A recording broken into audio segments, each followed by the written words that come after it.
so stuck going to Colorado, guys. Why don't we get one? Hey, man, because I'm clean. I'm fresh and I'm clean, baby. Buff Nation, what up? PWB, my bandwagon buffs. What it is, what it does, and what it's gonna be. It's your man's Harry Billion. Welcome to the Liberian Perspective. Ha ha. Family, do me a favor and smash that subscribe button. Give me the thumbs up, guys. Woo-hoo. Don't forget to share the video, guys. So this thing is giving me a hard time. This TV is trying to play with me. So welcome to the live stream. Guys, we about to do this thing here. All right. I may have to go off for a second to get this thing, to situate this thing right here. But because my TV is giving me some issues. So you're gonna have to give me a second. All right. I don't know what is going on and why that's doing that, but the devil is a liar. We're going to stream. Stick with me, guys. Let me go ahead and take care of some business real quick. Let me make sure that this TV is acting right. As you can see, guys, I'm in my basement. Where is the thing at? Guys, I'm in my basement. You see my equipment. This is my studio, all right? This half is my studio. I'm streaming with you today, and we about to get live. I want to say we are at 8,000 subscribers and counting. 8,000. 10,000 is going to come real soon. We're at 8,000. You guys have been supporting crazy. That one Coach Prime video, 68,000 views and just blazing through. It's crazy. So let me get this TV corrected, and then we can stream. Not scream. Not yet. We got to... I might be covering the camera because I got to get this code. So I might be in front of that camera. So y'all give me a second. Let me get things situated. I didn't start on time because of this specific issue. I'm doing it with an app on fox.com. So foxsports.com. So let's see. Let me get that situated, guys. Give me a second, okay? Y'all stick with me, please. All right, where we at?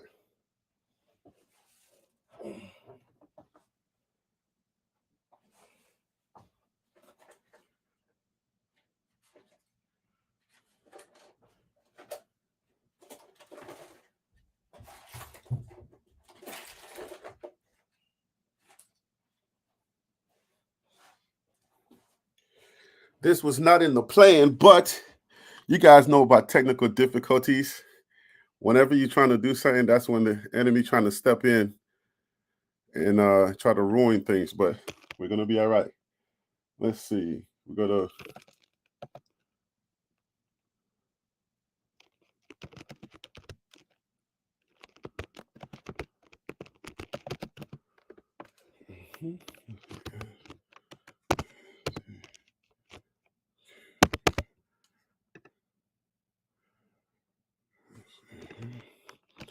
We got Fios, Verizon Fios.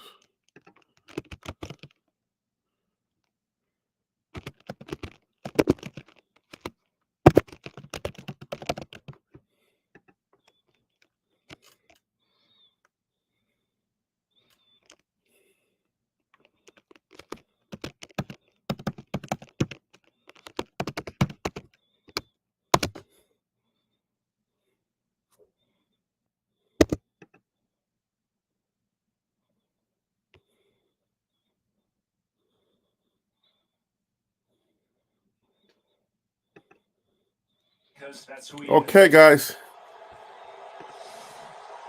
We're up. Yo, we're up. My streaming, I had to sign into my Fios account, get my Fios to work. So here we are, guys. Welcome to my humble abode. Obviously, I'm not at the game. I'm usually at the game, but finances didn't work out. It's all good. God is still great. God is awesome. I'm going to tell you, God is awesome. This view is going to be a little different, but it's all good. I'm gonna be talking to you guys. You guys get to respond with me. We get to live stream. We get to watch this and get this experience together. You can hear my voice, and I'm sure that let me load the TV down. So I don't know. I'm not used to streaming football games yet. This is a long season, guys. We're going all the way until we go to a bowl game. Okay, so we're gonna be doing a lot. For the most part, you guys are probably gonna see me out there. You're not gonna see me out there, but I will be out there with the fans. But there will be some games that I obviously ain't gonna be able to jump on the plane and go out there. So, but let me turn to y'all. Y'all can hear me clearly. Woo! It's live, guys. It's live.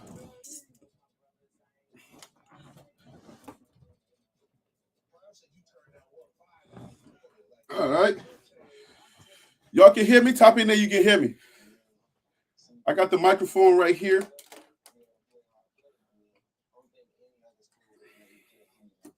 I wanted to do a pregame show, and I wanted to talk to you guys about the history of the Nebraska rivalry. I didn't get to do that because the technical aspects of this thing. But here we are now, guys. If you guys can hear me, if you can hear me fine, type in the comments. You can hear me. Okay, hold up. Something happened. Microphone check. If you can hear me, type in there. You can hear me, guys. Microphone check. 1, 2. Cliff Cancun said, "Where you at, Harry B? I'm right here." Where you guys watching from? Let me know where you're watching from. Go ahead, put it in the comments. Let me know where y'all watching from. This is a different experience, man. But we need this game right here. TCU was important. You can hear me. That's Mildred's gang. Mildred gang says you can hear me. So where you guys watching from? Let me know. This is gonna be real. It's gonna be weird because I have to put my glasses on so I can see the TV. But since I'm nearsighted, I have to pretty much be like this. So for those of you who didn't get the intro, Dayton, Ohio. Salute to Dayton, Ohio. All right. Brian is watching. Brian Moore. Yo, how do you pronounce your name? Is that Brian Moreland? But the first name is Brian, Broion. Broion Moore. You know how they do like in the dictionary? Try to help me to pronounce your name. I don't want to keep messing your name up. BWB Bandwagon Buff, the true place for the Bandwagon Buffs, okay? This is where it all started from. If you see anybody else out there that has anything close to the Bandwagon Buffs, they are an imposter. Brian. I'll try. I'll keep trying, guys. There's a lot of people at the game. I know if you are at the game, Oklahoma in the house, that's what's up. If you are at that game, if you are in that stadium, you're probably not going to have any cell service because that's pretty much how it is. Basically, you got all of those media, like these guys that you're watching right here, this set right here, what I showed you in some of the videos, there's so much cell on the grounds over there. There's no way you put your phone on and try to get anything out of there. So if you got a family member or anybody who's trying to text, you may be able to get a text through, but to stream or to live stream, South Carolina, what up? Sandra Campbell, what up? I got it the third time. Oh. Brayon. So it's Brayon? I think it's Brayon. Brayon Moreland. All right. So yeah. So this is going to be different. This is going to be a different experience for me because I did go to the spring game and I went to the TCU game. So I get to kind of see it on TV. When you're in the stadium, the experience is different because you don't know like you're not watching on TV, so you don't necessarily know like what the plays are. So you're not gonna really know like what's going on. It took me a while to get the whole idea of that fourth down. It took me a while to say to get it. Like, oh, we stopped them. So here we go, guys. Go, Ralphie. She's looking good. So remember, Ralphie is a she, okay, guys? The he, if it was a he, they won't be able to handle that ball. Woo! Go, Ralphie!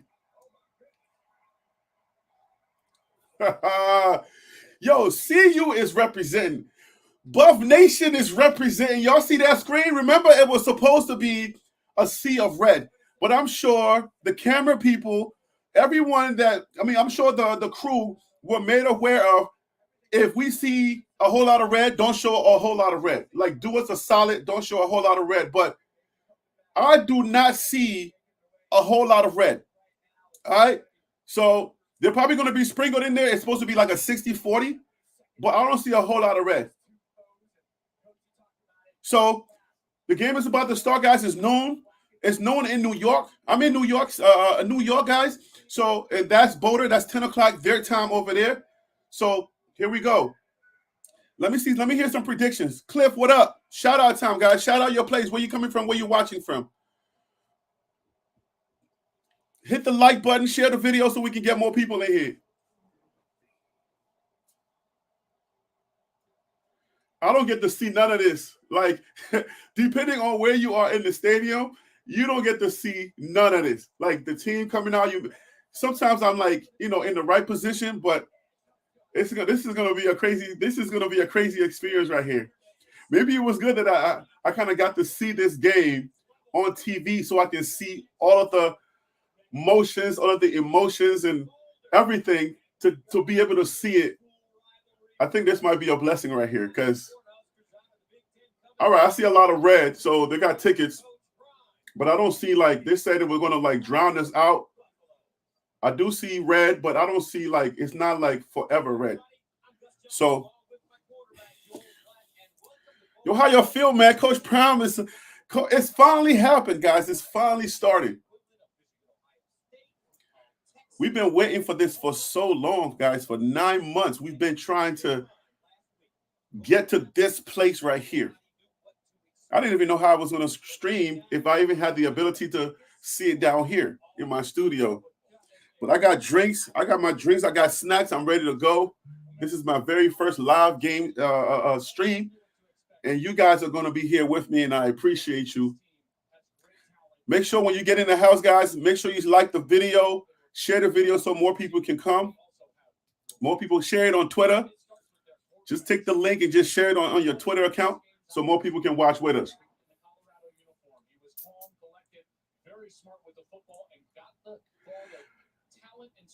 I see this game going a couple of ways. What we saw at TCU, if they correct some of the stuff that they did at TCU, if they connect early, it's going to be a problem for Nebraska. If Nebraska connect early, then I don't know how our defense is going to hold up because, we saw some holes in the defense last week. But if we are able to connect and hold, and if the defense did make those connections, from my vantage point, from what I saw, man, I'm telling you, Colorado is a really good team. Colorado is a good team if they connect on some of those things. If some of those mistakes are corrected last week when they only had a couple of days to practice, if they fix some of those things, you're going to see some domination. You're going to see some dominance on that field today. I'm telling you. Don't let them get ahead. Coach Prime is going to put his foot on Nebraska's neck. Don't let them get ahead. Coach Prime is not going to let up. I'm telling you, Coach Prime wants to embarrass Nebraska. Straight up. Coach Prime wants to make sure. It's like what Coach Prime wants to do is dominate. And he wants to put his foot on Nebraska's neck. And if they get ahead and if they smell blood, if they smell red blood, it's a wrap early. I'm telling you. Watch. You see Coach Prime's face? Just watch. I don't know what people be thinking sometimes when they don't trust this guy, the football genius that's in him. But it's okay though. We're not gonna dwell on that today. It's time to make a statement today, and I believe Coach Prime is going to make a strong statement today. Bandwagon Buffs, what up? BWB, you in the house? BWB in the house. On a general sense, if you starting to follow Coach Prime, you're a bandwagon buff. Okay, let's just be honest. You weren't a Colorado fan before. This is your first year following the Colorado football team. You're a bandwagon buff. It just happens to be our identity here at TLP Sports Club. So some people may not like that, but just you're a bandwagon buff. We're trying to make it easier for a lot of people to understand, to rock with it. We're trying to make it easier for you to claim it, to be a fan without being shamed. So you're welcome, guys. TLP Sports Club and the guys that are around here, the fans and the club members, you're welcome. We're making sure that you feel comfortable to rep the team that you want to rep. So here we go, guys. Here comes the kickoff. So if we're kicking, I guess we deferred again. Man, that kick though, man, that kicker. We need a kicker that can put it out of the end zone like TCU was doing last week. That's the one thing that just kept irking me. They would not get the ball in the hands of the runners, and we got some speedsters. And I wish that they could have. I wish we had a kicker that can just kick it out of the end zone. It seems like our kicker is just kicking it like in the hands of their runners, and I don't like that. Not at all.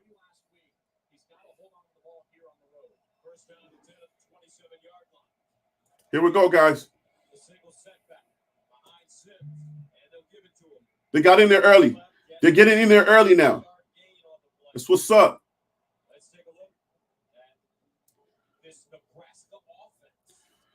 So you guys remember, they're supposed to, everybody, preseason, the talk was, everybody's supposed to blow us out. They're supposed to be 65 and such, 55 and such. Our defense holds up, we in there. We want to see the defense make a statement early, and we're in this game. If our defense can hold early, because they're supposed to run a lot in this game, if our defense can hold early, we're in this game, guys. There we go. Stop them. Put them down. The defense is showing up so far, guys. Them kids took it personal. This is personal, guys. When Coach Prime said, we don't get beat in our crib, these kids are taking this personal. The defense is holding up right so far. Oh, my goodness. If the defense holds, we are in this game. They do not want us to be in this game. I'm telling you. They better come out and do what Nebraska does early, or it's a wrap. I'm telling you. 3rd and 6, guys.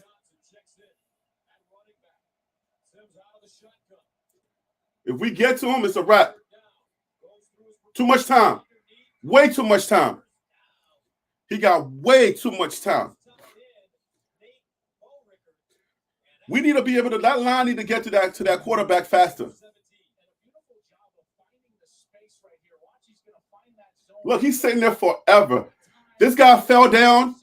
The guy, he has him on the ground, and he laid on him, making sure he don't get up. That's way too much time. So hopefully the defense can figure this out, and I believe they will. We got to cut down that time that quarterback is sitting in our pocket. If we cut it down, we're going to be good. Here we go. Good job. Yes, sir. Feed him. He's eating. Mitchell's eating.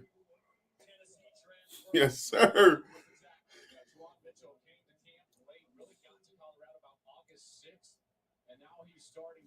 Oh, this is on Fox. This is on the Fox network, Fox Noon.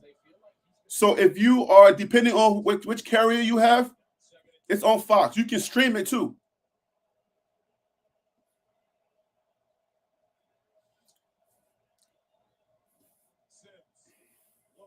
We're going to get in there. Oh.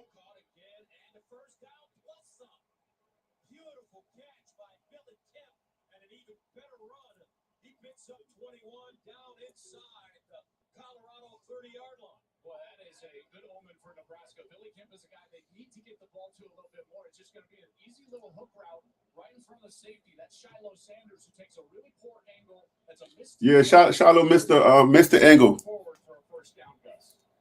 Well, you're watching that. Did you find Austin Nelson? Did you find it? You good? It's on Fox. Nebraska got a good drive so far, but our defense is stopping the run. That's a good sign for us because they were supposed to run if they ran the ball, the analysis was if they ran the ball effectively today, they would have a good day.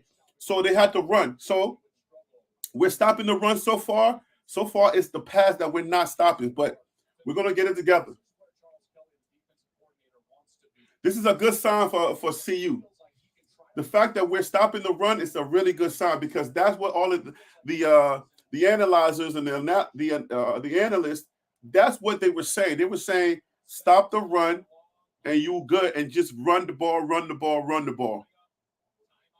And I believe it was because of what was going on last week. But you see them gulping water, gulping Gatorade. Them boys look big, but guess what? Our boys are in shape. That's the one takeaway that I got for this season is that our conditioning coach needs a raise, for sure. And Coach Prime said he was going to run onto that field, and he did.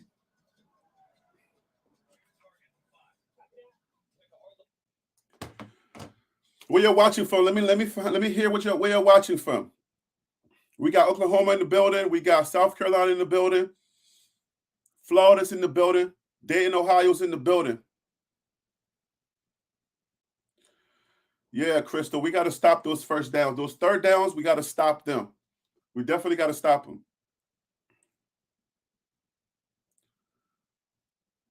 Am I in the building? Michigan, what up?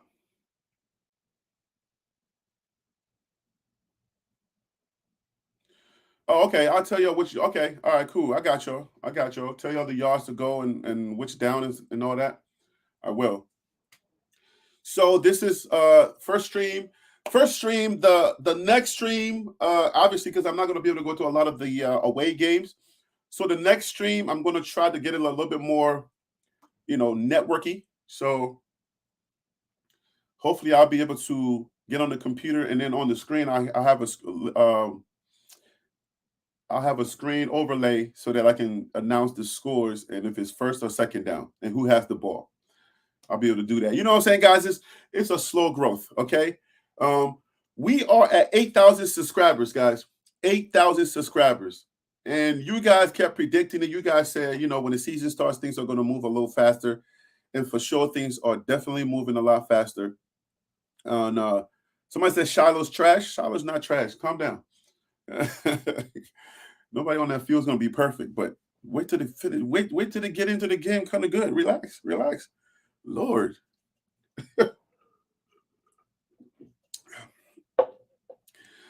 So yeah, man, we hit that 8,000 subscribers mark. Keisha said, you're gonna get to 10,000 before this month is up, right? So, and she's a believer. So I said, listen, if you're saying it, then I'm gonna believe it that we're gonna hit 10,000 subscribers. If you're watching, you haven't subscribed yet, please make sure to hit that subscribe button. I bring information here, man, on this channel. I bring what I can bring. Okay.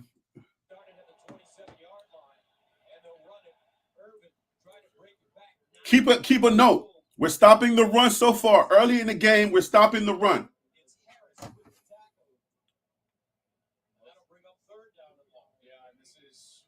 All right, guys, so it's third down and long.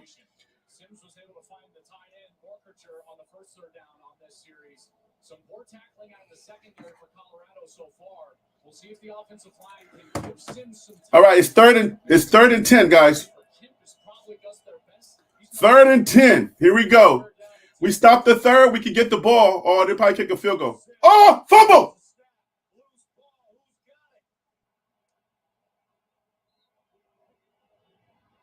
We got the ball. Colorado got the ball back. It's a fumble. We got it. Woo! Yeah! I don't want to scream in the microphone. Shador's coming on the field, guys. Look at that. Ball's out. Ball's out. Shador is coming on the field. Let's go, baby. Let's go, baby. It's a fumble. It's a fumble. Oh, the hat got to be turned backwards, baby. Excuse me. Y'all know I'm going to burp and do everything, right? Shador's on the field. Let's go. Speedy's in. Let's go. Let's go. Here we go. Okay. Yo, I like when Shador comes on the field, man. That kid, oh, man, so much adversity. He's been going through so much. People been talking grimy about him. He's from HBCUs. I'm so happy for this kid to be winning, man. Oh, they couldn't figure it out. They got to figure that out. It seems like they wanted to let it go. It seems like Shador wanted to pull it back. But it's 3rd and 6 now. It's 3rd and 6.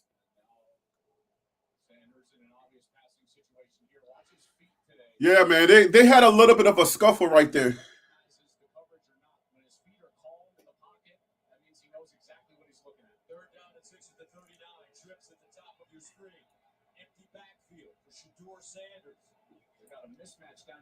They had a little scuffle, man. There was a little handoff issue. Got it. Call for the first down. Let's go.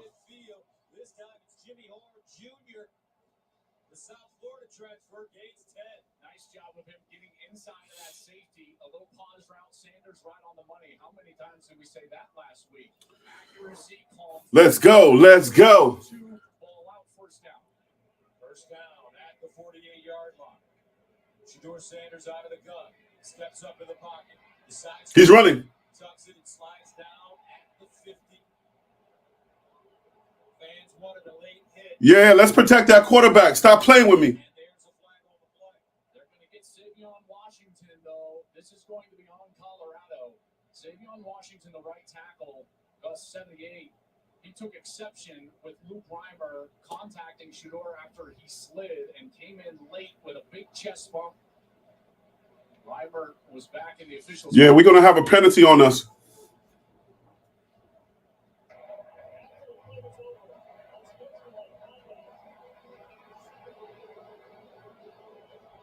We got to cut those out. We got to cut those penalties out. Those mistakes we can't make. We can't get frustrated.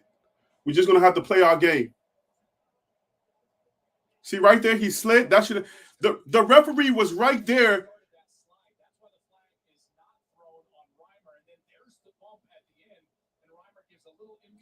I like that. I'm gonna tell you one thing. I like that penalty early in the game. That penalty early in the game is like, we're going to get physical early. We're not playing around. Don't come in here with that nonsense. We're not playing that nonsense. I like that penalty. We want to cut those out, but early in the game, it's not really going to cost us much.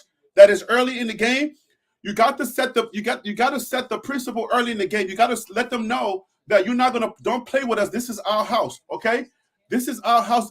We're going to remind you that you are in our house. We're not playing around. So cut it out with that nonsense. With all those little bumps, we can't take those bumps. But I like that penalty.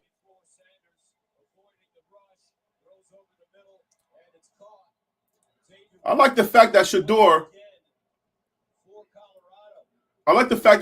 is poised. He stays in there. He lets the game come to him. He dictates what happens in the game. This is Shador's game, and he's taking charge. You guys can't see my shirt, man.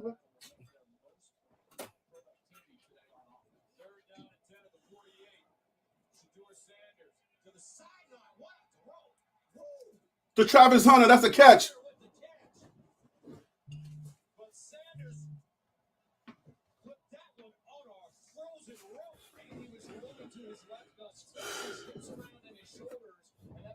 Gotta have that black and gold, baby.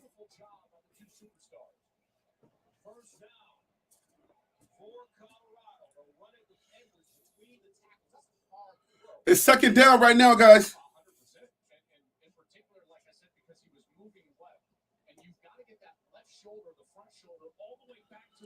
I like the fact that they're sending that message early.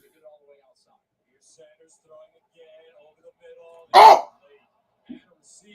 Who's that? He missed it. Oh my God. That was like touchdown if he catches that. Oh, was the ball underthrown? He's wide open in the. It's going to be a long day for Nebraska. Y'all see what's happening? The defense can hold. We need a little bit of a, a little bit of work, but the defense can hold. They've been stopping the run. I'm happy for that. And it seems like their defense cannot hold us.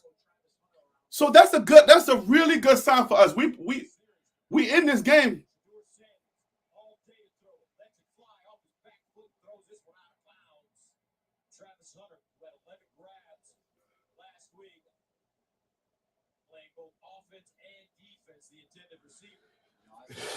That's 4th and 5.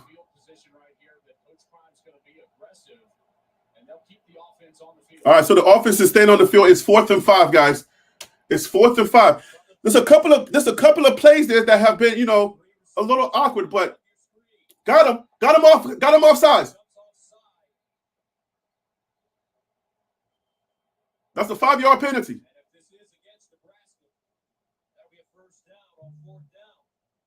Oh, they pull him off sides, and we may have the first down.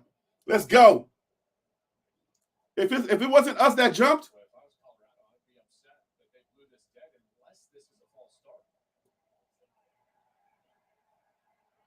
Offsides on defense.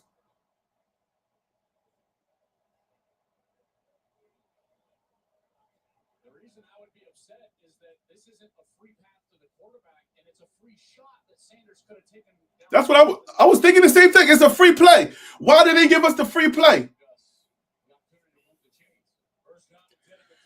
Y'all need to check the underwears for those referees. Make sure they ain't wearing no red. They're undershirts. Check the referee's undershirt. Make sure they're not wearing red.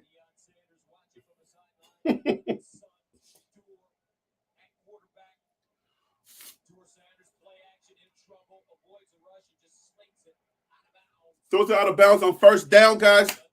First down, he threw it out of bounds. It's 2nd and 10 right now. Yo, the offense is legit.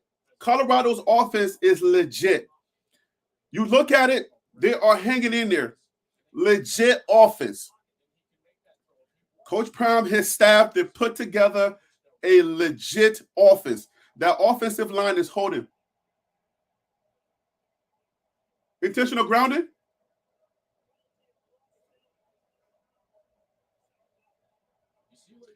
Maybe it didn't pass the blue line.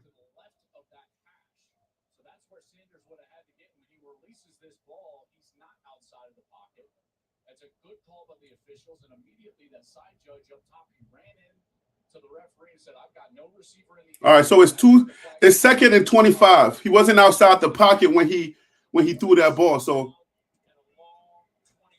all right, guys, we got some stuff going on here. We need to correct just a few things. Uh-oh, he got first down.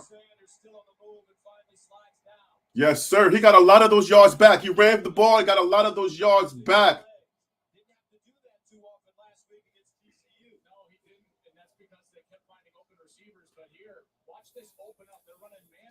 So the talk was the trenches was small. We couldn't hang with people. So far, our offense, the trenches is holding.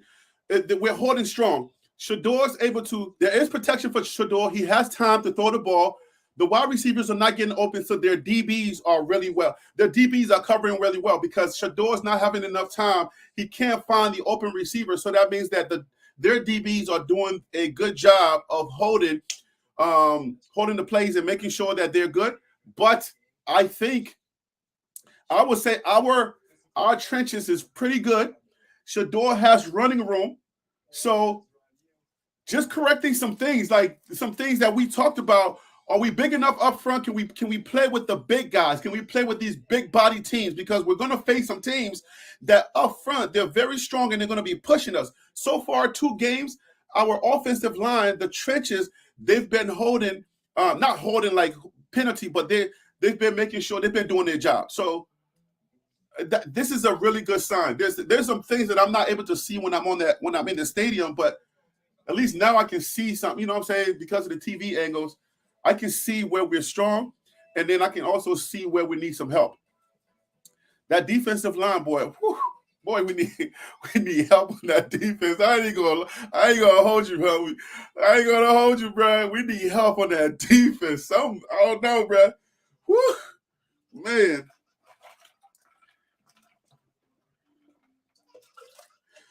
It's a really good sign though, because they're stopping the run. It's like Coach Prime and them were watching they understood that Nebraska had a run game, and to win, they had to come in here and they had to run the ball.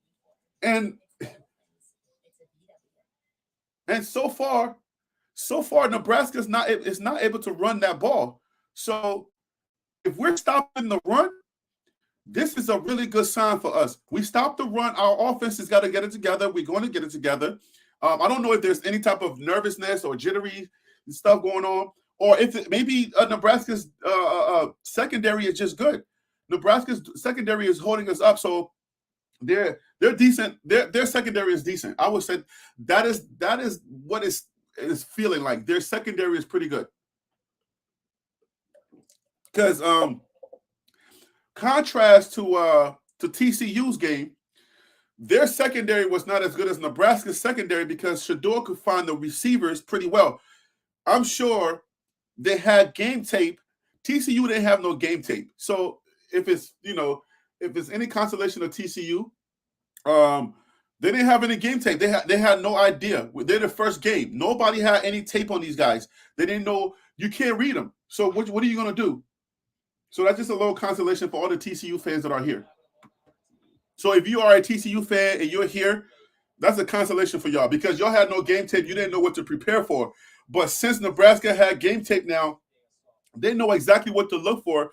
They know how far back to be. They know how to cheat up if they need to cheat up. They know who's coming, who's going to be getting the ball a lot. Travis Hunter is going to be covered, sometimes double teamed.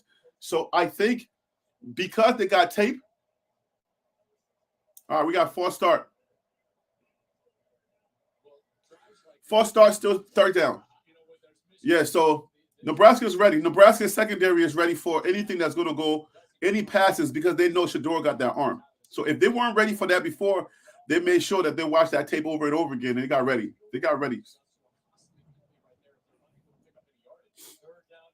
But Shador with that short game, though, Shador is really doing – oh! Nebraska – was that the it's 4th and 15.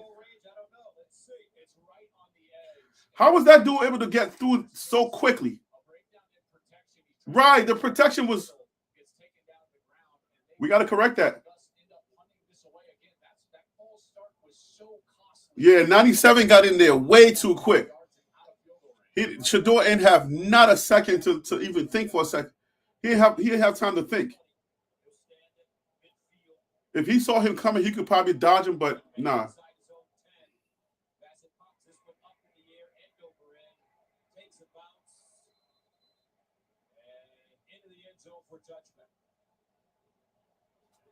All right, it's in the end zone for a touchback. It was a great kick, but they weren't able to knock it out.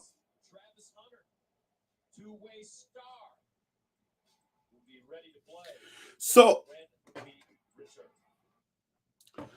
some of the takeaways that's happening in this game is that we got a good team, guys. We have a good team. I can't see y'all. Got to put my glasses back on. I see the reflection. We got a solid team. Colorado is a good team, man. And the question was asked to Jimmy Horn, do you think you are America's team? Colorado is America's team. I mean, you can't be the hottest thing spinning and not be America's team. Everybody wants to watch you. You're selling out all your tickets, and that's the game that everybody's interested in. So everybody's interested in that in America, right? Like that would be America's. What is the criteria to be America's team? You have to be liked and hate. You got to be liked more than you're hated, because obviously everybody here is not a fan of Colorado. There's a lot of people that can't wait to see us lose.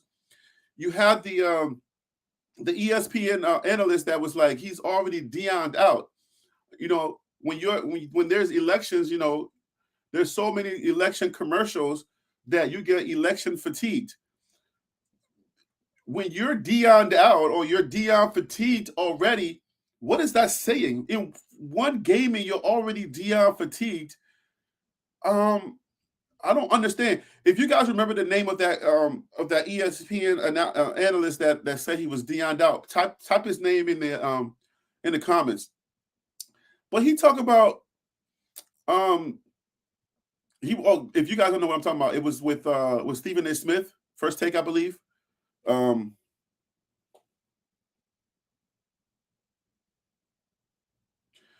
Yeah, the ball was on his own one. He didn't have I guess he felt like he had the position to knock it back, so he tried to catch it. But yeah, that was just a mental mistake. He could have just let it go. But yeah, getting back to this whole I'm Deion'd out, and if you're Deion'd out, I guess he was trying to explain that his position is he doesn't like anybody that everybody is celebrating. So what he says, Steph Curry, LeBron, or somebody, and he pretty much takes the underdog, or he goes against the current. I go against the current, but it doesn't mean that I can't celebrate somebody that I support. It's kind of weird, to tell you the truth. How can you be Deion'd out after the first game? It doesn't make sense. That sounds like a hater. Y'all let me know if that's a hater. One game you're Deion'd out, you got Deion fatigued? Nah.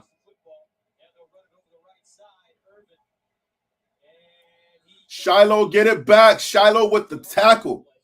Shiloh's going to redeem himself. For those of you saying Shiloh's trash, I don't know if you are a Buff fan or not. I know it may not be all Buff fans in here, but if you're a Buff fan, chill, okay? Let's keep that good energy going for these guys, okay? Everybody got to believe.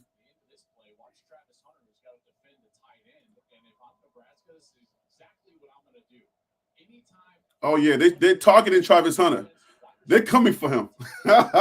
They got tape now. They got tape. They believe also now.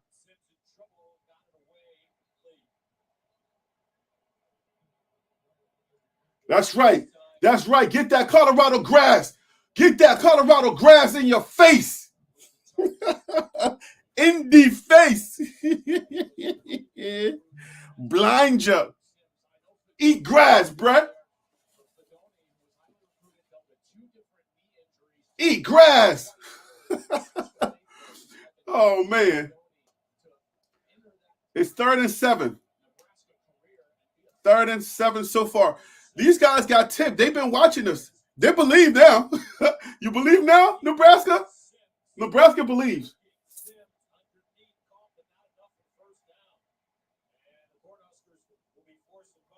They got to punt it away. It's 4th down. Our defense is holding, guys. We are holding them. Yes.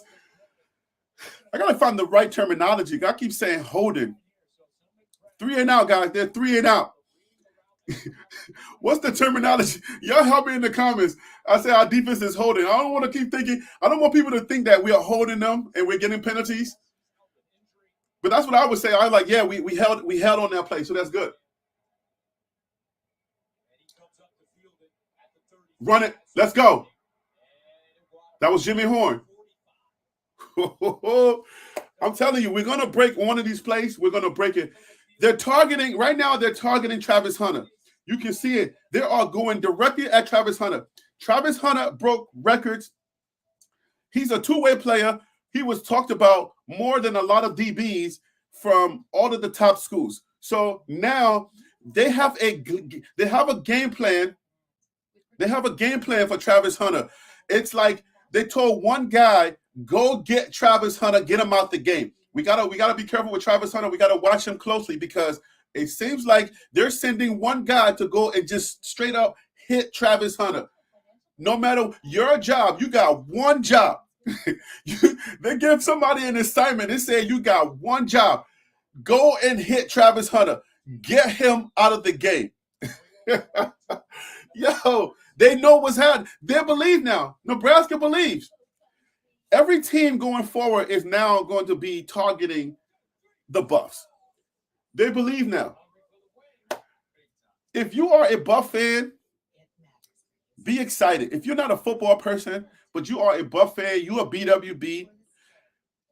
I've been kind of like, on this channel, I've been trying my best to give you information to instill some type of confidence in you. And I know a lot of us, a lot of you guys, you want to preserve your excitement. You don't want to get overly excited because you're the type of person who you don't want to be. I just had the word in my head, but now I can't think about the word. But you want to be more conservative. You don't want to be overly excited, and then you have that egg on your face. So you're not as bombastic as myself and other creators who are out here making like bold statements like Coach Prime. But if that's you, but you don't know football, let me tell you this. What I want you to do is I want you to start understanding that that's a good product on the field. That is a great product. Well, I want to reserve the word great for later because it's not great yet, but it's really good.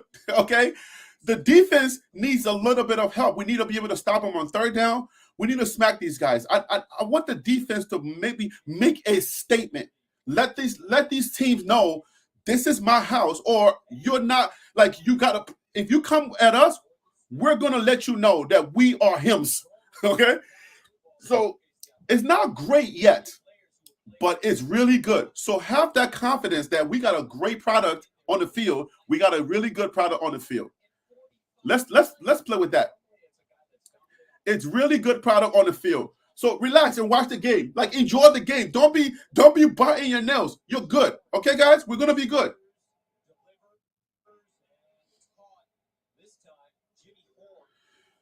Our wide receivers are good.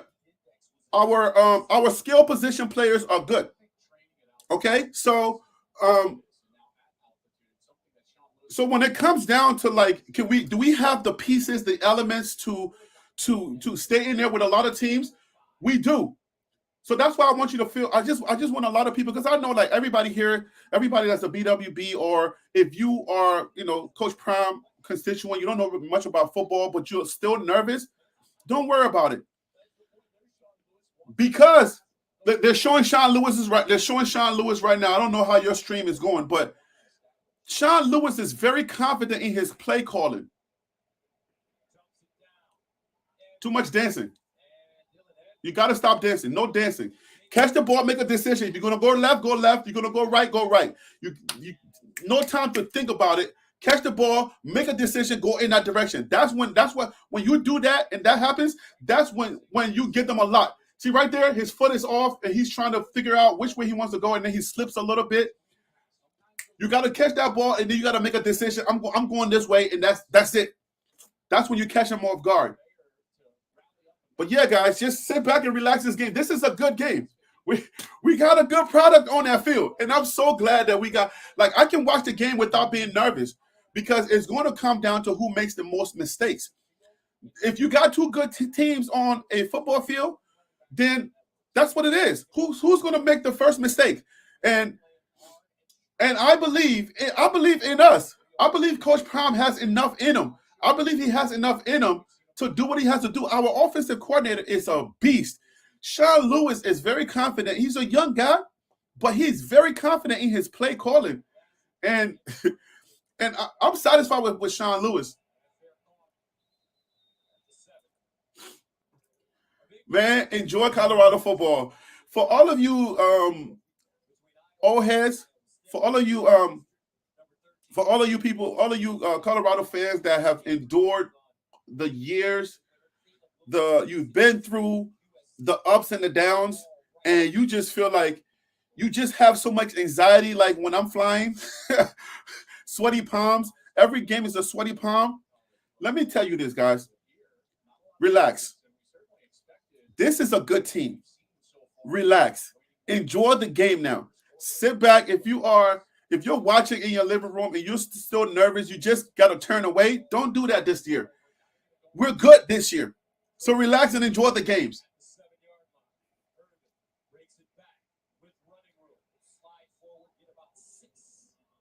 All right, so it's about to be second and third. either second and third or second and fourth. Perfect world, this Nebraska team would chew up lots of clock from Matt Rule and limit the number of possessions overall. Second and fourth. They want this to be about a 16, 17, 18 possession game overall. So please, yeah, man. If you are an old Buff fan, if you are a buffer, yeah, man, relax. We're here with you. Bandwagon Buffs, us new guys, we are here with you. We're relaxed. We trust the guy that we're here for. The reason why we're Bandwagon Buffs is because of Coach Prime. We trust Coach Prime. Trust his leadership. You can trust his leadership. Relax. He's not leaving next year.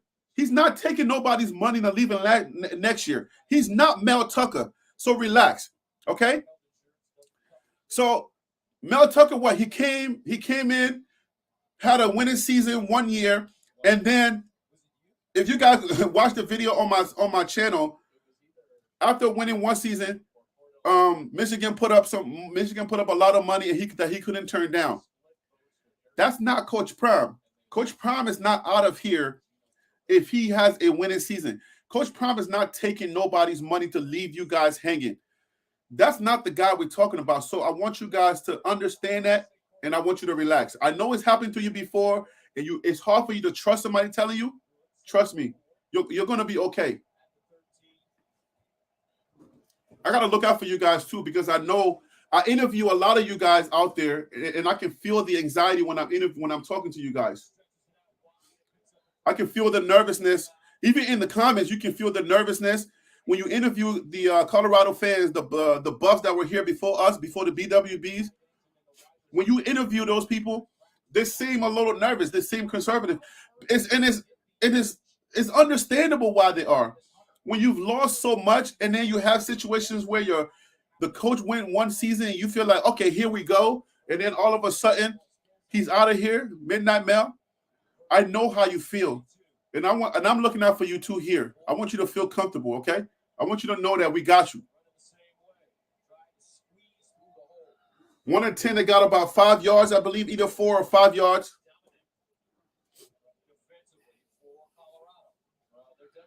These two teams are coached well, and these kids are ready. Both sides are ready. In the end, we're gonna prevail, but both sides are ready, and they're playing good football. These are two really good programs.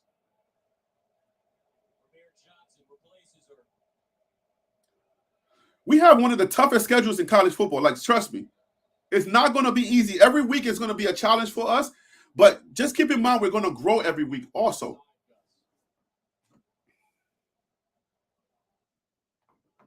Imagine Colorado growing every single week.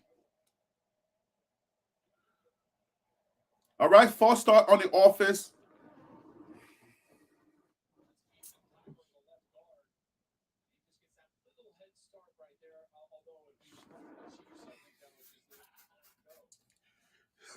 I'm like over here trying to soothe the fan base, because this is our team now. This is all of our team. You know, we just have our own identity, but this is our team. So I want all of us to know. Oh, that's a holding. That's holding. That's holding. We got to hold him. We got holding. Take it back. We got holding. That's the hold. That's a hold. We got the hold. Yes, sir. So I really want our fan base to feel confident. I really want, because the thing is, we are part of this. We are connected spiritually to this team.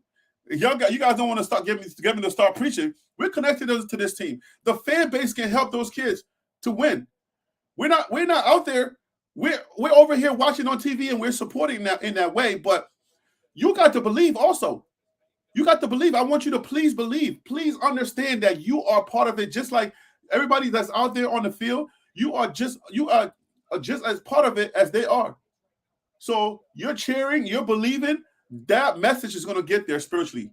Spiritual message is not like we're there. It's almost like we're there. So I need you to believe. If you are a Colorado Buff fan from way back, I need you to suspend. Ooh, Shiloh.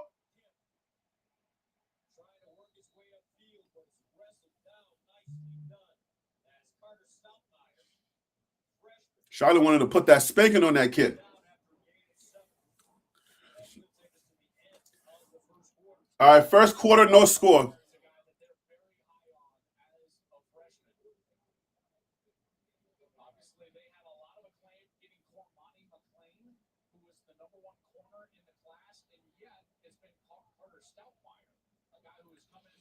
So Stoudemire has been starting over Cormani McLean. Cormani got time, man. He's gonna grow.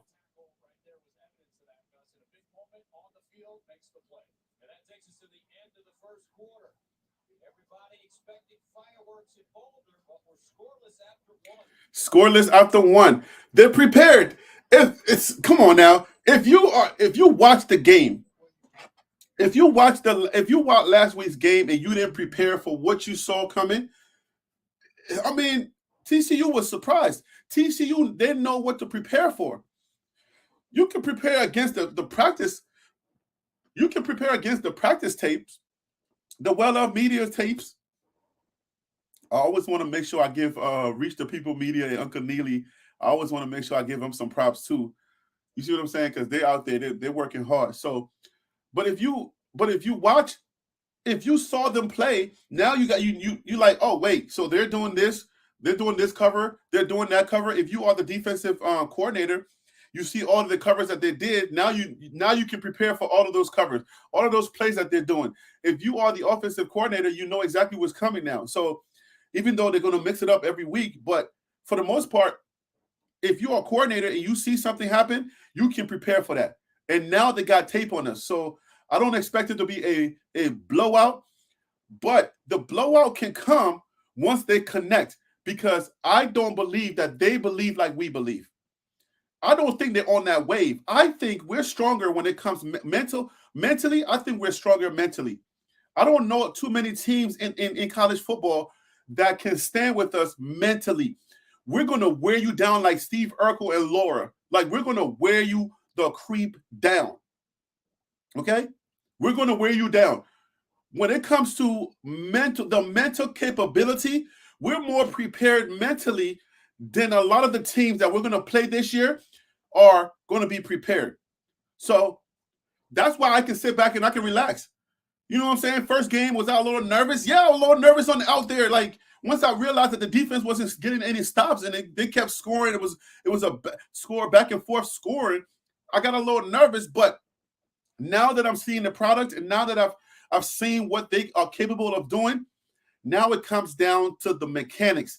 The mechanics are going to be, everybody got to do their job. That's what you tell the kids in practice. Everybody do your job. No stupid penalties. Make sure you're not jumping off sides, because the person that makes the most mistake is going to lose the game. So at the end of the game, when the score is over, check the stats. Who had the most turnovers? Who had the most penalties? When the teams are so closely matched, those mechanics are going to be important. And who has the most discipline in college football? Coach Prime and his team has the most discipline in college football. I'm biased, of course. I trust my guy. Okay, we're the most disciplined football team in college football. Give us a few pieces on defense, a few pieces in offense. We're sitting at the natty. Stop playing with me. What it is, what it does. You know what I'm saying? What it's going to be, okay? All right? For real. Give us a few key pieces on the defense or the offense. And we're sitting at the natty year after year. And you know it's coming. You know it's coming. You know what they're afraid of. I ain't going to repeat with that video that got over 60, 70,000 views. I'm not going to repeat that. But you know what they are afraid of. Let me whisper in your ear. For those of you who have no idea what I'm talking about, go watch that video. Oh, man. I had a lot of fun making that video. But they know what's coming, guys.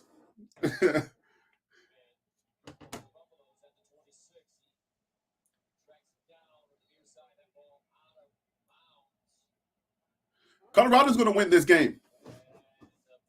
there's a few things that's happening that I'm looking at that's telling me that these guys come the second half, they're going to be worn out. You can tell that Colorado is worn. Colorado is wearing these guys down.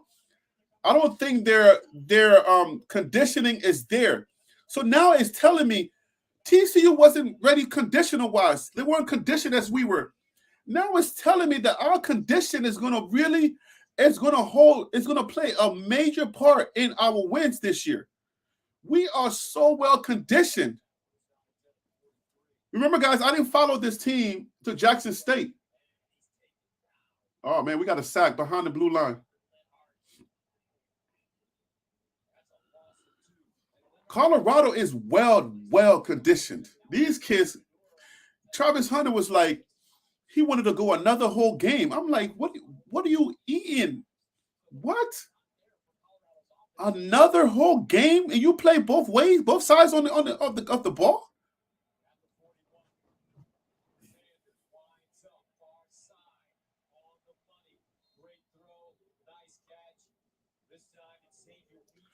Xavier Weaver is going to be an elite wide receiver, man. Y'all tell me how many more years he got? I think he's 1 year and he's out. Is he grad? If I'm not mistaken, I think Weaver said he had 1 year left. It's 3rd and 3, guys. Nebraska looks like they're about to blitz. 3rd and 3. I think Shador can run it. If he can just dodge one tackle, he can run for that. He threw it away.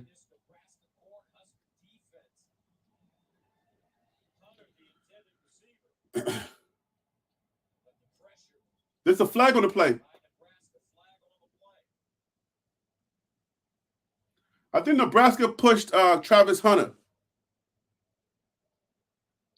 On the Nebraska sideline, somebody pushed Travis Hunter.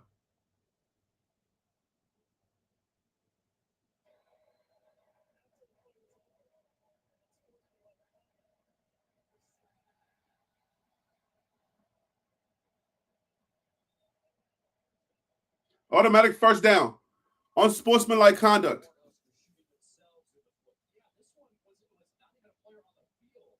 On the sideline.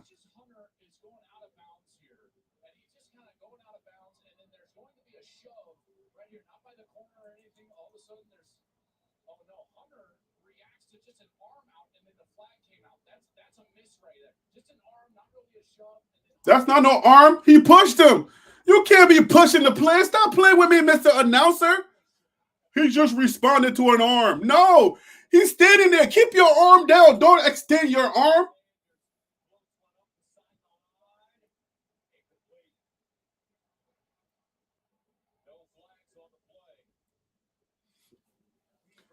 All right, so they are shutting down Travis Hunter right now.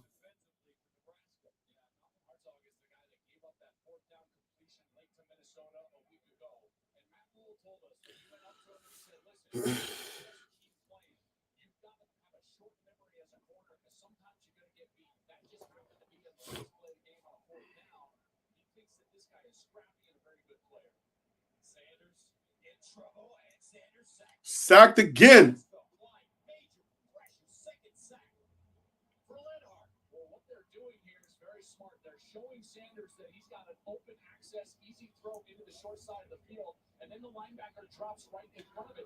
See, these guys are ready. Like, Shador turns around and he looks in the direction he's about to throw, and you got two guys that are in that direction. And then he committed so much to that pass or to that play that he didn't have no way to get out of it and run around the guy that was about to hit him.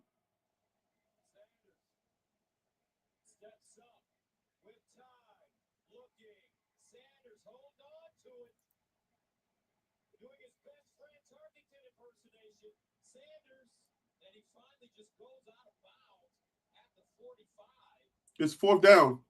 Nobody's open. Their secondary, Nebraska's secondary came prepared. They came to play today. The coverage is crazy.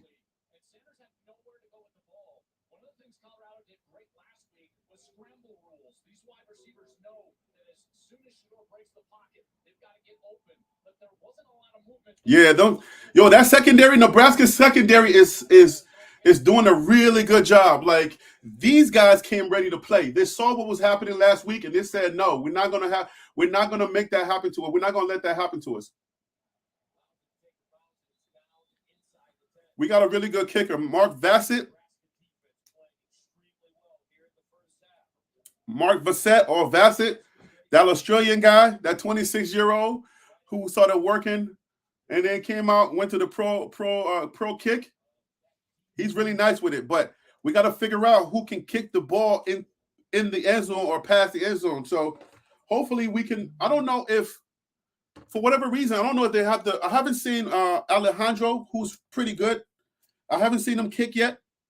Jace Feely beat him out on the starting job, but their secondary is good. Like Nebraska's secondary is doing a phenomenal job stopping us, and our wide receivers got to find a way to get open.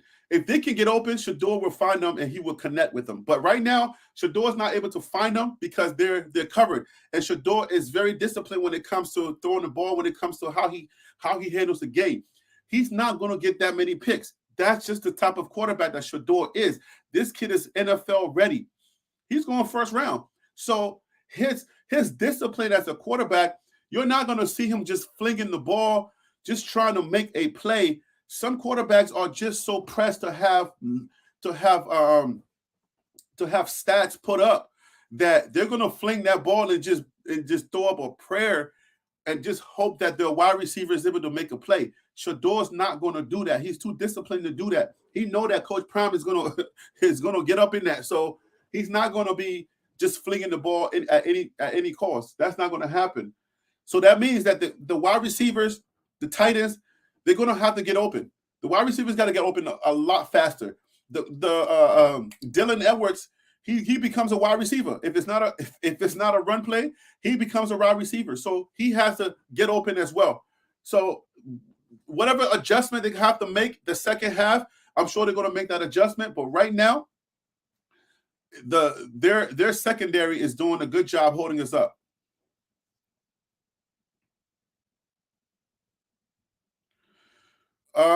Nebraska has too much energy. Nebraska has energy, but they're prepared. They're well prepared in that secondary. Last week we had a lot of coverage breakups where we were able to get to our destination. The wide receivers got to their destination. They got there quicker, and Shador was able to find them. This, like the first half, we did some of that, but the second quarter. Did I say first half? The first quarter we did a lot more. The second quarter, it seems like they're making adjustments in the secondary, and we're not able to find the wide receivers. Shador's not able to find those wide receivers.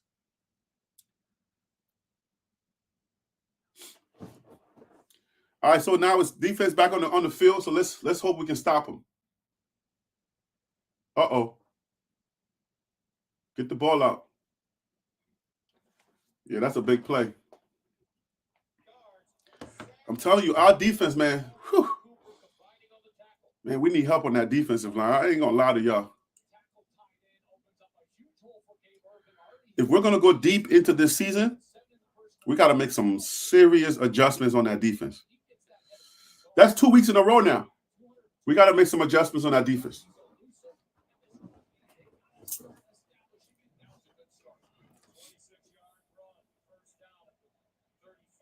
Nice stop.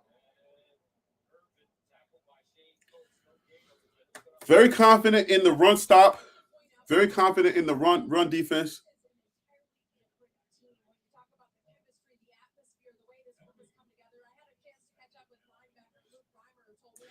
Matt Rule goes 0-2.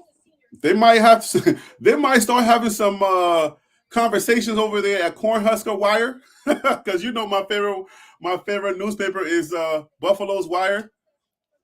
The Cornhuskers Wires might be typing some. Go get him. Oh, he fell down.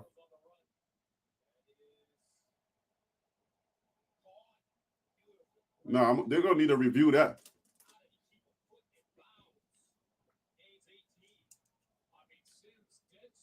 his right.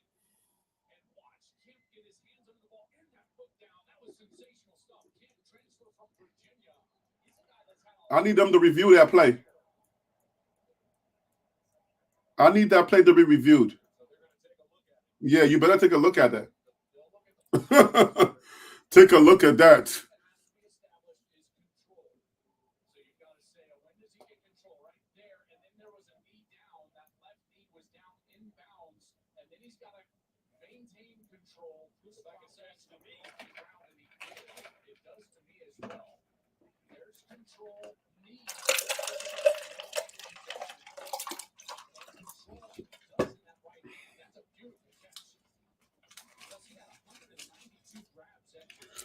I got my juice packs. I'm not even going to use the daggone red one. I can't even use the fruit punch. I got to go with the grape. That's how serious it is. I ain't drinking no fruit punch today. Stop playing with me. Woo-wee.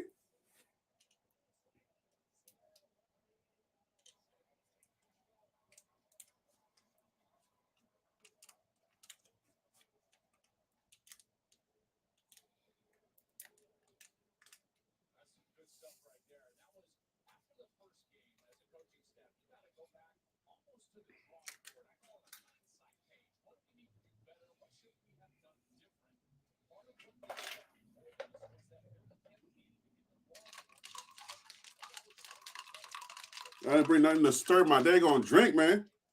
Dang, you got to improvise. You feel me?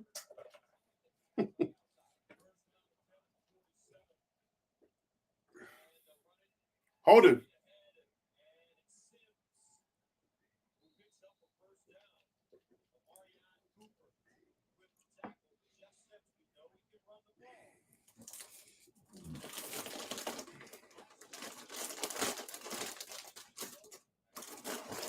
Like, I got some Doritos that's in a red pack. I can't even eat that yet. Yeah, boy. What snack y'all got?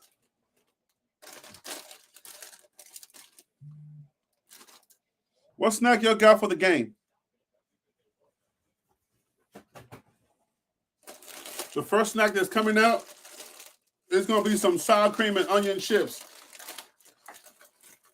Oh, I got red on it. I can't eat this now. I'm not tripping. Yo, I was trying to get the live thing, but you know, in television, when you're going live, it's usually red. And I'm like, dang, I can't even use this.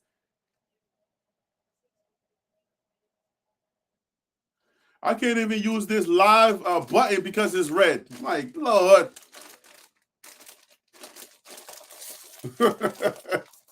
Buff Nation, you're killing me with the red.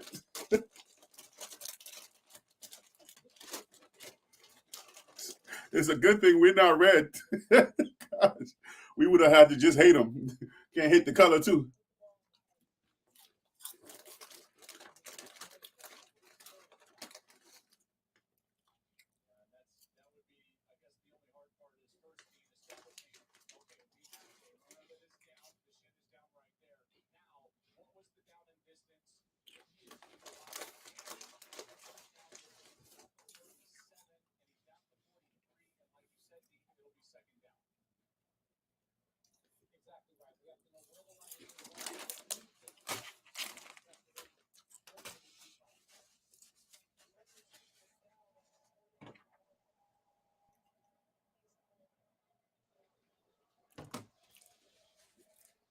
Run game, though, as they went through that, they're starting to churn a little bit, aren't they? Man, this is a close game. This game is very, very close.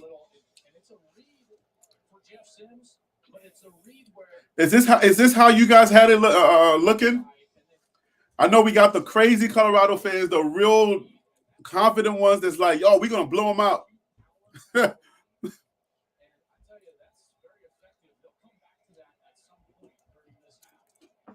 Our defense is going to get better. Coach Palm knows what's happening. He knows what's up. Our defense is going to get better.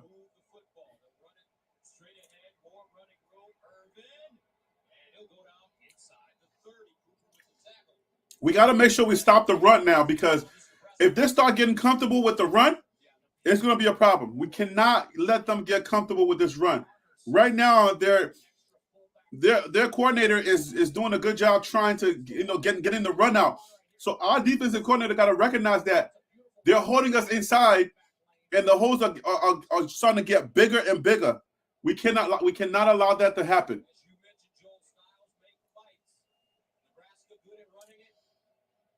We got to stop the run. Yeah, we were doing a good job earlier stopping the run. I think we're gonna get back to it.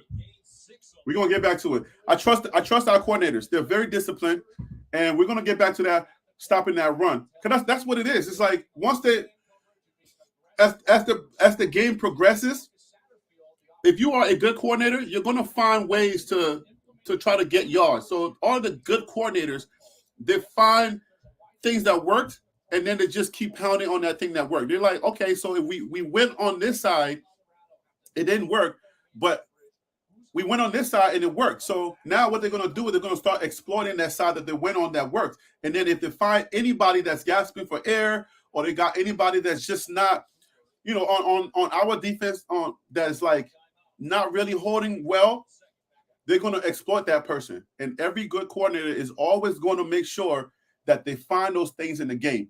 So they're starting to find some pockets, and our coordinator has to now find where those pockets are and then counter react to that. So they're starting to exploit our weaknesses in certain places.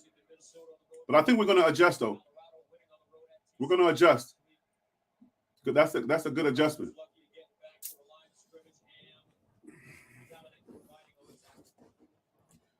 You got to give it to the coordinators, man. The coordinators, if they're doing their job, if they're on their job, they're paying attention. Coach Prime is watching the entire field. The individual coordinators are, it's their job to find those to find the little pockets, to make sure that they're put in certain plays to exploit their weaknesses. We'll find it. We're going to find it.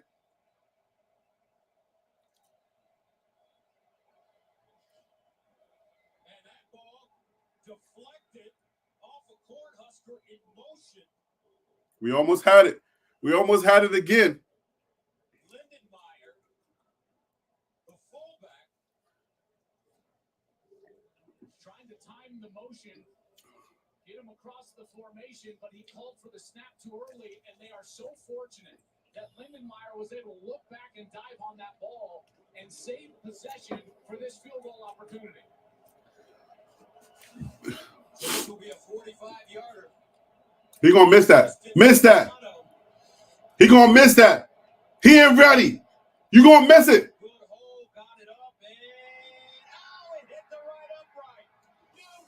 What I tell you?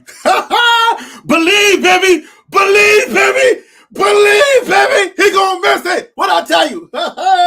Yeah. Woo. We held. Yeah.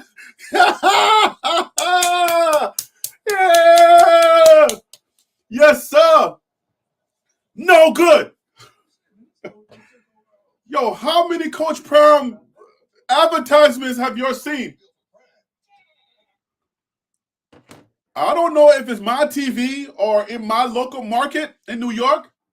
I'm seeing a lot of Coach Prime advertisements. I am streaming it, so I don't know if it's because I'm streaming it, and I don't know if it's because I'm a Coach Prime fan. I don't know, but every commercial break is Coach Prime.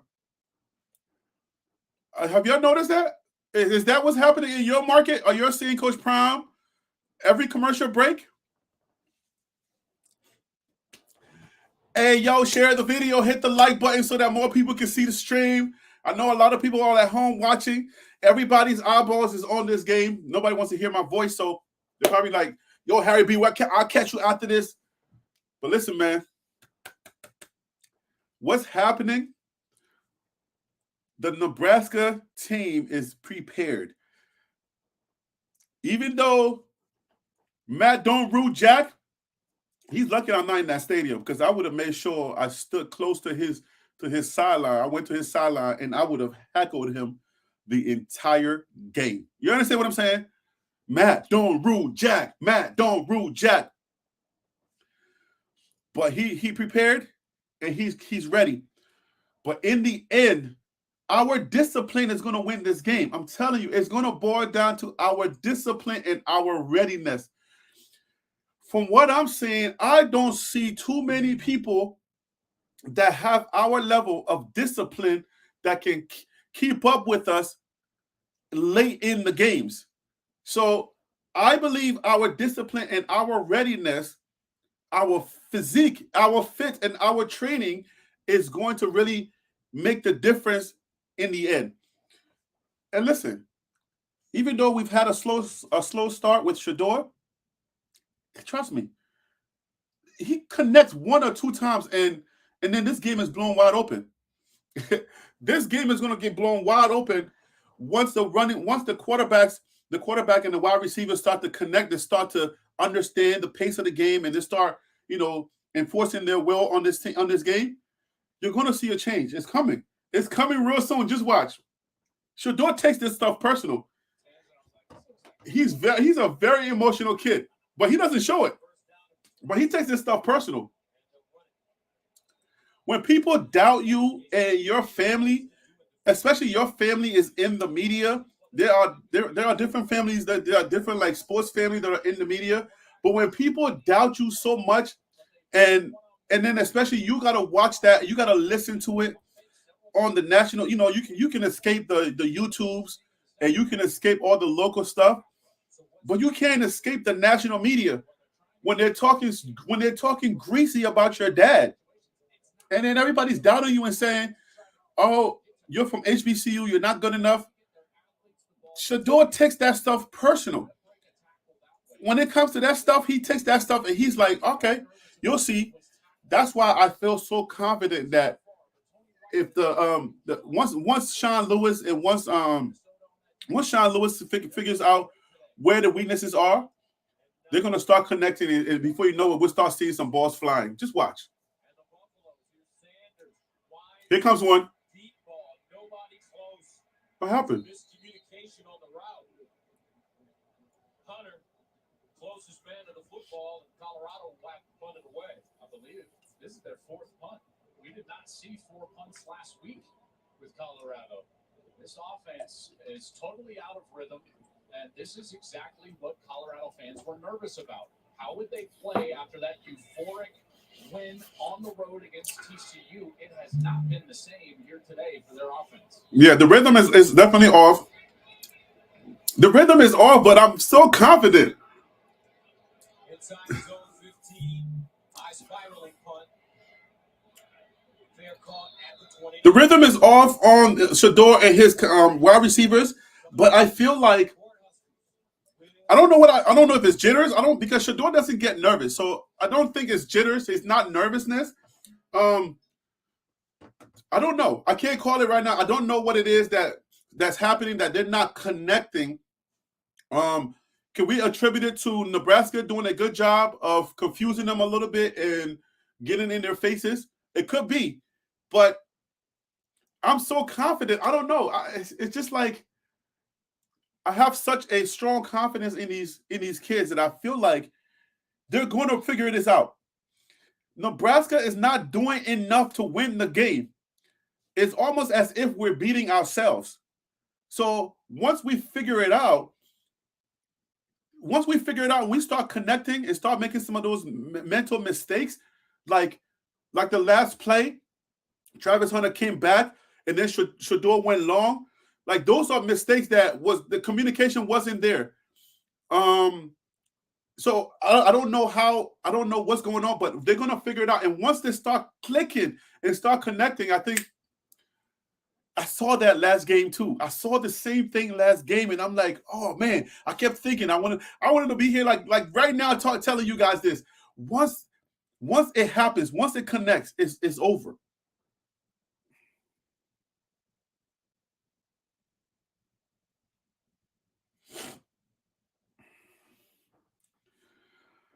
Where you guys watching from? Let me know.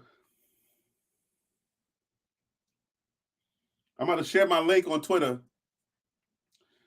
If you can, share it on Twitter. Share it on share it on your social. Share the link for me. Hit the like button so we can get more people in here. I appreciate you.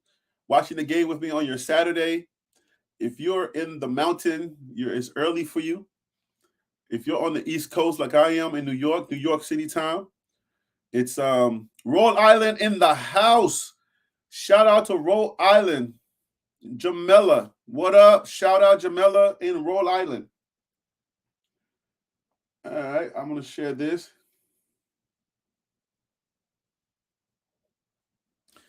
Where we got more people in this house. Where y'all at? Where y'all watching at? Where y'all watching from?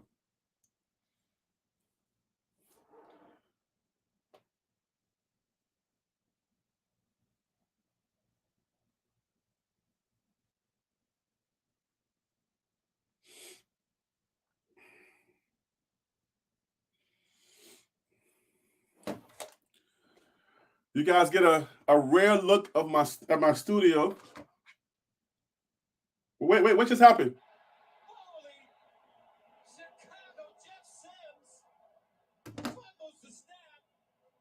We got the ball back.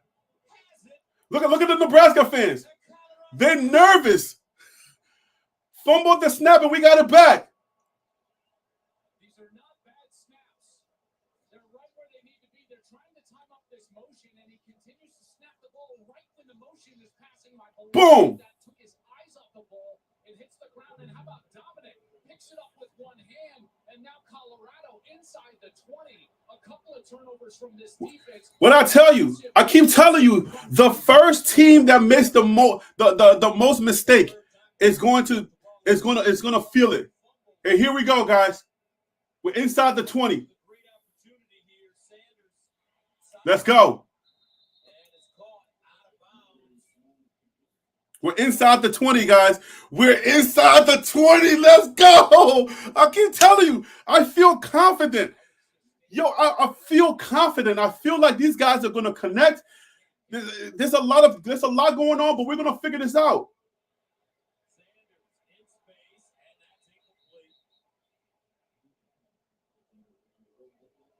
If Shador turns a little faster and sees Jimmy Horn running, he puts that in Jimmy Horn Jr.'s hands. That's touchdown. Watch the play. Jimmy Horn right there. No, that's not Jimmy. That's Dylan Edwards. If he catches Dylan like a little faster, that's a touchdown. Come on, Shador. Let's go, baby. Let's go, baby.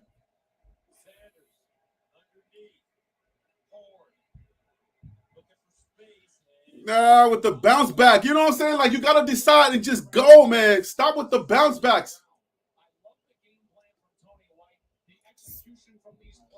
Too much dancing. I don't like. What's this guy doing this? He's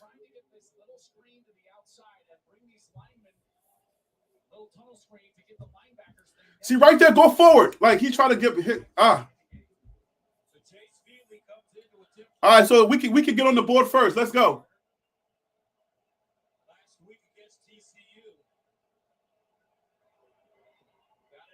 We on first. We're on first, baby. Let's go. Let's go. We on first again. We on first. 3-0. Second quarter, 4 minutes and 30 seconds to go. We got it on first, guys. We are on first. They made a mistake. I keep telling you, I'm going to say it again. These teams are well matched, okay? They are evenly matched. These paper tigers are looking like winter buffaloes. These are summer buffaloes, okay? These are not paper tigers. These kids can play. We got some ballers on this team.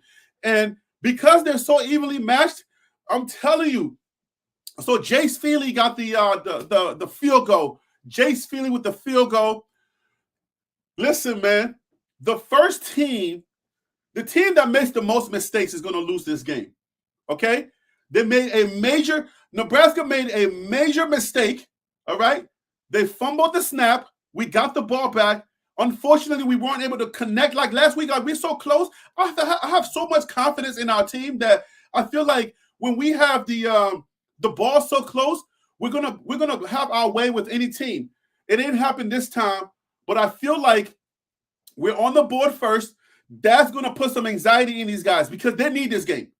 They need it, number one, for their coach. He goes 2-0. I mean, 0-2. Okay? He's already lost his first game. He goes 0-2. What do you think they're going to start writing about him? It ain't going to be good. If the kids have connected with him and they have a personal relationship now, he's a new guy too. Remember that.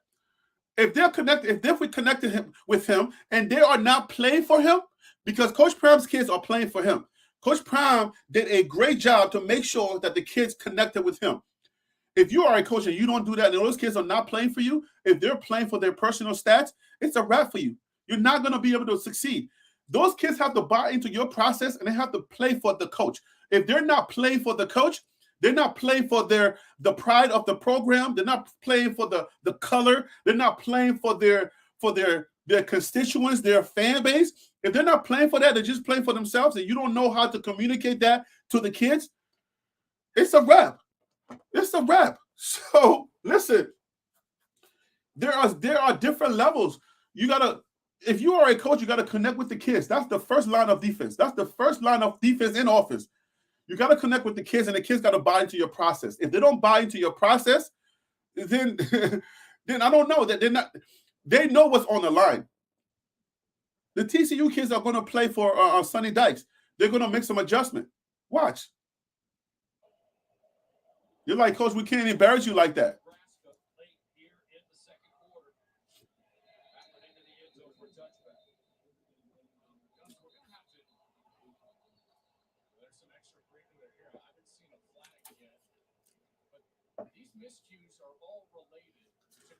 I'm telling you, trust our discipline, our level of discipline.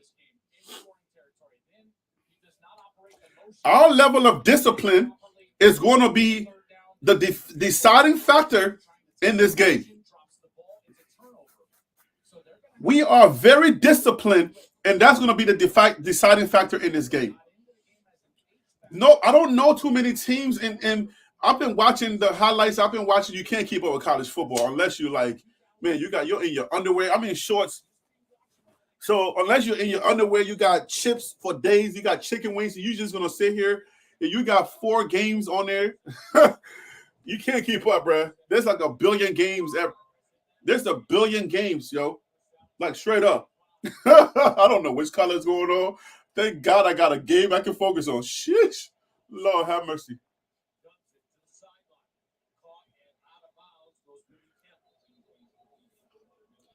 I like our chances, man. I like our product. I like our kids, man. Y'all need to be proud of these kids right here, man. These kids they're really like, they're playing their heart out. Skull Buffs, baby. Skull Buffs. If you're new around here, hit that like button, guys. Hit the thumbs up button. Share the video so we can get more people, more eyeballs watching with us.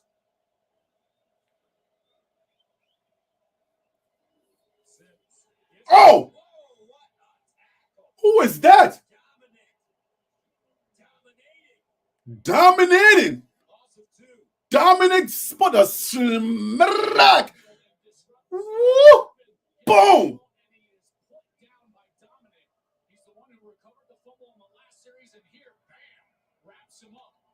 Woo! Da-na-na, da-na-na, ESPN highlight. Let's go, Dominic. Yes, sir. Put a smack on that cat.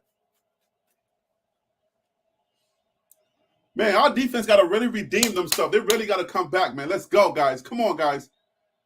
Shut them down, baby. I like our chances, guys. I like our chances. Delay of game. Delay of game offense. It's still 3rd down, but 3rd down, how many yards? That's a 5-yard penalty?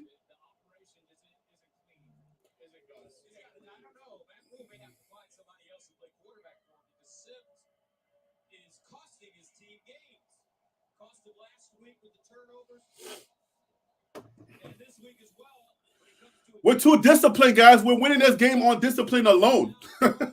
not discipline alone, but we're going to win this game mostly on discipline.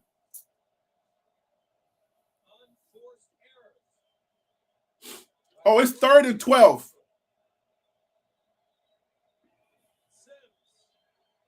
Too much time. Too much time. Intercepted.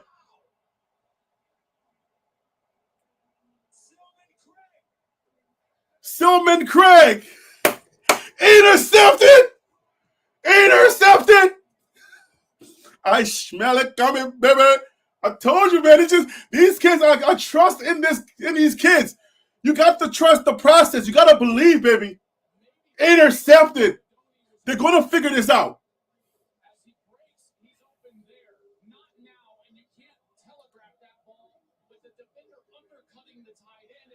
If he stays up, it's a touchdown.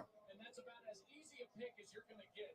Cameron Silman Craig starts today for an injured slusher. Look at the Nebraska fans. They're nervous. The Nebraska fans are nervous. What y'all think this was going to be? You better stop playing with me. Let's go, baby. Interception. Let's go, Shador, baby. Come on, Shador. Give me one. Oh! Touchdown! Touchdown, Tavares! I told you when they start connecting, I told you they're going to connect. It's starting to happen. It's starting to happen. I told you, man, they got to work it out. They're starting to get nervous. We're too disciplined. Shador is way too disciplined.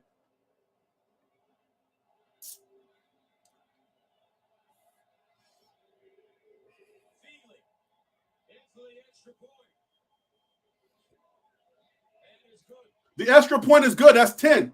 10-0. I want a blowout. I want total domination. We got to send a message to the college football world. Sanders needs time. If you give Shador enough time, he's going to hurt you eventually. Right there. Boom.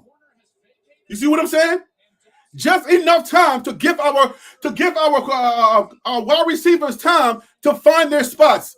I'm telling you, we have the speed and we have the skill set to make it happen. That's why you got to be so confident, man. You can sit back and you enjoy the product because we have the product, guys. We have the product on the field. It's going to take time. Every game is not going to be like we come out, we score 1,000 points. It's not going to happen that way, but we have the pieces. So if you're confident, if you're watching and you're a little nervous, don't be nervous because that we don't need that energy. We need you to just believe. Just believe it's going to happen. Have some confidence, guys. The kids need you. We need you to have some confidence. It's going to happen. 10-0. I want it to be like 45-0. Second half, what Sean Lewis is going to do is his coordination mind, he finds the mistakes they're making on defense, and he exploits those mistakes. That's what the coordinator has to do. He's like, who's weak, who's not, what plays to call in this position. That's exactly what he needs to do in order for him to be effective. And he's going to find it. Certain things haven't worked, but the game is a long game. So you got to be patient and you got to trust the process. The coordinator is going to find the weaknesses. He's going to find the pockets that are weak, and he's going to exploit those pockets. And trust our coordinator. Sean Lewis he's great at his job. Just trust what he's doing. Let's go. Come on, defense. Let's go, baby. Knock him down. This is personal for us. I don't want us to just win like last week. I want us to send a message to the college football world. Wow, they can keep up with Nebraska and beat them like that decisively. I want us to beat Nebraska decisively. Okay, as we see Trevor Woods right there. All right? I told you that kicking ball, man. I want us to beat Nebraska decisively. They're going to talk about our defense. That's going to be in the media. Everybody's going to talk about our defense needs help. But I need us to stop those. They're going to talk about our defense. But offense-wise, we got the pieces. Man, imagine if everything just clicking. Whew. Imagine how dangerous. We would be putting up so much score, man. Our defense is breaking up, and it's that hole right there. That is too much. Man, Shiloh's being bottled up. Ooh, don't hurt him. So this is an opportunity for Colorado to send all those guys up to the line of scrimmage. Although here we are. I like what I'm seeing, guys. I like what I'm seeing. 127 account. Play fake. They're going to throw it. Jeff Sims lets it fly. Shiloh almost had a. Shiloh was close to that. Come on, baby. This is a flag? It could be a holding flag. Come on, no late hit. Did I say hate or hit? No late hit. Don't mind my Liberian accent. It creeps in there every now and then. You're like, what am I talking about?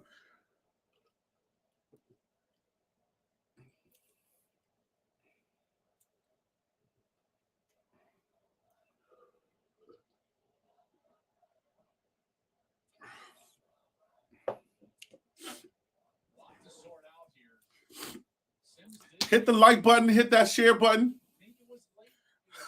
You like the accent? Oh, Lord. Drove his weight on the quarterback into the ground. That would be roughing the passer. I didn't see no roughing the passer, but In the secondary.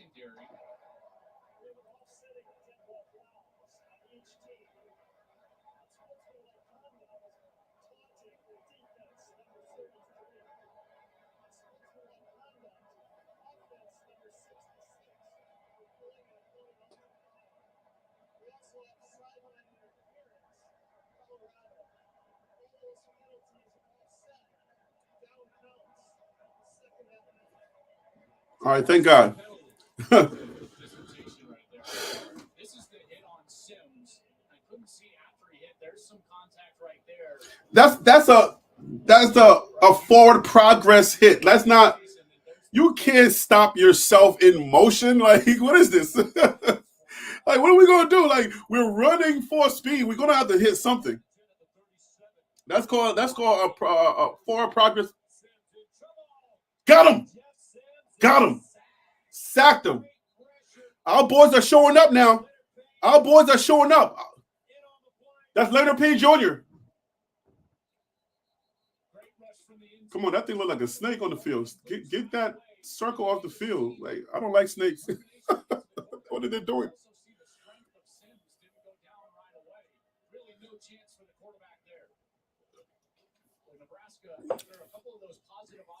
We're more disciplined than they are. We believe more than they do. We do. I'm telling you, it's 10-0. People gonna wake up and look up and see the score and see Colorado winning. Now when we play somebody, we're gonna be the favorite. But you know what I'm saying? Like, I like when people didn't know who we were and they doubted us, and they was like, so you're gonna lose, and then they had the other team, their constituents and their fans thinking like, oh man, we got them in the bag. I haven't released the full interview for the TCU kids yet. I probably won't, but maybe when I get a chance, I'll edit and release it. But when you hear them, like before, when you hear them talk, it's almost like they didn't understand that there was football here. It's as if they didn't think that this, like, Coach Prom understood football. That's what I'm like. He doesn't know football? Oh, he was a player. That don't count. Oh, but he coached for 20 years and you don't think that was enough? I'm like, what?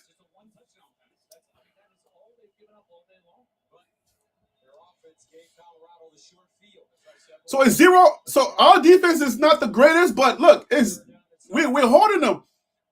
They don't have no score on the board.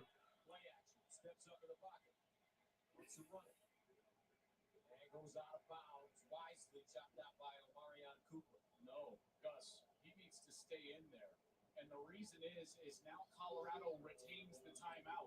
If he goes down in bounds, Colorado has to use it. Now Colorado gets the ball, probably with about 51 seconds left, 50 seconds left. We get the ball back, guys. It's 4th and 9. We get the ball back. So we might be able to go down. If Shador can throw a bomb to Jimmy Horn, we'll probably get another touchdown. That'll be 17-0. So we go to the second half. We get the ball back in the second half. It could be 17-0 or it could be 13-0. Let's see how we do.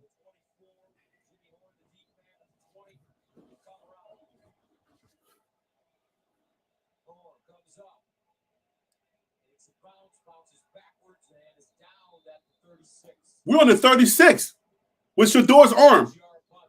We're on the 36-yard line with Shador's arm. With time on the clock and it's about to be halftime. I think we got another chance. We got a chance to put up either another point, either a 3 or a 7. Yo, what it is, what's it going to be? Okay. Let's go. So, not the greatest defense, but they haven't scored. Their offense is not able to score on our, not so great defense. So they're pretty nice. Come on, Shador.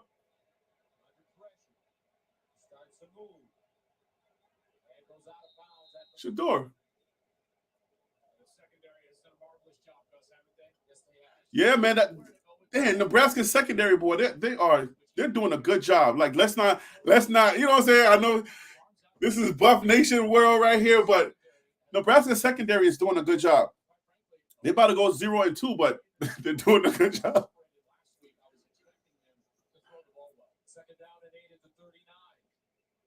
Oh, got him. Free play. Go! Touchdown! Travis Hunter at the Nebraska 40. So we need a few more yards, then we get in field goal position. We can get like a 40-some yard field goal, or maybe a 35-yard field goal. Penalty is obviously declined. We declined that penalty. We don't want that. We want that Travis Hunter play. That's a ta-na-na. Look at that. That's a Travis Hunter play. Travis Hunter is getting it, baby.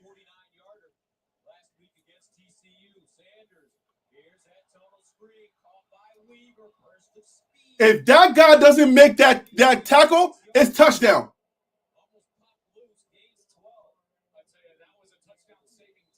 That was a touchdown-saving tackle, I'm telling you.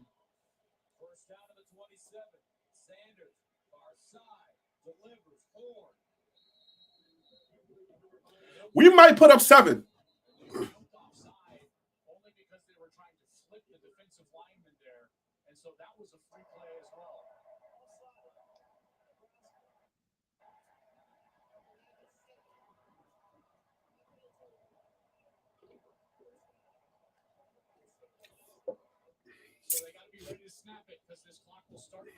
We might put up 7, guys. It's either going to be 17 going to the half, or it's going to be 13. Man, like Xavier Weaver almost had that touchdown, man. If the guy that was next to him mixed the block.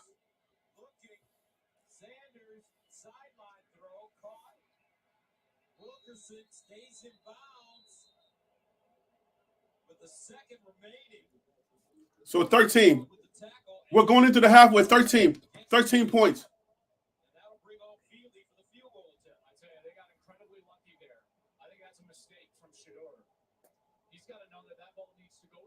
Zone, or you've got to burn it. You can't throw that ball short of the sticks. And then Wilkerson, he's got to get out of bounds. He's got to get out of bounds. And alertly on the sideline, Dion and his staff were right next to the official to save the second with a timeout and at least get their field goal kicker on the field. Yeah, it was a mistake, but we saved it. We were able to get 1 second on the clock. What y'all having? Y'all got chicken wings? Who got chicken wings? Hey, yo, if you want to come on here and shoot your shot with me, let's go. I'll share I'll bring you on. Let's talk. Halftime is coming on. Let's have some conversations.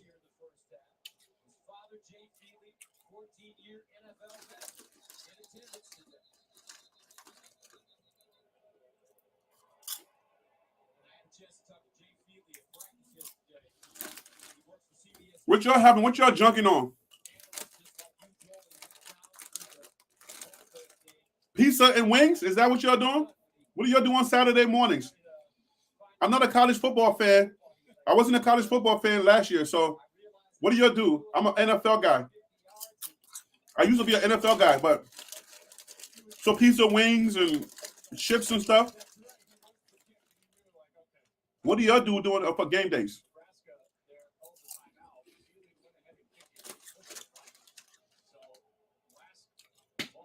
13-0 going to the half.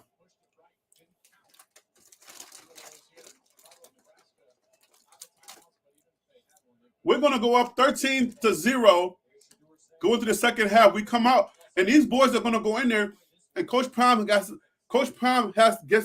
talk to them again. Let them know, calm down. Let's get it. Let's get those plays. The score is a lot more if we don't make some of those mental mistakes that we've been making. It's 31 yards. We about to get this.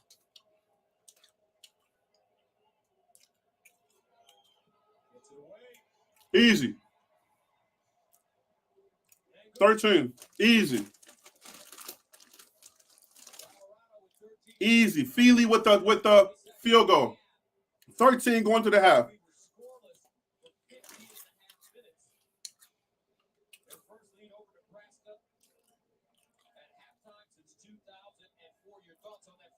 Look at all those empty seats. Who didn't show up?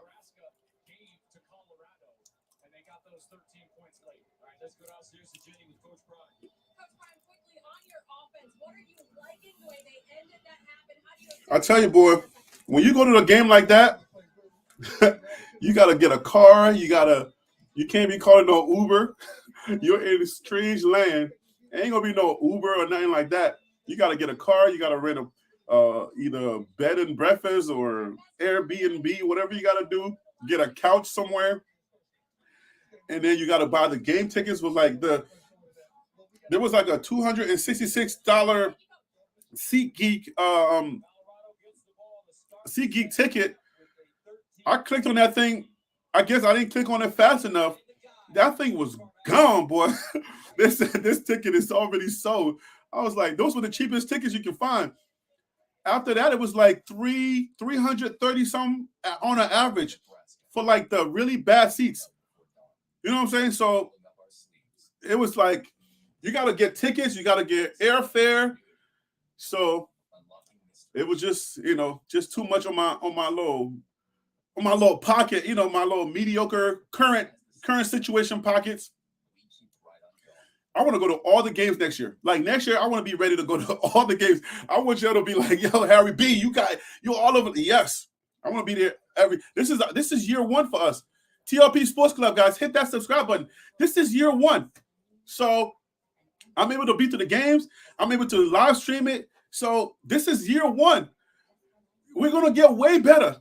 I'm telling you, this TV station that you're watching on YouTube, it's going to get better. Okay? Like, I'm already a filmmaker. I already know what I'm doing. I just got to figure some things out because this is my first year really doing this. So I got to figure some things out. But once I start clicking and start doing it, because I want the content to be great for you guys. I want you to feel like you're watching regular TV. And then you guys know that you guys can talk to me. So I want you to have a personal experience, but I want you to also feel like this product is a great product. You see what I'm saying? Like, this is a real studio. I got a real studio here. You know what I'm saying? Like, everything down here, I built myself. Me and my family, we built with our own hands, watching YouTube videos and learning how to put up studs and stuff like that. Everything here. This was an open space, So we made a real studio. These lights that you see, this dome right here. I mean, I used to work at B&H, so I know equipment already. So for those of you who are trying to start YouTube channels, send me a message. Like, yo, what's some advice you have? I can help you with that. I know how the algorithm works. I've studied it. So let me know if you guys need help. I was thinking about starting like a fans page or that little plus button that says join.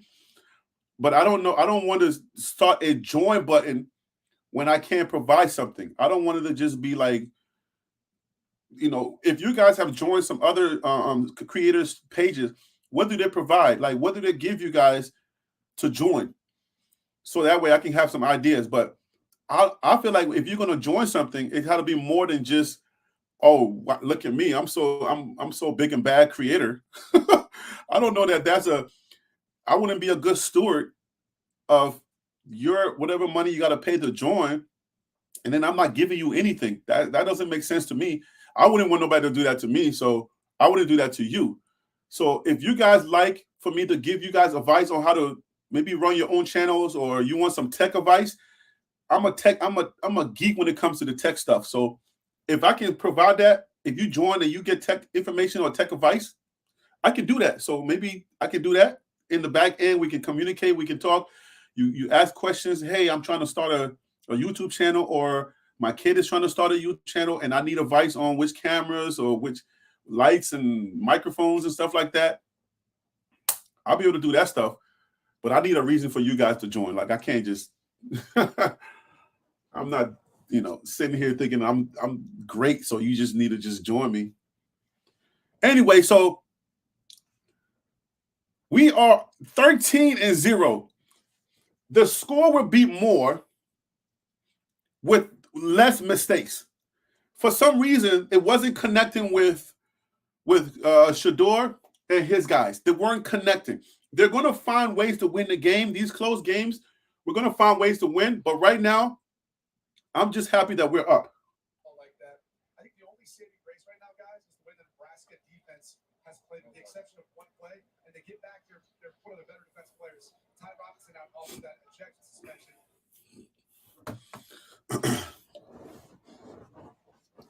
All right, guys. So let me know you want to come on. You guys, the fans, you guys are the Buff fans and the club members for TLP Sports. I know my guy Matt Reeves. If you're watching, if you want to come on, if you got something to promote, if you want to, say some words. You guys have been rocking with me. You helped me down until we got to 8,000 subscribers. So, it's time. If you are, if you are a creator yourself and we rocks, come on, let's talk. Because it's been a long time coming. The season is finally here. We've defended the base so long. I feel like I want an opportunity for people to come on and shoot your shots. Let the fan base see you. Let the BWB Nation, Bandwagon Buff Nation, let us see you. Shoot your shots. Say what you gotta say. Give us some predictions, and let's see. Let the fan base get to know who you are.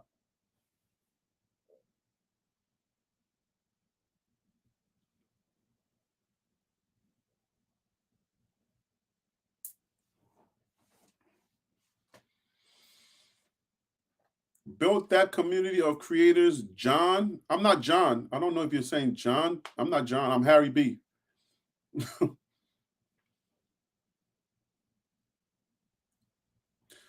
Yeah, man. I thought I was going to be in Boulder. I did everything I could to try to get to Boulder. In the end, it didn't come together. And my wife was like, "Don't force it." You know what I'm saying? Like, she said, "Don't force it. If you do it last minute, you don't know why." You know what I'm saying? Like, she said, "Don't force it." So I didn't force it. I said, "All right, cool. I'm not going to force it." I could have forced it and tried to get down there, but I get to see a different angle of the game. I wish I would have been there for the opening week. There's a lot of activities that are on the ground. I've already built a lot of relationships in Boulder, so a lot of people there already know me. Some people already invited me back to go to Boulder so we can kick it, but unfortunately, I couldn't make it there. I will be back in Boulder. Like, this is a long season. I'm going to be back in Boulder, but it just didn't come together. And this stuff goes fast. And then school started. The kids are back in school.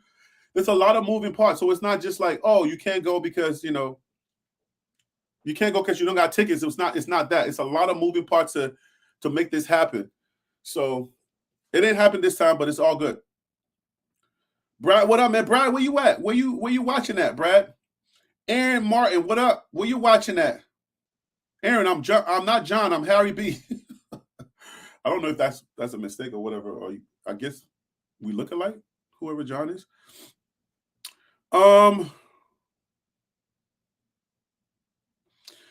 919 says, I love this type of game for the team. It shows us that they can both it shows us that they can both types of games. It shows us that they can both types of games. That comment stuff be a beast, boy. You be trying to type something and be like, wait, what the heck did I just write? Hit that edit button. I don't know what you were trying to say. It's beautiful here in Colorado today. Perfect. Colorado is always beautiful. Rain, snow, or sleet. Doesn't matter. I know it's beautiful out there. I sort of know boater now. I kind of like know the different streets. Because when I get out there, I get out there a couple of days early. And if you've seen some of my footage, I drive in the neighborhood. I go places. So I get to know like the people. Because I do interviews. I'm on the streets doing interviews. So I'm interviewing people inside of the city, not like just around the school. So I kind of know boater already. I just got to get back out there for a game. But guys, I like the product on this field. How do you guys feel about the product on the field? How do you feel? I know the defense, I'm not going to say anything negative about the team because this is a game situation. I'm not saying no, we're looking great right now. We are looking awesome. We're the best team out there right now. I ain't saying nothing negative. Nope. We're the best team in college football right now. Stop playing with me. You see what I'm saying? We're the best team right now. We're going to prove it today. Play both types of games. So Nebraska is not the strongest team on our schedule. My problem games would be Oregon, Utah Utes. I think we're going to beat USC, but I think they got a really good team.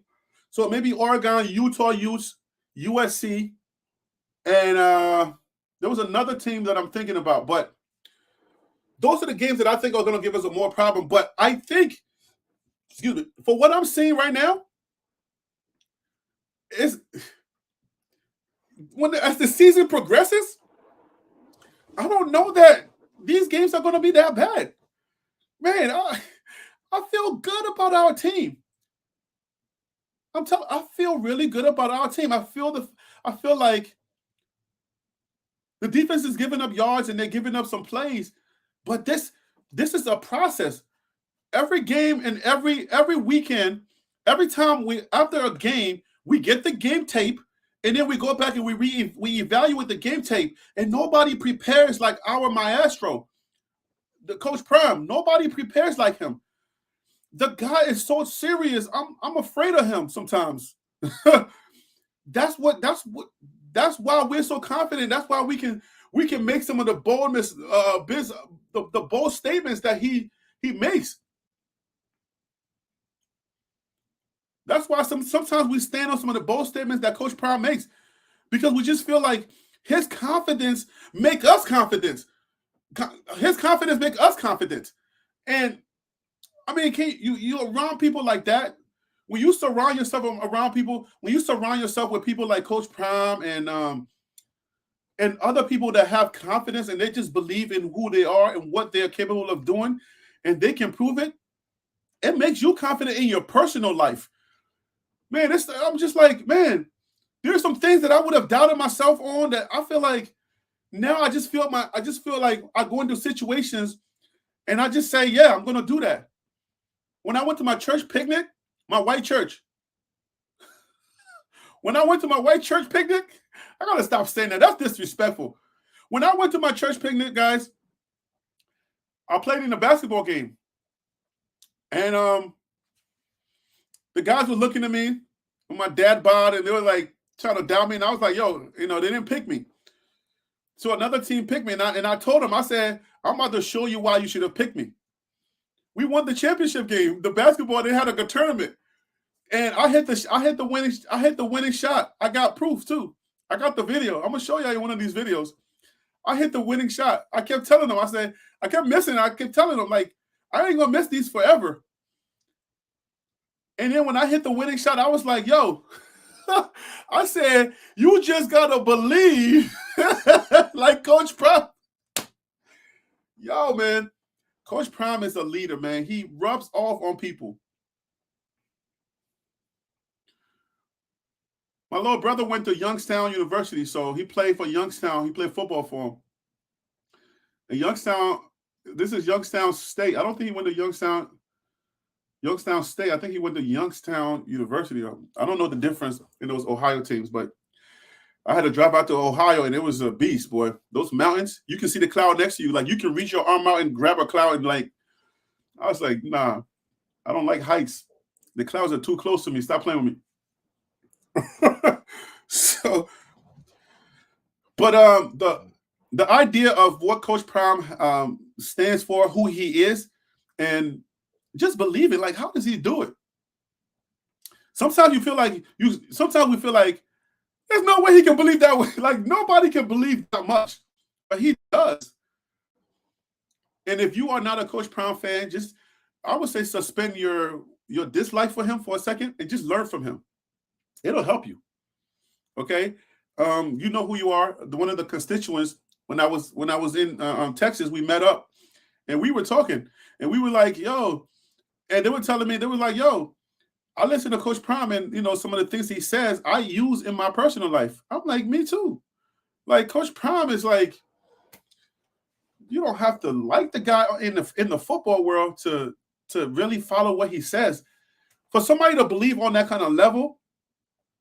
We all know about The Secret to Life, and we read The Secret, the book, and we try our best to manifest things and get our brain to, but he's on another level with it. I'm like, this is different. That's why I'm like, man, look, if you bet against him, it's a bad day for you. It's a bad day if you bet against Coach Prime. Somebody said, you got the video? Bro, I got the video. Stop playing with me. You know I got the video. Yo. Oh, man. No, for sure. I got the video. I ain't lying. You know me. I hit the winning shot, Brethren. They tried doubting me. I got the video right here. Let me scroll all the way to the winning shot.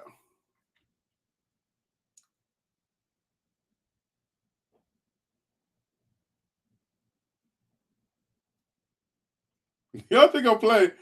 Yo, this kid got nervous. Son got nervous. They were up. They were just about to win, and then they tied the game. They didn't realize that they tied the game. They thought they won.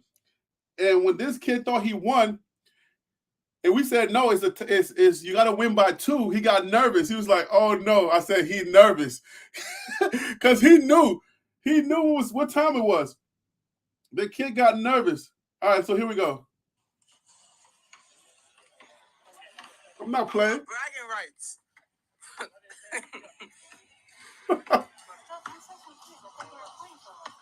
It's 2 up. You have to have scored by 2. Elijah's filming. Oh yeah, since it's the last game, you have to win by 2 points.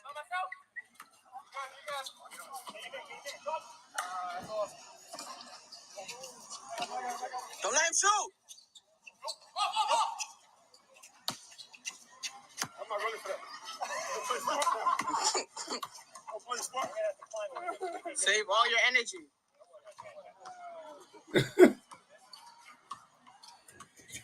I'm telling you guys.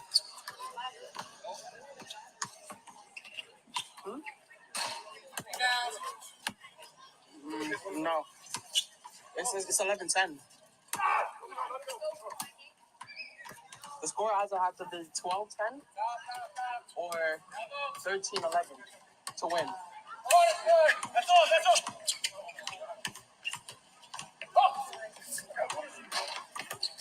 Right up. Yes. 11-11.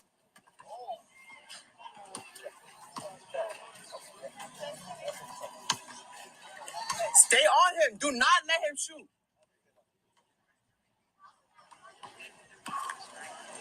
Let me get to the point.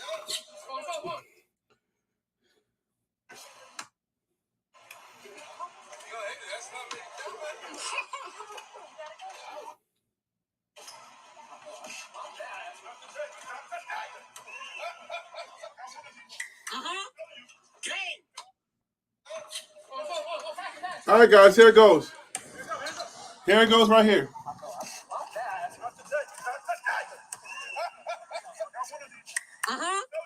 Game. Yeah. I got one of them. It ain't gonna be hard all day. No, that's not me.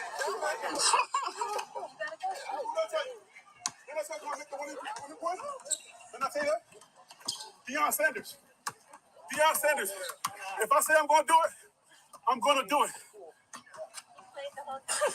He told him like this all day. He told him like this all day. He's gonna do it.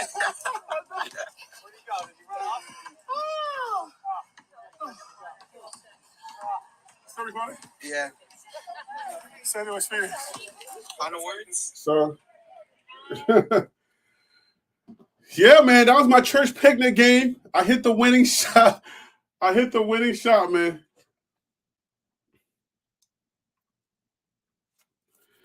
So, Coach Prime is a motivator, man. He's a natural motivator. When I hit that shot, I was like, Deion Sanders, if I say I'm going to do it, I'm going to do it. It's just like he's a natural motivator, and we appreciate Coach Prime.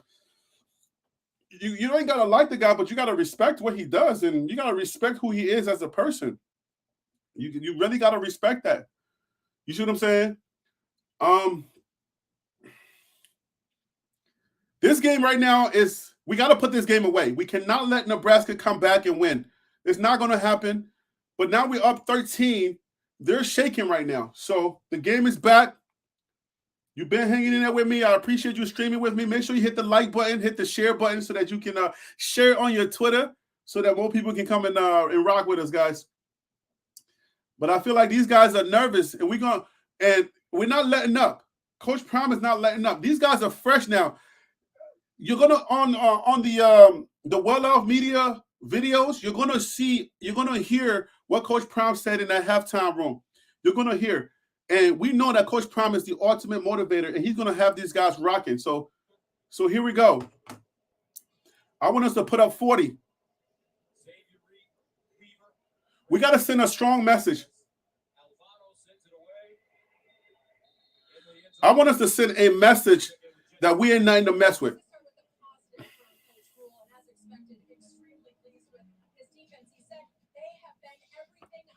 He said you thought you were John. Yeah, I don't want to say that name.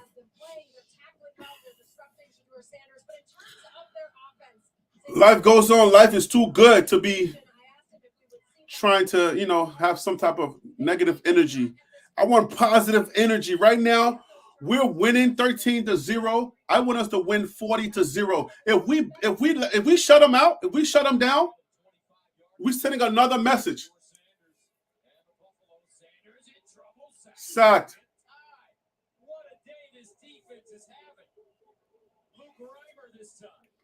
So yeah, the stats are piling up as far as like, okay, they're gonna sack him a few times, but it's expected when teams figure out how to shut down your wide receivers.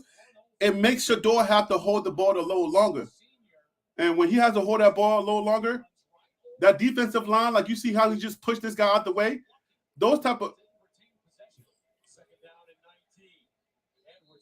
Edwards is not going to be no blocking tight end. Edwards is a running back. You know what I'm saying? Like he has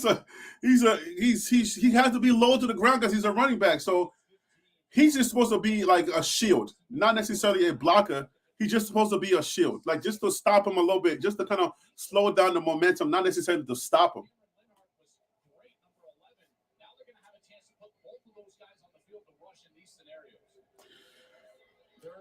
Shador is going to get his numbers, but I feel like he needs to break a few. Like he's going to break a couple more. Just watch. The more this game goes on, you're going to see Shador going to break a few. Here it goes. Travis Hunter. 42-yard pass to Travis Hunter. I'm ready for Travis Hunter to score.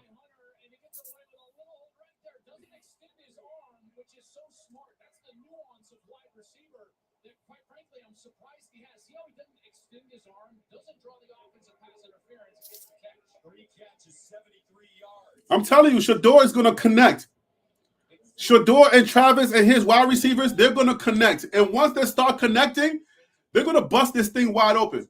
I'm just waiting for that connection to happen. Outside of the touchdown pass that we've seen a free receiver in that secondary. 2nd down and 6 at the 36 underneath. The ball caught. Nicely done. Dawson with the grab. How about the tackle from Newsom, right? Because that's what I think has been so good for Nebraska. Good open field tackle. Great tackling in the open field. We have not seen those runners get much after the catch. 3rd down and 1. He's coming. Guns it. 3rd down and 1, man. Ball caught by Horn. And he loses 2 yards on the play. Sean Singleton defensively. I said we keep going. We stay on the field. That's right. 4th down, we're staying on the field. 4th and 3, we're staying on the field.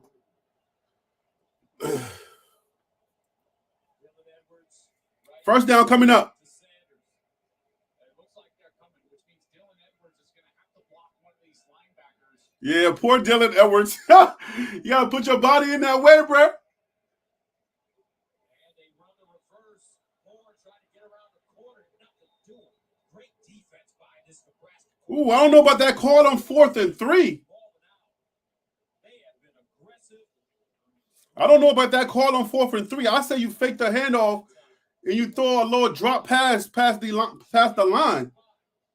If it works, it works. But I don't know about that call. Let's see what Nebraska can do on offense after this. I mean, we did have a good field position, but yeah. Yeah, I don't like that call on 4th and 3. Maybe on 3rd down, but on 4th and 3, you gotta trust the pass on that one. So you can choose what's best for your family. Bearing Rays used to be a hard day's work, but now without a foot explorer.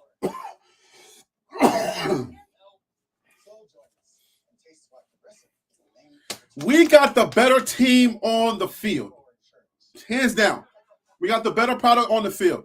Nebraska is not the product. It's not the better product. We are the better product. Now we just can't beat ourselves. That whole transaction that just happened, I just feel like we had an opportunity there to do something, and we missed. That's a missed opportunity right there. Yeah, that sequence right there. I want that sequence back. I want that sequence back because we did some good things in that sequence, and we didn't get the reward for it, but we'll get it back. Our defense is going to keep improving every game. Every single game, our defense is going to improve. And when it comes down to like late in the season, you'll see them like they'll start rocking. Those kids are still trying to figure it out. A lot of them, I don't know that a lot of them are, I think the chemistry is they got to trust each other more. The chemistry needs to be worked on that defensive line. They need to trust each other. They need to know that the one guy is gonna get to his play, get to his position, get to his spot, and make a play. So they don't run into each other. They don't block the man, their own person. But I think they'll start rocking a few more games in. Right now, they look a little bit, they look a little bit off, but I think they're gonna figure it out. But the fact that Nebraska, I guess the narrative here is the fact that Nebraska is not taking advantage of that. You see what I'm saying? So it lets you know, like, Nebraska, even though our defense is breaking up in different moments, they're doing a good job of stopping them in the big moments. And that's what matters. At the end of the day, yeah, you can make all of the plays and you can look dominant on the field, but they're doing a good enough job to make sure that they hold Nebraska. So I'm satisfied. I'm okay with that. Give us time to grow. Give us time to get ourselves together. Give us time to get things going. So if they can do a good enough job to just hold them from scoring or just keep the score down, get our offense back on the field, our chances are great. And I like that. I like the fact that they're doing a good enough job to make sure that we get the offense back on the field. These kids are going to get better, man. That's what I like about it. Second down and 7. Sims on the move. And that ball caught at midfield. I need you to check that play. That ball may have touched the ground. I'll tell you what, Jeff Sims has talent, Joel. I don't know if psychologically this. I need you to check that play. In his head or not, but he's got some skills. There's some athleticism, there's no doubt. All right, he got it. And what they have to do is that they've got to put him in positions to succeed. And they do that by keeping him under center often. 2 weeks in a row, Shador's the better quarterback on the field. That's showing. 2 weeks in a row. Got him again. Second sack. Terrific defense. Alston getting there this time. The West Virginia transfer. Pressure up front is something we didn't see a week ago. No sacks, no tackles for loss against TCU, and that front has shown up, and they've done a nice job. These boys are playing today. You see what I'm saying? If they can get that quarterback a couple more times on his butt, get Shador back on the field, his confidence is growing. You know what I'm saying? Shador always has that silent confidence. He's always going to be there, and he just got to start connecting with his receivers. I'm telling you, let's get Shador back on the field, man. That kid is fun to watch, man.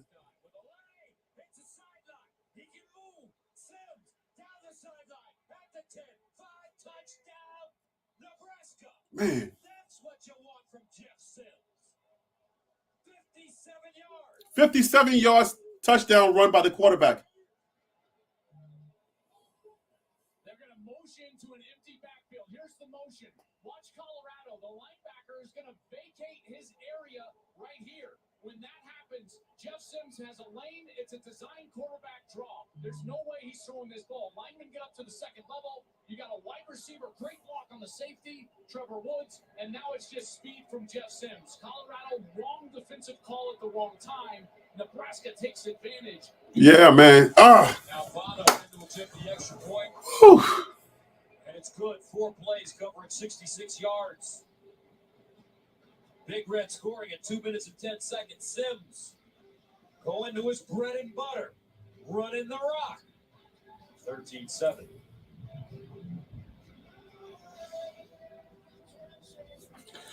Yes, sir. I'm telling you, the defense, man. We need to tighten up.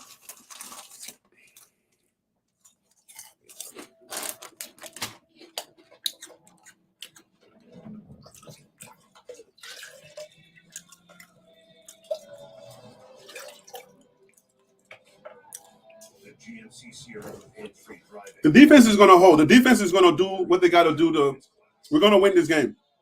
At the end of the day, we need the ball in Shador's hands. There's a little bit of confusion on the line, but I just feel like I can't figure out like what the communication is. Where's the communication breakdown on the line? If they can figure that out, man, I'm telling you, there's so many good pieces, or there's so many places where you see where if they was just to do X, Y, and Z, and they'll break it just like that. And those moments, I'm still waiting for them. Those breaking moments, I'm still waiting for them. Where one missed tackle, and you got Travis Hunter breaking, you got Jimmy Horn breaking, you got Xavier Weaver breaking. I'm just waiting for those moments, and I just feel like it's still there and it's going to come. I really wanted to hold them to 0, though. I didn't want them to score, but that was just wishful thinking, but that didn't happen.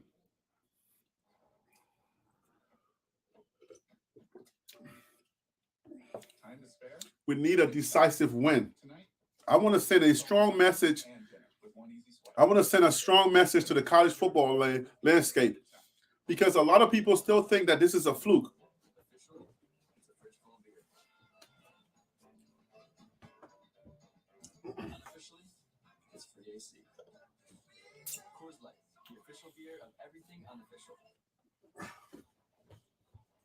Big News Saturday is sponsored by TLC. We are professional grade. a lot of people still think this is a fluke. So I want to make sure that we send a message to people to let them know this is not a fluke. This is real. Colorado football is fun to watch. The offense is fun to watch. If the defense can just hold a few plays, like we've stopped them for the most part so far. So it's just a lot. There's a lot of upside for this team, and I'm excited for it. I'm excited for this team. There's so many upsides. You fix a few things here and there, and we become dominant. I see like the inklings of dominance coming. I see it coming. Man.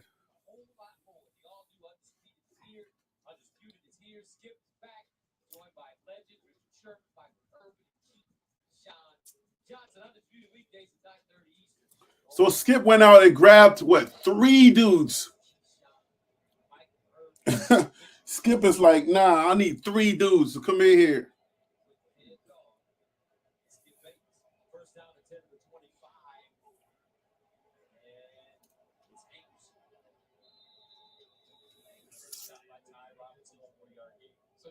Second and 6, guys. You guys remember our preseason talks were that we were going to be run heavy. We need to establish the run in order for those plays, those passing plays, to start breaking open. First down.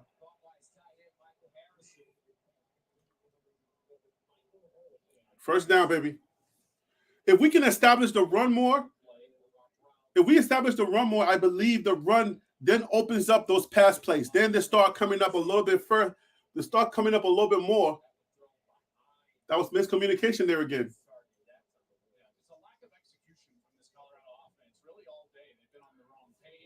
Yeah, it's like miscommunication going on. And this is the home game. Like they were clicking at TCU. They were clicking and the communication was great. But something's happening with the breakup of communication because the wide receivers are going different places. The door's going a different place. So there's a little bit of breakup in the communication there.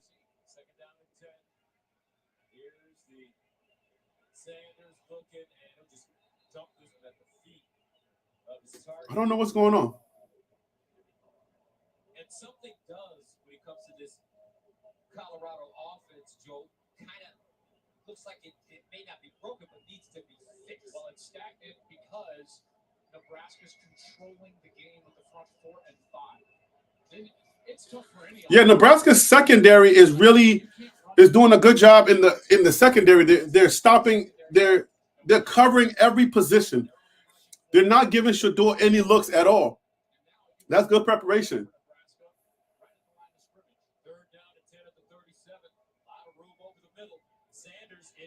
Here we go.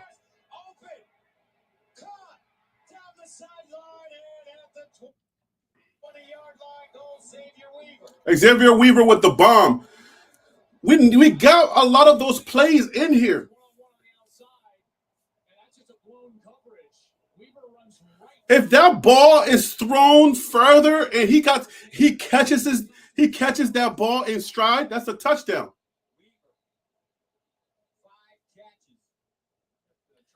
I feel like we got so many of those plays in us. That's why this offense is really fun to watch because Shador is such a disciplined quarterback, and he's such an accurate quarterback that if for some reason, if the line can protect him and not protect him, if the line can give him a little bit more time, and those wide receivers get open, we got so many of those plays in us, and that's why it's so fun to watch him. You just feel like any moment now, he's gonna bust one.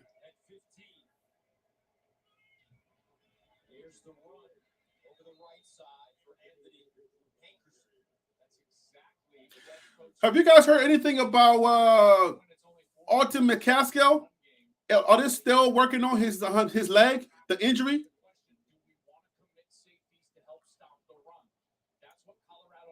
If anybody knows, I haven't watched the Well-Off Media videos to really I haven't kept up. Do we have any information on Alton McCaskill?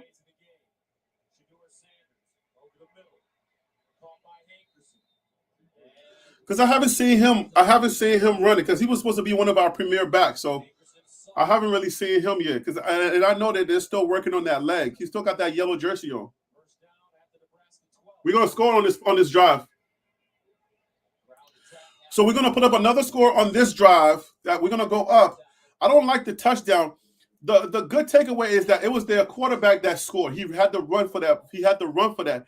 So their wide receivers, our DBs, our secondary, they're doing a good job of stopping their offense from trying to get downfield. So the same good job their backs are doing, their DBs are doing the same good job our secondary is doing. He dropped it. Oh, that was Dylan Edwards. Maybe the worst throw we've seen from Shador in the last couple of games. That one actually was a great throw. It was a great throw. What are you talking about? Looks like he turned him around. Edwards kind of looked on the wrong side. He should be looking over the inside shoulder. That's where the ball came. Sanders threw it perfectly, but now does another. The wide receiver knows how to make that play. Dylan's a runner. The wide receiver knows how to position his body to catch that.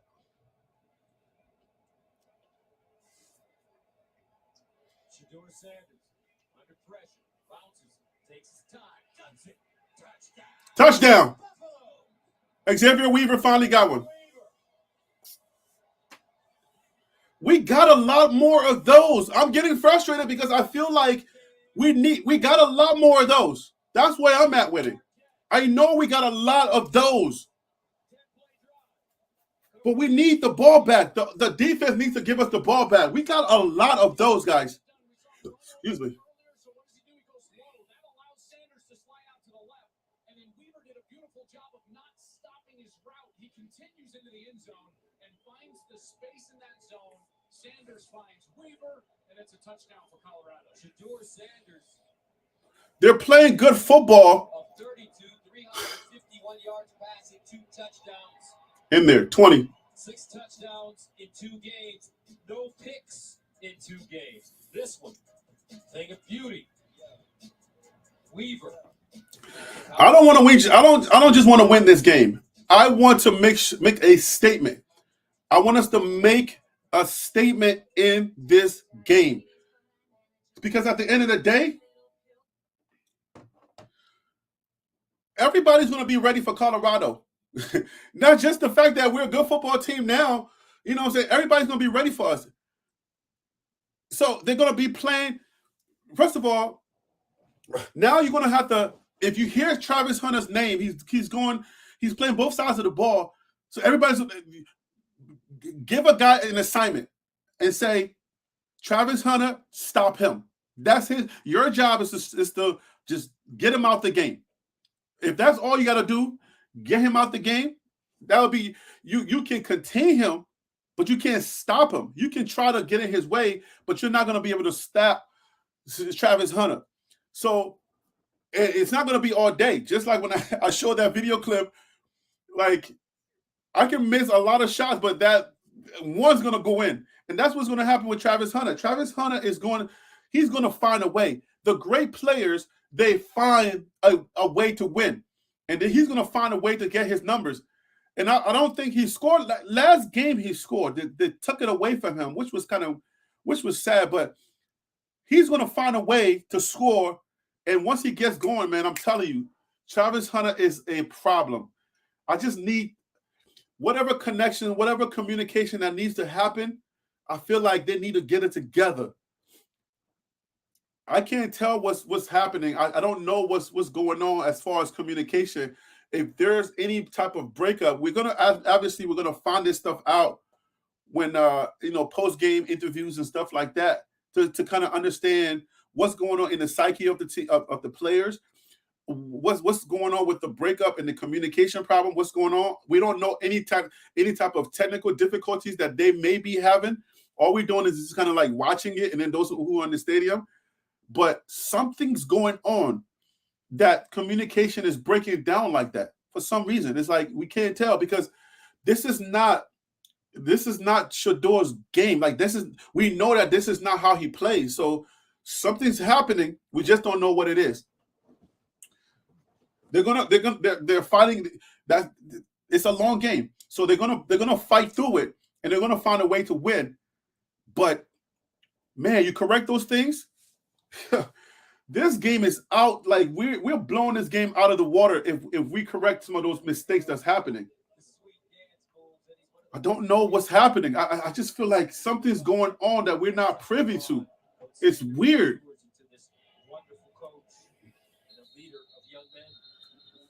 But I'm so happy for like Trevor Woods.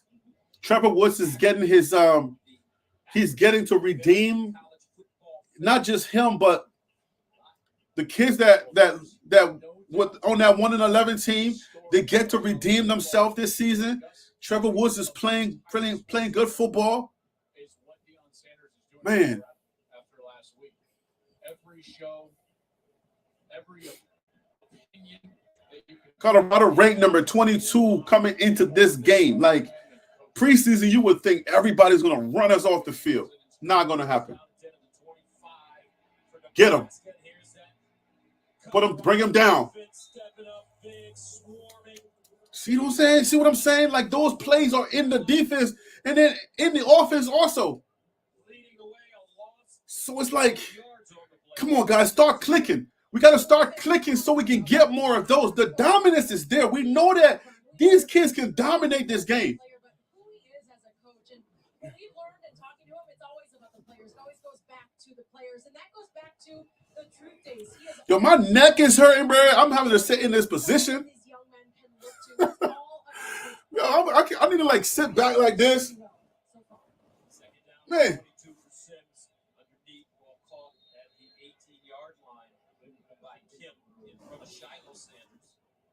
Yeah. Deion Sanders has started coaching at the Little League. As a matter of fact, he coached Dylan Edwards when he was 4 years. Deion Sanders started coaching at the Little League level. Man, if they were saying all of this preseason, if they were saying all of these things and like at least highlighting the things that Coach Prime could do.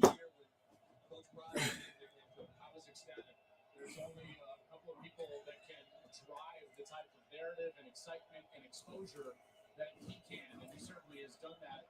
And this is about talent acquisition, and he can certainly do that as well. Third down at 16. Incomplete. Incomplete. 3rd and 16. They didn't make it. They're starting to break down now. That whole talent acquisition is what I was talking about. Talent acquisition has to do with instilling confidence in the kids that are coming. Because parents are nervous. If everybody's bagging on you, if everybody's saying negative things about you, it's hard for the parents. It's hard for the parents to decide. Don't go backwards. It's hard for a parent to decide whether to send their kid somewhere that is just getting negative news all the time. So the talent acquisition is what I was talking about in that video. Talent acquisition is important. A lot of these kids would have came to play for Coach Prime, but it was just so much negative news, and we had nothing to really, combat that with. We had Coach Prime's history and what he could do, the fact that he was, at Jackson State.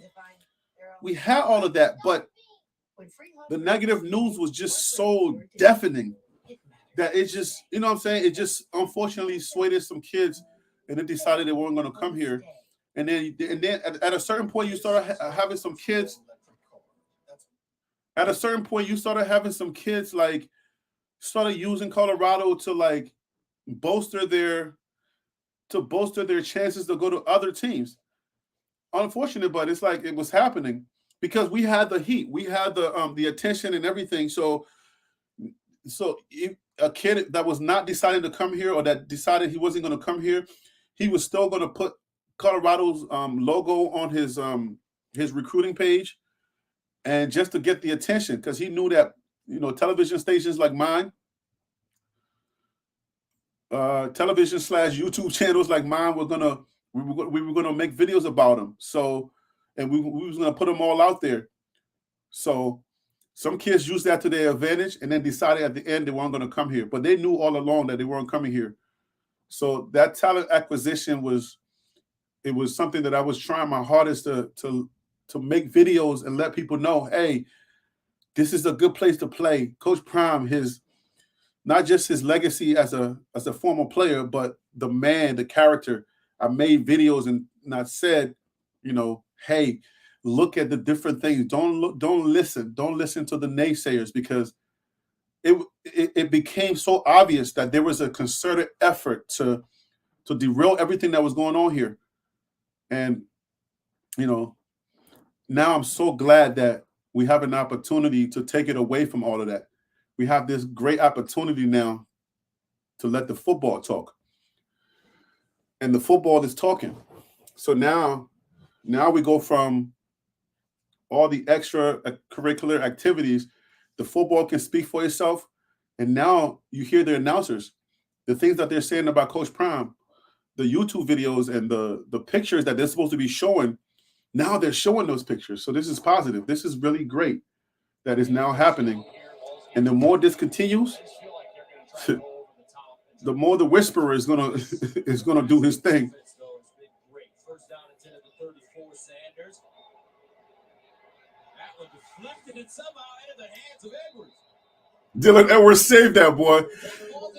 That was about to be a bomb. It looked like he was trying to take the shot right there. Watch this, Gus. He's coming back, and it looks like he's trying to go deep, but the ball floats out of his Shador had his man deep. His arm, and how about Edwards? Like a center fielder in the outfield, just tracks it and gets the catch. He gained 7 yards on the. If Shador steps out and dodge that guy, if Shador's able to dodge that defender, he has his man downfield.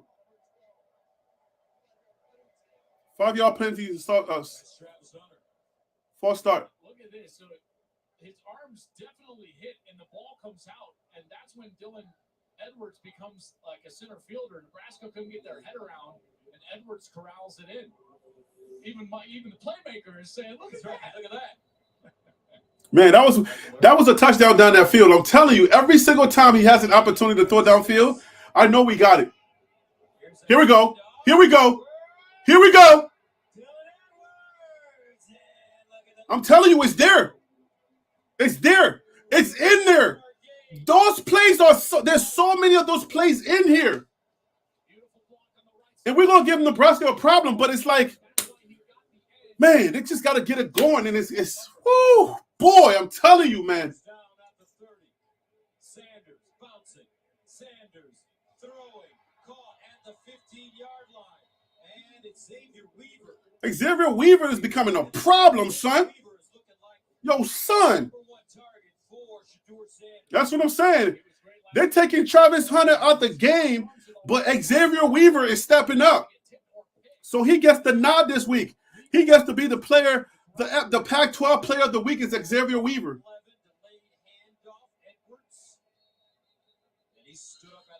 Xavier Weaver becomes the Pac-12 offensive player of the week.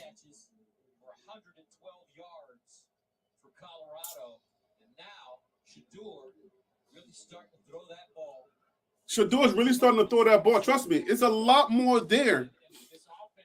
And the coordinator is going to find it. Sean Lewis is going to find those pockets. He's going to find and exploit those early moments that they had in the game to know that where the weaknesses are. He's going to start finding it. Trust me, there's a lot more of those there.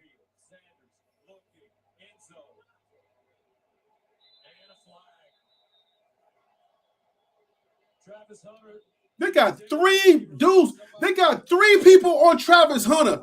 They are trying everything they can to stop Travis Hunter. Pass interference. 3. They are. When I'm telling you, they have a game plan for Travis Hunter. Yo, they are trying everything they can try to stop Travis Hunter. Look how many dudes on him. I'm telling you, they give a couple of people a job. Stop Travis Hunter.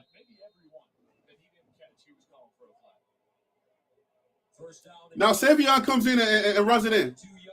Savion with his big body come in and just run somebody over.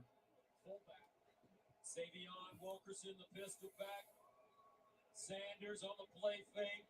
Reverses. Lets it fly. Incomplete. Hunter. Man, Travis Hunter almost had his first touchdown. Defended by Quentin Newsom. Second and goal. They were trying to sneak those big guys out in the flat on the right. Good defense by Nebraska, and there's Newsom. Ooh. Great job of. Even though Oh, it hit the fingertips. He wasn't contacting Hunter until the ball arrived, and then he fought through the hands of the wide receiver. That's a beautiful job by the corner. I know Shador trying to get Travis on the board, man. He's trying to. Not a lot of room. Third and goal. Shador's trying to get his guy on the board. He's trying to get Travis going. You can see it. Because I saw some other guys open on the right-hand side of the field, and all he had to do was just toss it to him. I don't know if they're, because they have that relationship. So I think he's trying to get him going. But, I mean, you can't see everything on the field, but, obviously you're watching. I'm watching. I see everything. It looks different, but I think he's trying to get Travis going. Huge play right here, and then decision for Coach Prime and that staff. Third down and goal. We go for it. Dylan Edwards in the backfield. Sanders will throw it. Sanders steps up. Sanders sacked. Oh, he's sacked. Throw it away. They brought pressure. Nebraska gets it done. Only thing you can't do as a quarterback right here is take a sack. This is a huge Right. from Shador Sanders. Nice. Dylan is open. from the- Well, Dylan's not open. He's not looking. Gets into the backfield, number 4. Nowhere to throw it, and now they force Colorado into a field goal. Huge play for the Huskers defense. Riley Van Poppel, number 94, getting the pressure on Sanders. Feely in for the field goal. It is good. 23-7. 30 yards out. This score should be a lot more than this, bro. I'm telling you, this score should be a lot more. Something's going on with the communication. You've been talking about him, Gus. Xavier Weaver is our Good Hands playmaker, sponsored by Allstate. You're in good hands. Boy, he's been terrific, as you've been talking about. Yeah, Xavier Weaver. 7 catches now. So look for it, guys. Look for it this week. The Pac-12 Player of the Week is going to be Xavier Weaver for the Colorado Buffs. Pac-12 Player, not just for this game. Pac-12 Player of the Week is going to be Xavier Weaver.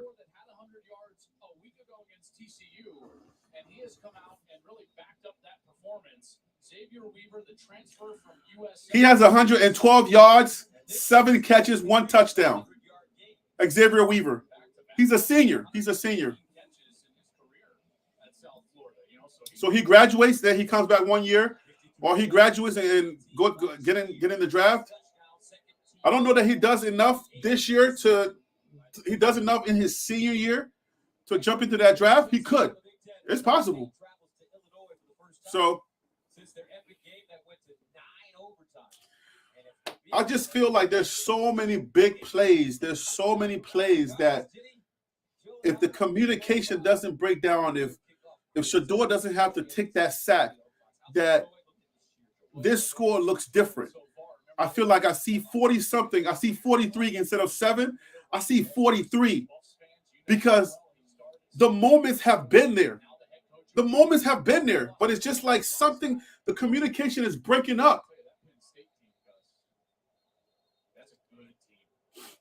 Are they finally ready to compete with Michigan and Ohio State?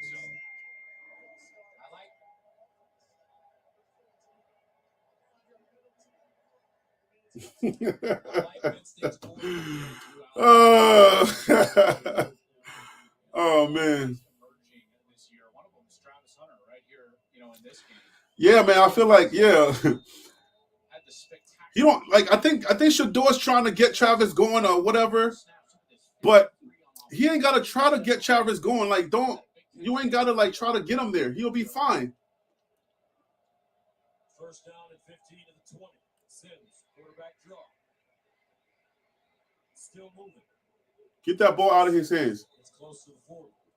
You just have to assume, if you're the Colorado defense, you have to assume running first all the time and then react. Yeah, this is a run team. They're gonna run the ball. The quarterback he scrambles. Then you've got to assume, like the touchdown, Gus, that it's that play for a reason. They're trying to open up space for Jeff Sims in the run. So we got the Heisman talk. We got the two Heisman hopefuls now.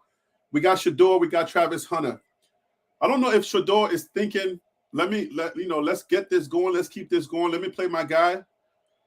Read the game and try to, just try to make the best play you can. Looking, Sims, sideline throw, nice check down as his tight end, and a first down for Nebraska. I love to see it. You talk about a Man. bounce back here in the third quarter. The touchdown run. I feel like this score could be so much more, yo. This score should be so much more. But something's going on with the breakup of communication. That's the only thing I can walk away with this, or I can come up with to say that communication is not happening somewhere. All right, so now it's fourth quarter, and we're still up. As we head to the fourth here in Boulder. Player of the game, Xavier Weaver. So they're shutting down Travis Hunter. Jimmy Horn Jr. have not heard his name much. Dylan Edwards, they're shutting him down too. They're like, nope, you're not gonna beat us this Saturday. So all of the highlighted players from last week, Shador, they're shutting them down. What's the name? Xavier Weaver had a great week last week. He's stepping up. So this is how it's going to happen. Like, we got a long season, guys. During the season, you're going to see different people step up. And that's the great thing about this team. So that is the great thing about this team. If you guys see me pause, I'm getting some text messages from people. I'm getting text messages from people, and they're telling me what's going on and how they feel. It's so crazy. But yeah, this team, what was I saying? Now I just lost. Oh man, you killing me, yo! Like you killing me. I just lost my thought. But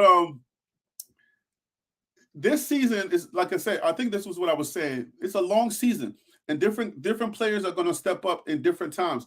We're going to need certain people to step up. The key players are obviously going to be shut down. When you're preparing, if you are the opposing team, you shut down the key players because you know that those key players are the game breakers. If you shut down the game breakers, then you can control the game.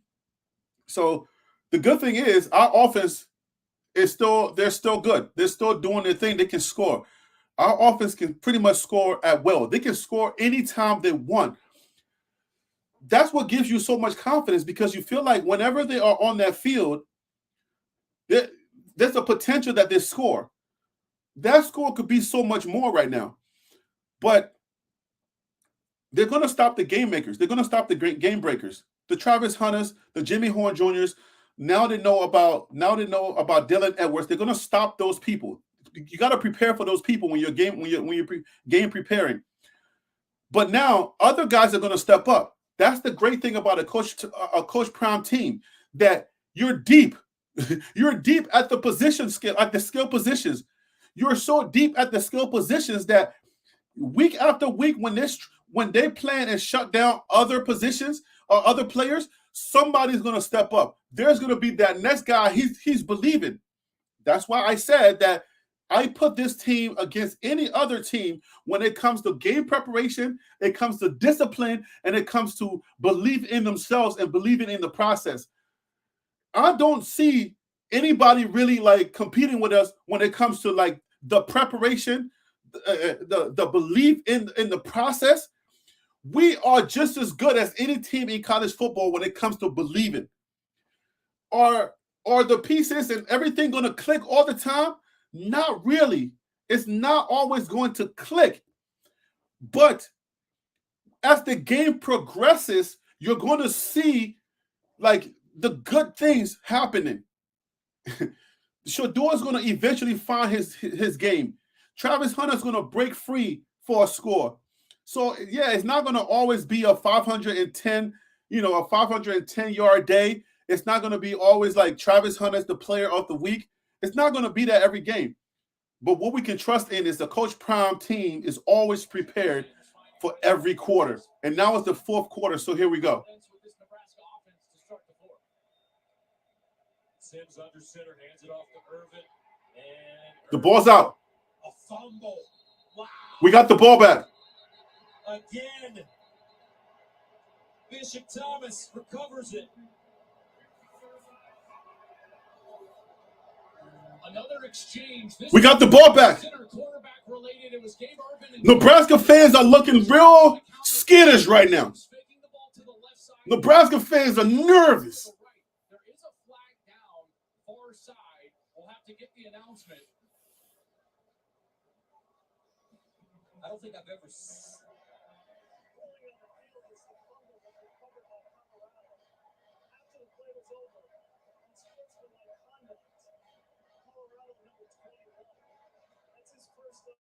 Charlotte, what you doing? So, Gus, here's the exchange. Watch, he's going counter here. Okay, fake it over the left, now a handoff over the top. That is short. Listen to me, quarterbacks out there, young quarterbacks. You are responsible for the handoff. That ball has got to get into the pocket for the running back. The quarterback has That's Joel Klatt talking quarterback stuff. He's the quarter. He's Sanders 21 for the unsportsmanlike conduct, but another Mike, stop playing, Shiloh. puts the ball on the ground. And they'll run it. Hankerson. I don't think I've ever Nothing happening. in all my years of college something like this. We're disciplined. Our discipline is going to show. There are going to be different aspects of a Coach Prime team. The little things are going to show up in every Coach Prime game. It may not be a blowout, and it may not, you know what I'm saying? It may not, like, may not put that many scores on the board. First, here we go. Man. We can trust the discipline of a Coach Prime team. That discipline is impeccable. I'm telling you. No matter how many times they make, how many mistakes they make. First down at the 47. No matter how many mistakes they make, guys, they keep coming at you. And I said early on that conditioning was going to be a factor. Nebraska's starting to look gassed. False start. 65 offense. Do you know what this is? Keisha make this for breakfast. I haven't eaten all day. I'm too excited. But what the heck is this? Keisha, are you watching? I don't know what this is. Tastes a little weird. Keisha, what you doing? Just a lot of bread. I don't like bread like that. But I'm starting to get hungry. Whatever this is. Let's eat it with some sausage.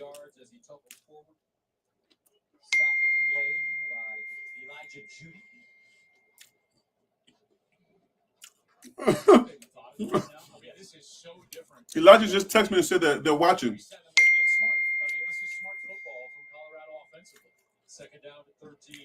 Yeah, guys, I got the sausage, but what is this? Jimmy Horn, let's go. Keisha, what is this? Put it in the comments, Keisha. Elijah, put it in the comments. Let people know what the heck you're trying to feed me here.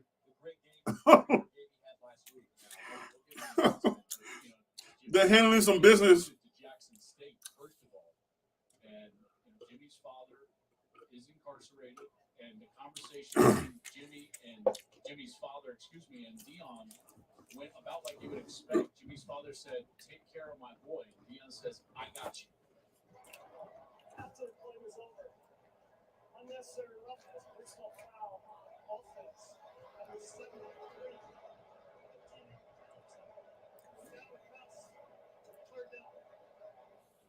Here's the end of the play. You're going to see, well, first, Nebraska gets away with that one right there. That's Ty Robinson, and he threw down Hankerson, number 9, and then that's the second Landon Beebe, 73, gets the flag. But just to finish, those are flags, but I feel like you got to be able to control the field. You got to control the energy on that field.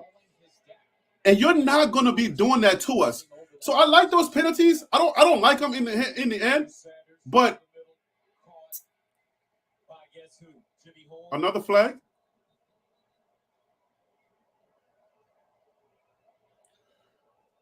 Yo, I like the fact if we gotta let people know that you're not gonna come in here and intimidate us. First down. 1st and 10, Colorado. 12 minutes and 18 seconds left in the game. We're up 23-7. We're beating Nebraska 23-7.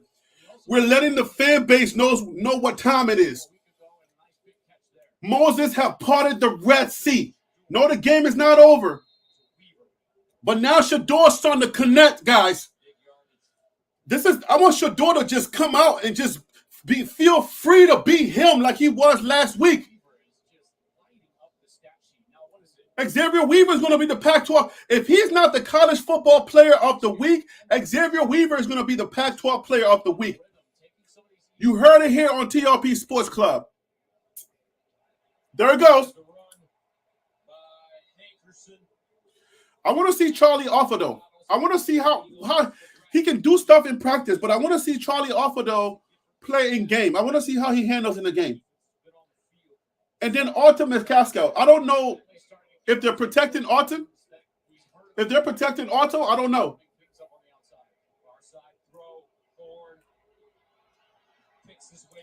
It's starting to click, guys. It's starting to click. They're moving the ball. I want to see more of this. I don't like the score. I'm getting cocky, but I don't like the score.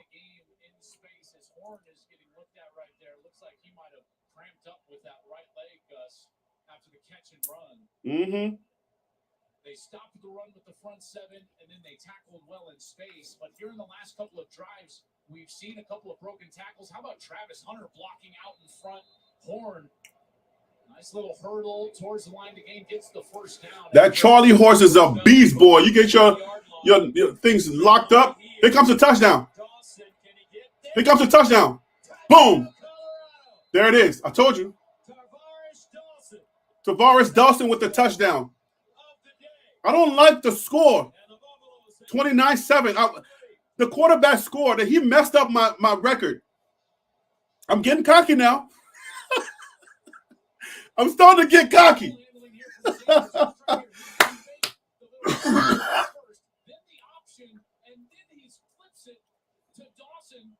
Who's got lead blockers in front of him. Beautiful move and a great block out in front. That was Savion Washington, number 78. Savion Washington is a monstrosity. You understand what I'm saying? That boy's a monstro. He's a monstrous.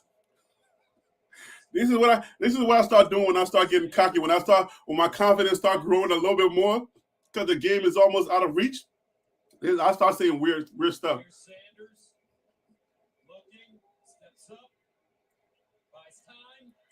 Bruh. Still on his feet. Trying to make something happen across his body. Hankerson. Did he get in?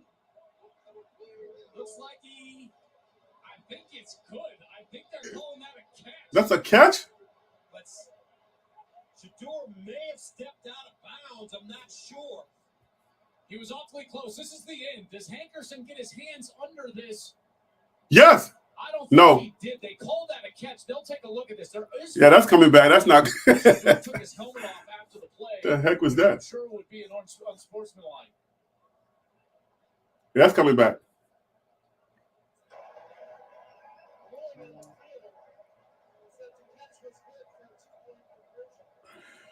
If the catch was ruled a catch, then now they have to prove that it wasn't. And his arm is covering pretty well, even though the ball dropped. But if they can't prove that it wasn't a catch, we get that. I don't know what the heck they were thinking. Shador, what the heck were you thinking, brethren? Got his foot. He stays in. And then after he thinks it's good, as he pops back up, this is what he does. He rips his helmet off right here, and that's what draws the flag. So there's your unsportsmanlike. And then the catch. But he gets pushed, so that's not a. Look at this, but man, how about Hankerson? It's hard to say it's not a catch. Right. His arm is blocking right there. Are they under the ball? Called good on the field. They're going to have to now prove it that that's not a catch. No angle. Don't show me another angle. Don't show me that angle. No, he covers it up. I mean, listen, if you're just asking me to re-officiate the play, my hunch is that it's incomplete. This is probably the best look. Yeah, that's incomplete. Dang it. They got too many dang angles. Stop playing with me, man. We all know that that ball hit the ground, but come on, man. I knew they were going to find that daggone angle, but golly. Yo, I don't know how my son is doing. Micah! This is a beautiful look right here. Are you good? That ball's on the ground. Yeah. Keisha and Elijah, they out on business. Micah's supposed to be home with me. I haven't heard him say a word.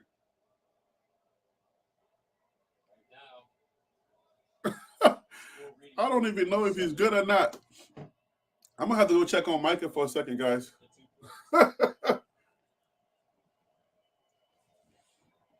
So it's 10 minutes and 45 seconds left in the fourth quarter. Right now, they're reviewing the play, but it's 31-7. Shador was doing one of those TikTok plays. One of those plays that you see on either YouTube Shorts or TikTok where he's running. He's trying to get on TikTok.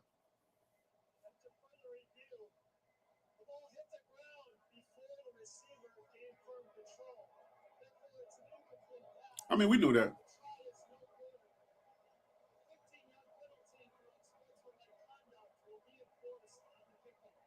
But what about the trip, though? Shador gets tripped. The ball is out of his hands. He gets tripped. Did that guy just say we're overachieving?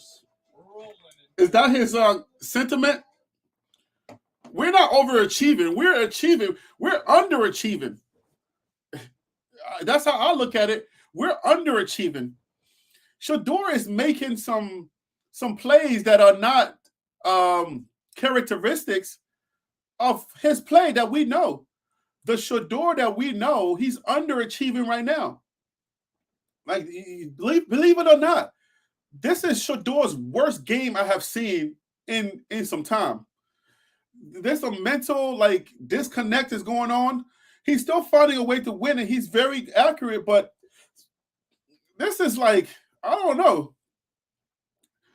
They say we're overachieving. We're if you're not a constituent, if you ain't a BWB and you're not if you haven't been around here, we're very confident around here. We know the plays. We know the pieces we got. For you to say that we're overachieving because we got points on the board, Coach Prime is not thinking that he's overachieving. Coach Prime is thinking what in the world was that? After the game, Coach Prime is going to be like, what the heck was that? That was garbage. You know what I'm saying? He'll win, but Coach Prime is going to be like, dudes, what were you thinking? What in the world? How can you? If we're playing like the way we're playing and still beating teams, I want you to think about this. Let this narrative sink in for teams that we are to play next. If we're playing at this level, which I don't think this game was not our game. Okay. I don't want to say negative things right now because we are in game. I want to keep it positive. I want the energy to stay positive because we still have time on the clock. When the time is over, then I can go in. But we're not overachieving. We're underachieving based on the factors that we know. Based on Coach Prime's expectations, we're underachieving right now. The score should be 100-0. If you're watching the same game that I'm watching, that score should be at least 55. Somebody put up 80 last week, 79 last week. I think the Oregon Ducks put up 80 or 79. That score should not be that. And I feel bad that the score is that they put a score up. They let this quarterback score, but that score, it should not be 29. That score should be more like 40 something. You see what I'm saying? That score should be a lot more. And I feel awful, man. I feel great and awful in the same body because I'm like, dang, man, Shadour's supposed to light it up at home. Shadour's supposed to come in here with Travis Hunter and they're supposed to light this up. Even though we're winning, that should tell you something. That we can be up 29-7 and we feel like this is not our best. We'll take the win. But come on, guys. We gotta do better. We gotta do better, man. I'm telling you. Today, offense. So glad we're putting up the winning scores, but man, I need that announcer to stop saying we're overachieving. Shiloh Sanders, I'm gonna need you to stop getting ran over, okay? Stop playing with me. You got the tackle, but he got ran over. Stop playing with me, Shiloh. Okay? I don't want you to be getting no TikTok videos on you, okay?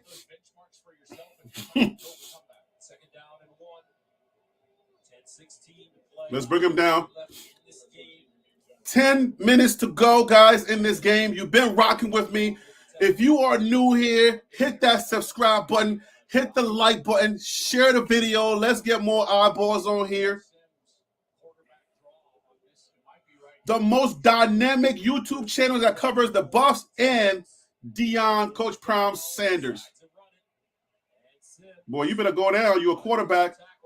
Don't be trying to stand up and get hurt, man. You don't want this problem. I'm telling you. You do not want this problem. Shiloh smells blood. And we know Shiloh can put a smacking on somebody.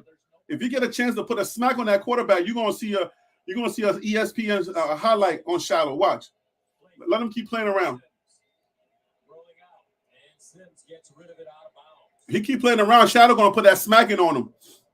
Don't be hurt. Don't be hurt. We don't like for people to hurt. Sims, you see? Oh, Sims is hurt. Sims is hurt. He's out the game. Ah, that's unfortunate. That's their star quarterback. He's out. Ah, I don't like it. Ah, unfortunate. I don't like it. Ah. Backup quarterback comes in. So narrative. You guys remember TCU last year? Starting quarterback gets hurt. Max Duggan comes in, does a great job. Is this a unicorn in the cornfield? Is it a unicorn? Touchdown! Does Nebraska have a unicorn in a Max Duggan with their backup quarterback? Because Sims is now hurt. I don't like it, man. I want these young men to not get hurt and to you know what I'm saying, careers are on the line. Stuff is happening. I don't want nobody to get hurt, man. For real. Even if it's in our advantage. No, I don't want that to happen. But do they have a unicorn? Get it? A unicorn? Because Max Duggan was not the starting quarterback. Max Duggan is not the starting quarterback. So the starting quarterback gets hurt. At the TCU, Max Duggan comes in. They go undefeated the entire season. This is a Coach Prime team. Let's get serious. That dude about to get bottled up. He's about to get bodied. Okay? Unicorn or not, he about to get bodied. They're like, all right, cool. If we can shut down, well, I don't know about shutting down because he did score on us. But if we can keep him at 7 points, that backup quarterback, he's about to get. They're gonna be on their third quarterback before this game is over. Because Coach Prime smells blood right now. That red that's in that stadium, that's just blood that Coach Prime smells right now. I'm telling you. I'm happy for this win, but I'm sad for the showing. I'm sad for the showing. Well, the game's not over yet, so let's not call it. The showing could have been so much better at home. You know, Shadour's going to do his thing. He's going to get his stats up. The Heisman talk is still going to be there. But, bruh, like what in the world? Is that the quarterback trying to run? Did he not get the message? What are we doing? Hasn't thrown a pass in a game, hasn't thrown a pass in competition since 2020 in high school in Kearney, Nebraska. He is the first in-state scholarship quarterback for Nebraska in over 20 years. Rick Harper, 10-46. That's it off. Urban, gained a yard over the play. That was the quarterback trying to run. Maybe he didn't get the message. They were evaluating his left ankle. It has been retaped. He told the medical staff he will be fine. He's up moving a little gingerly, guys, but telling everyone he's good to go to finish this one out. All right, so Sims is a dog. He's going to come back in. All right, thank you very much. Salute to Sims. Yo, if you just got here, welcome to TLP Sports Club. This is the BWB Buff Bandwagon Buffs Nation. We out here. We're new to Colorado football. Come on, Shiloh. This is redeem yourself on TikTok. Redeem yourself on YouTube Shorts. That's my partner. That's my better partner. I'm calling other partners name. What kind of partner am I? I'm live streaming on YouTube and I'm talking about TikTok. Come on now. Redeem yourself on YouTube Shorts. Come on. Get the interception. Let's go. We got 8 minutes left in the fourth quarter. It's third down. Colorado is up 7-20. Colorado is up 29-7. Nebraska. We are 1-0. They are 0-1, and they are going to be 0-2 after this game. Let's go.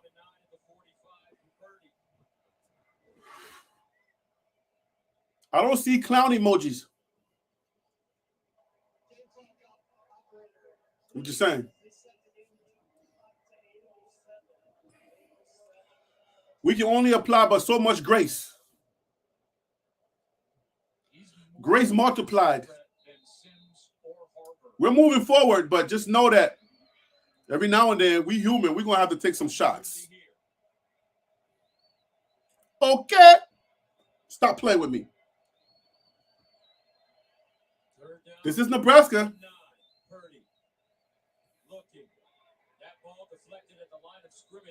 No bueno. 4th and 9.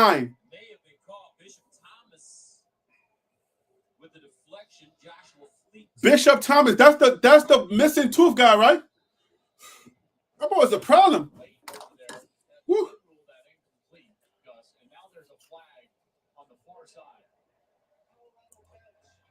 Let's go.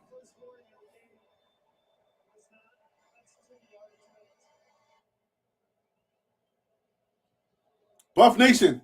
Well, they better get ready here defensively, and I think Nebraska going for it on 4th and 9. Nebraska's going for it on 4th and 9. They ain't got no other choice. Here's Harper looking. Got him. As he throws incomplete. Yo, 88 almost had it. Levante Bentley from Clemson. And Nebraska turns it over on Somebody put that smacking on him. lost his starting job this week after last week. Boom. They felt like they could improve in the run defense, but here he is late in the game getting another opportunity. And boy, great closing speed from Levante Bentley, and he provides the hit and the pressure that gets Colorado off the field on 4th down. Transferred in from Clemson, Gus. He had 73 tackles in his career. He lost his starting job? Dang, bro. And that was was a big play for this CU defense. Coming up big. And the ball with return. I need to see 43 or 50, man. I feel like we can't get on YouTube Shorts if we don't get like 50.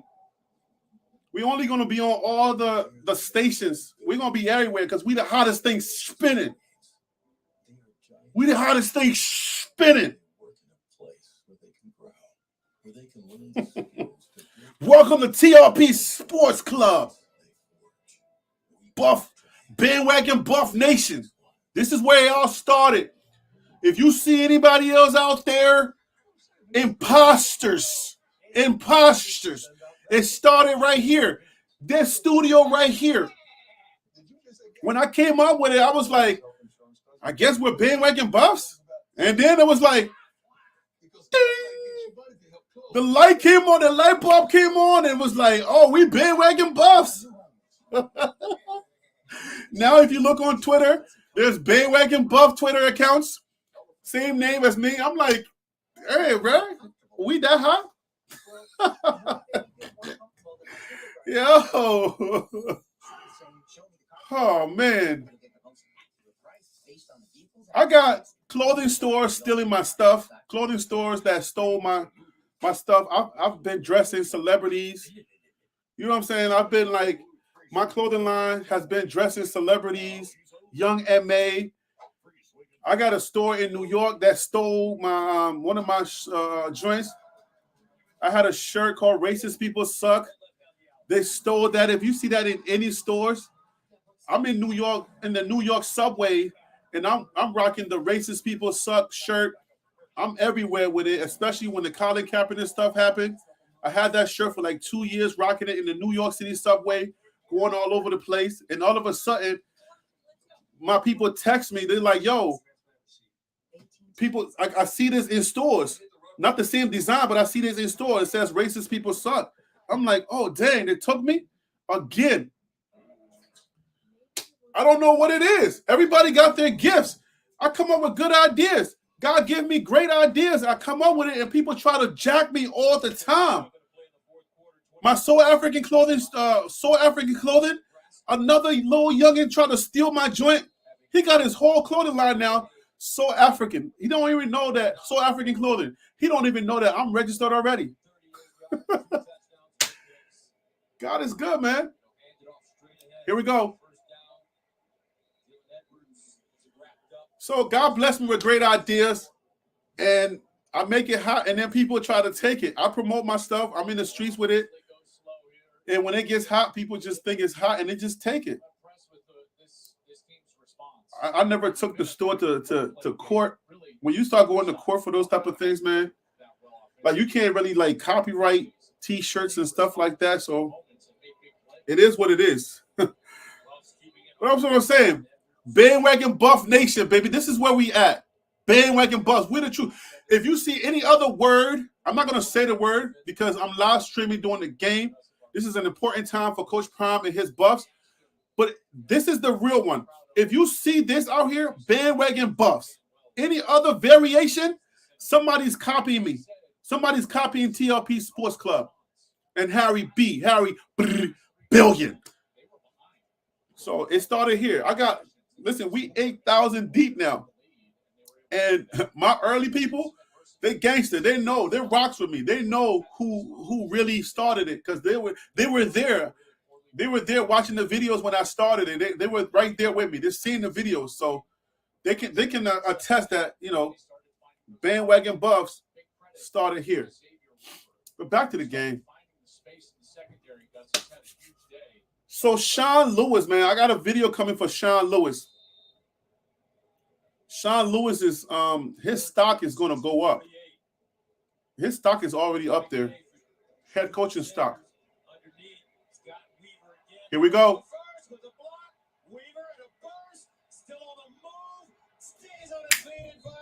Xavier Weaver. Micah, you okay? Micah, you good? You sure? Did you eat? Okay. He's good. You know how dads, how dads do. Dads, there was a meme out there how dads like I don't know what it's called, babysitting when they're watching the kids. Dads are different. Oh, come on with the sack. Come on, Shador, you're going the wrong way, bruh. Nah, yeah, Shador gotta drop back and see his reads. Stop with the sacks. Dads be like, yo, you all right? He's breathing, so I'm good. I put some food on the table. I was like, look, if you get hungry, I'll put it in the microwave. I was like, if you get hungry, Micah, eat this. Eat these. Oh my gosh. Here's Sanders to throw it. Steps up in the pocket, holds on. Coming, man, coming. Guns it. Caught by his tight end. Tight end finally getting on the board, baby. 378 yards, 2 touchdowns. It could have been like 600, 700 yards. I'm telling you. There's 5 minutes to go in the fourth quarter. We're up 29-7. That's a real number. 29-7 is a real number, but I don't like it. I don't like that number. I want it to be more. It could be more. Score touchdown, running. He's in. He runs for one. He does it with his leg. He's doing the primetime dance. He's doing the primetime shuffle, baby. Let's get the primetime shuffled on tape, baby. Put the primetime shuffled on tape. Let's go. Yeah.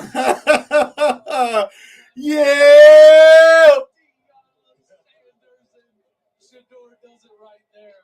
7 of their last 8 drives they've scored. Haven't punted, Gus, since 5:38 in the second. You talk about response.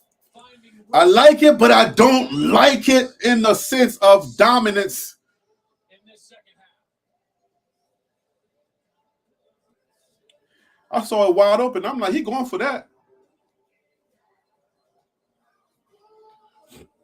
So how y'all feel about this win? Because it's in the bag, baby.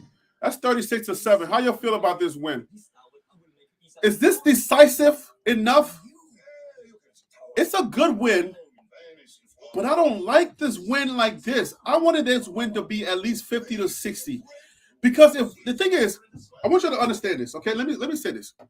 If we put 60 on Nebraska, if we beat them as decisive as we're beating them, because they only scored 7, and that was a run by the quarterback, right? If we put 60 on Nebraska, it sends a stronger message. We went in there because the conversation is we can't do it again. People are going to say, oh, y'all can't do it again. So this is not the same Nebraska team. The fan base don't like Nebraska. So us beating them, that's going to be shock waves to the fan base. So the fan base is good. We held down the fan base. So we did this. We got the win for the fan base.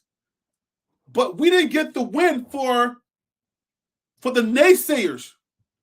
Because I want to smack them and put 50 or 60 on the board. That sends a depth. The analyzers, the analysts, they got to say something different with 60.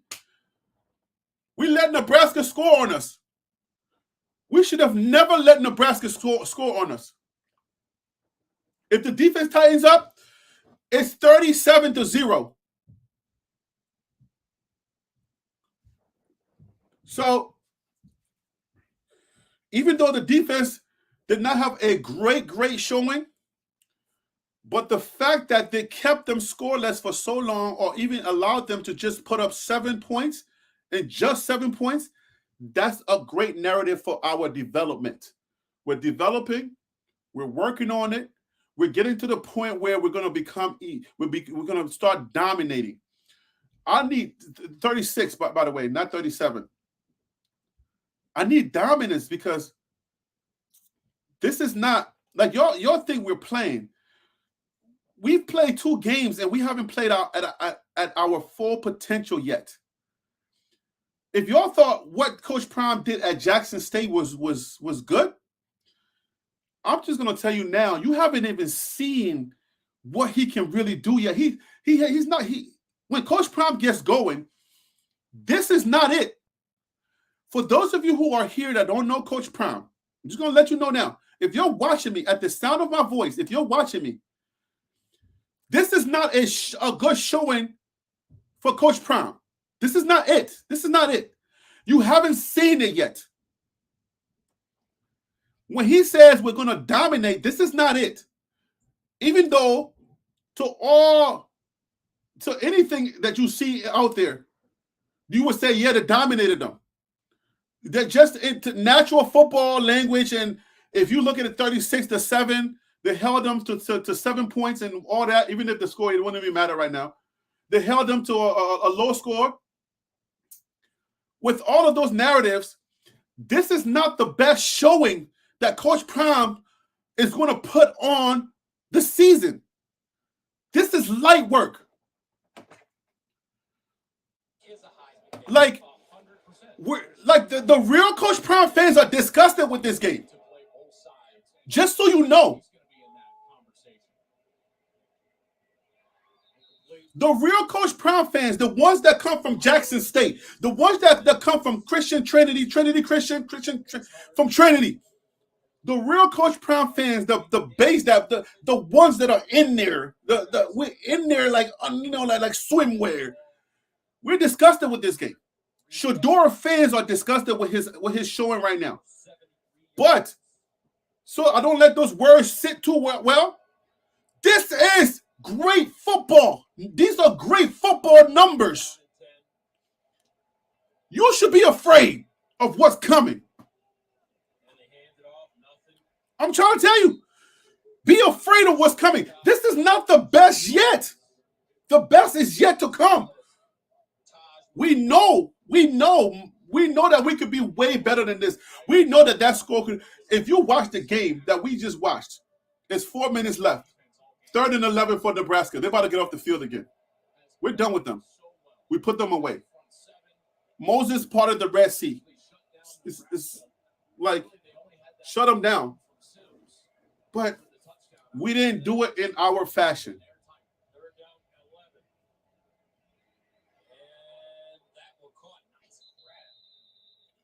We didn't win this game in our fashion. If Coach Prime wins in a Coach Prime, not a Deion Sanders fashion, but in a Coach Prime fashion, if we win in a Coach Prime fashion, they will call for mercy.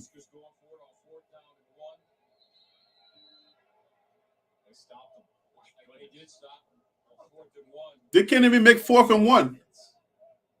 We stopped them.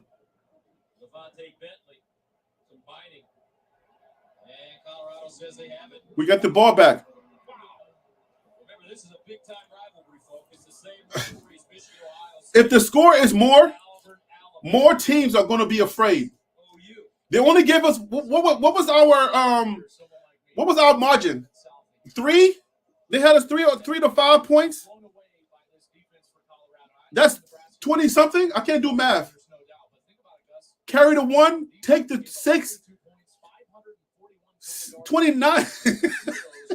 let me pull out my phone and do the. My dad is a genius at math, and I'm terrible at math. -7. 29. I was right. Yeah. Hey, Pops. I said 29 somewhere in there. So Charlie offered those in. All the subs are getting burns now. The subs are in.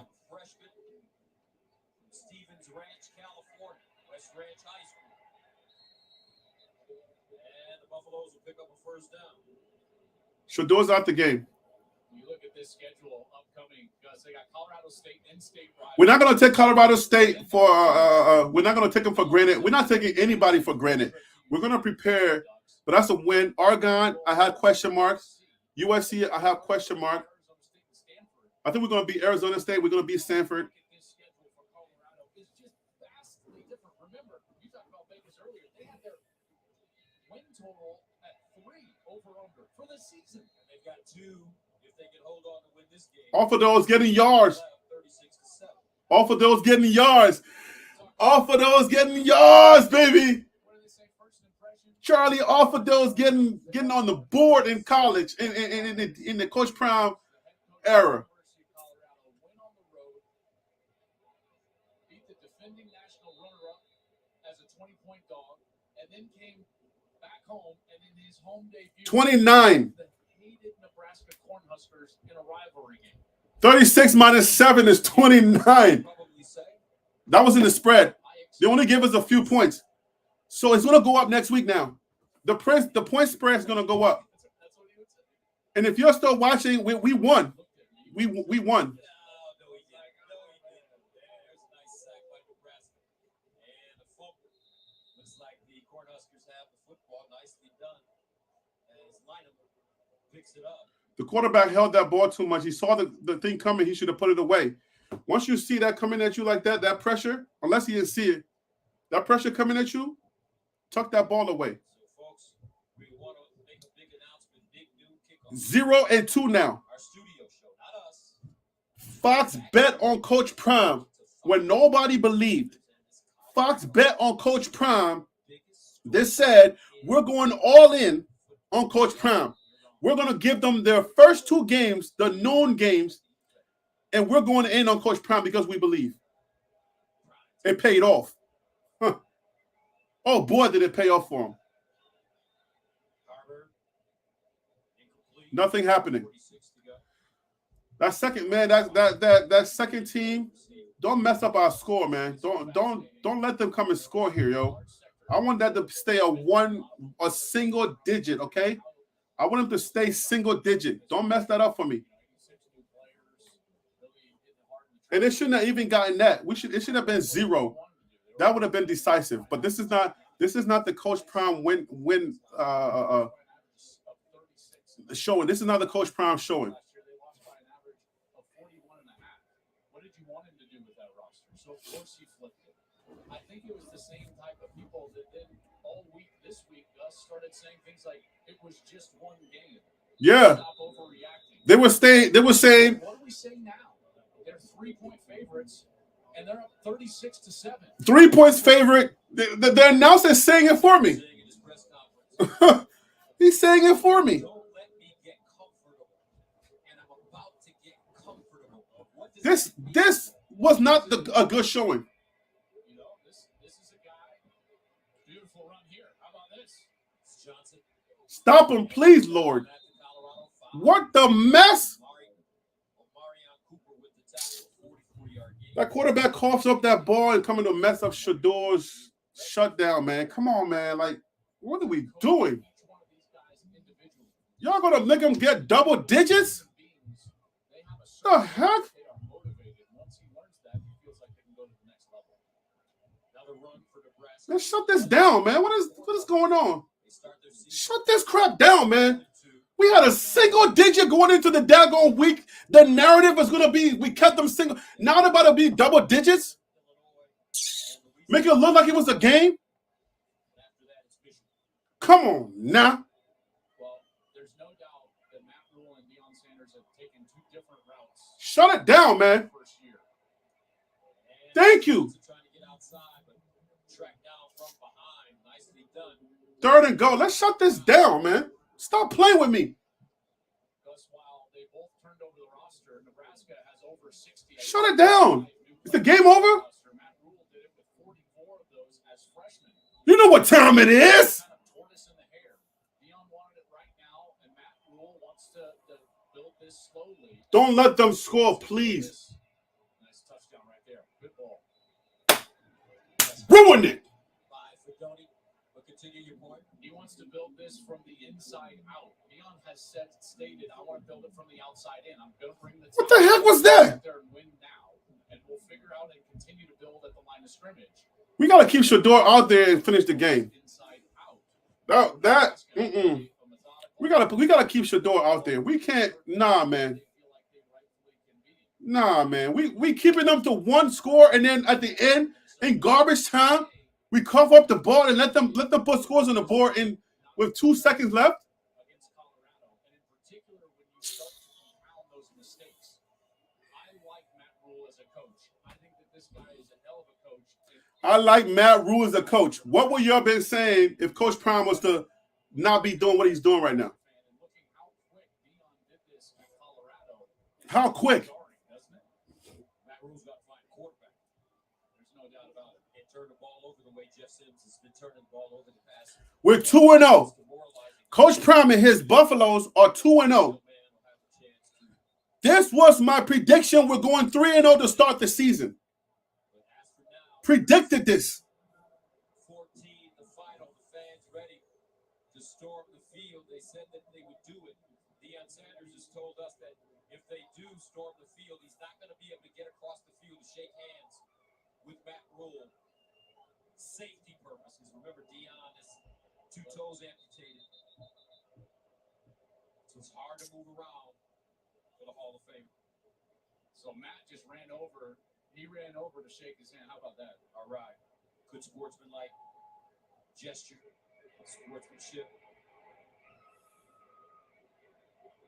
We still got 1 second on the clock. Matt Rule, you do have a good feeling about this coach. I do. He's got a good And stat. so do I. I have a good feeling about Coach Prime. I have a good feeling about Coach Prime and what he's doing. By no means was this the best showing for a Coach Prime team. And I'm going to say this and say this emphatically. I want everybody to hear me out. Whether you're watching this on the recast or you're listening to me right now, as the students go ahead and storm the field, we've beaten Nebraska. Okay. Rival. Yeah. So we won the game, but in the fashion that Coach Prime wants to win it, when you hear him talk at his press conference and you listen to what he's saying, what he's going to do, this was not the showing that he's talking about. What he's able to do and what he's able to, the showing that he wants to do, the dominance that he wants to have, it hasn't been shown yet. It's not on yet.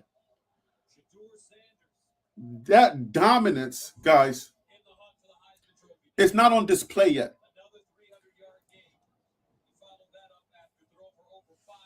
The defense needs to adjust.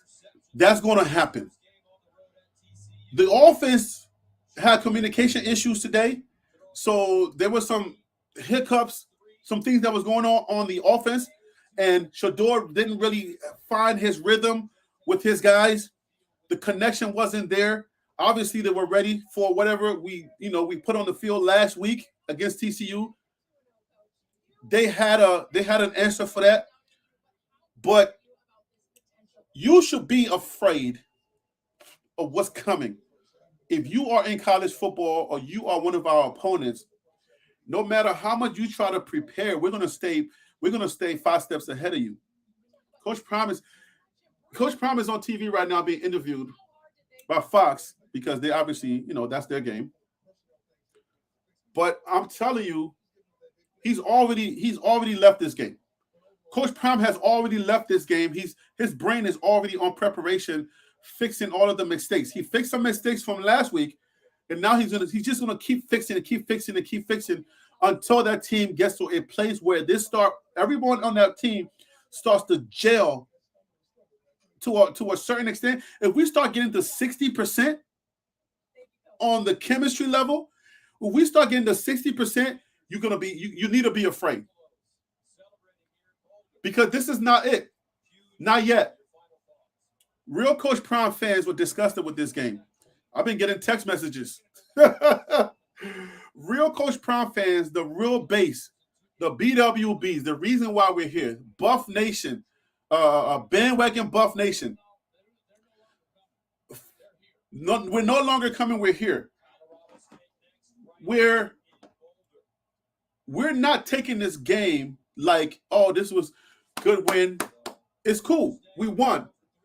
But there's two things that's going to happen here. Because there's going to be, there's the bandwagon Buffs, and then there's Buff Nation. Buff Nation is going to take this win. We won. We beat Nebraska. That's the rivalry. That's the rival. We part of the Red Sea. We knew we was going to do that. You see what I'm saying? We let them know, like, get up out of here. But this is not the showing that we're talking about. This is not the dominance that Coach Prime wants. It was too many mistakes. It was too many cough-ups. Shador got sacked like 5 or 6 times, maybe 4 or 5 times. Shador getting sacked that much? Man. And then they put up 14 against us in the last, the quarterback coughs up the ball. Shador got to stay on that field. Like, in the beginning, these next couple of games, I know we got to get reps for the other quarterbacks and for the other players, but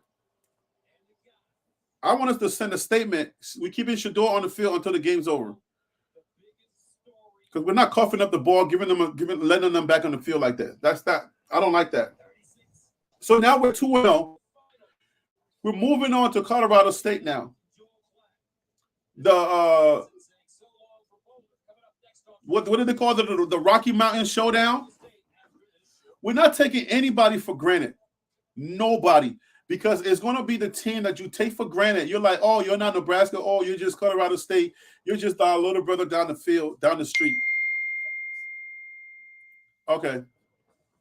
So we're not going to take them for granted. We're going to prepare for them. They are a viable team to beat us last year, so we got to beat them now. So I want to say this.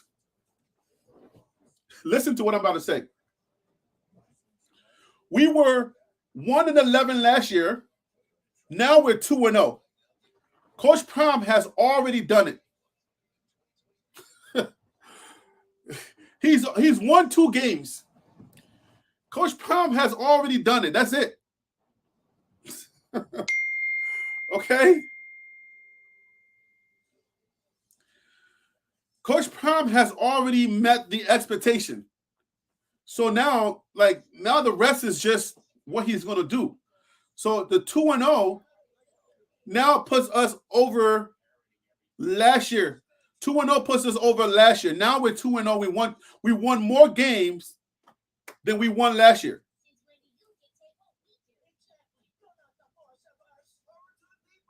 Cliff, thank you for hanging with me, man. I appreciate it. Thank you for hanging with me. For all the new people that are coming in for the post-game wrap-up. So now we got 2 games in. We're 2 games in. There was some nervousness there. Okay, Skull Buffs, for all of those who watched the game with me, I appreciate you. Thanks for coming through. I do appreciate you. We are 2-0. Crystal, thank you for watching with me. Thank you for rocking with me. S Mac, what up? Thank you for watching with me. For all of those who are now coming in after the game for the post-game wrap-up show, we're 2-0 now. We're 2-0, and now Coach Prime has already exceeded the expectation of last year. We've blown that out of the water, out of the gate. So now we're 2-0, and last year we won 1 game. So y'all can breathe a little easier. The constituents that were here and have been disappointed for so long, now you can take a breather. You can rest assured. Number 1, we took care of business at home with Nebraska. That is the enemy. Okay? This was hate week. No red, no nothing. Okay? We got them up out of here. They're gone. 36-14. I wanted to say 7, but then I don't know what the heck happened. So we got them out of here. They're gone now. They're finished. Finito. I can't see y'all, so I got to keep this on. So we took care of business. So now we're done with last year. We've taken care of business. Number 1, we won 1. We beat the number 17 TCU. There was a narrative that was in the media. You just won 1 game. This is not the same TCU team. Okay, so we said fine. We got you. Nebraska it's also not the same Nebraska, not the same dominant Nebraska that used to be back in the day. Not the same. But all of the prognosticators, everyone who talked football, they had us losing this game. If you look at the on-3 predictions, just pick any predictor. These two games they had us losing. I think they had us winning Colorado State. We're not taking them for granted. So we took care of business on the first two games. They're going to say that Nebraska's not the same team. All right, but Nebraska's supposed to be a very, I guess it was supposed to be a hard potential. So we lose. If you look at your bracket, your early brackets from the other creators that are out there, they have us losing 1, they have us losing 2. So now we won. We took care of business 1 and 2. Nebraska's out of here. We hate them. We got them up out of here. But a takeaway is the fact that we've handled business for last season. We've put that behind us now. Now that last season is behind us, all right, we still got kids. We still got players from last season that are still on our team, and they're doing good. Trevor Woods is a starter. He stays in the game, all right? So he's redeeming those kids. He came up, and now Trevor Woods has helped to save the name of some of those kids that were from last year, all right? He's doing that. So I'm taking that away also. I'm keeping track of that as well, all right? The fact that he's starting, he's playing very high minutes, and Charlie Offerdo came in, and Charlie Offerdo did get a couple of yards on the board now. He's in the game, even though it was stoppage time, or even though it was like, what you would call garbage time. It doesn't matter what people say. Well, I mean, we got to talk about it, obviously. I know it doesn't matter what people say, but this is a talk show. We got to talk about it. That's obvious. So I can't stop it. I have to point out the factors. So if I don't talk, then what am I going to say? Obviously, right? That's the whole point. But so there are some takeaways. So I'm glad that the kids that are the 1 and 11 kids, the triple ones are, they're being represented by a few players. Charlie Offerdo. I don't know all of their names, but I know Trevor Woods, Charlie, and others that are still playing. I believe our center is with Van Wells. I believe he's from last year as well. But okay, so we handle business with there. Now we're going. If we Coach Prime is I'm telling you, go watch Coach Prime's interview. All right, Coach Prime he's getting comfortable. When he gets comfortable, several things are going to happen. The kids that are making plays, the kids that are not really connecting, because I think I heard in the game that that the kid from Clemson, Levante Bentley, he lost his starting job. He came in, he made a couple of plays. Hopefully he gets his starting job back, or whatever happens, he's gonna be a contributing factor because he's a graduate student. So now he comes in and he's trying to fight his way onto an NFL roster. A couple of kids right now are fighting for that NFL roster. So we took care of business. Last year is already gone because we're 2-0. All right, that narrative is gone. We're gone. So 2-0, we've already achieved that. Now we got to achieve college football in its entirety.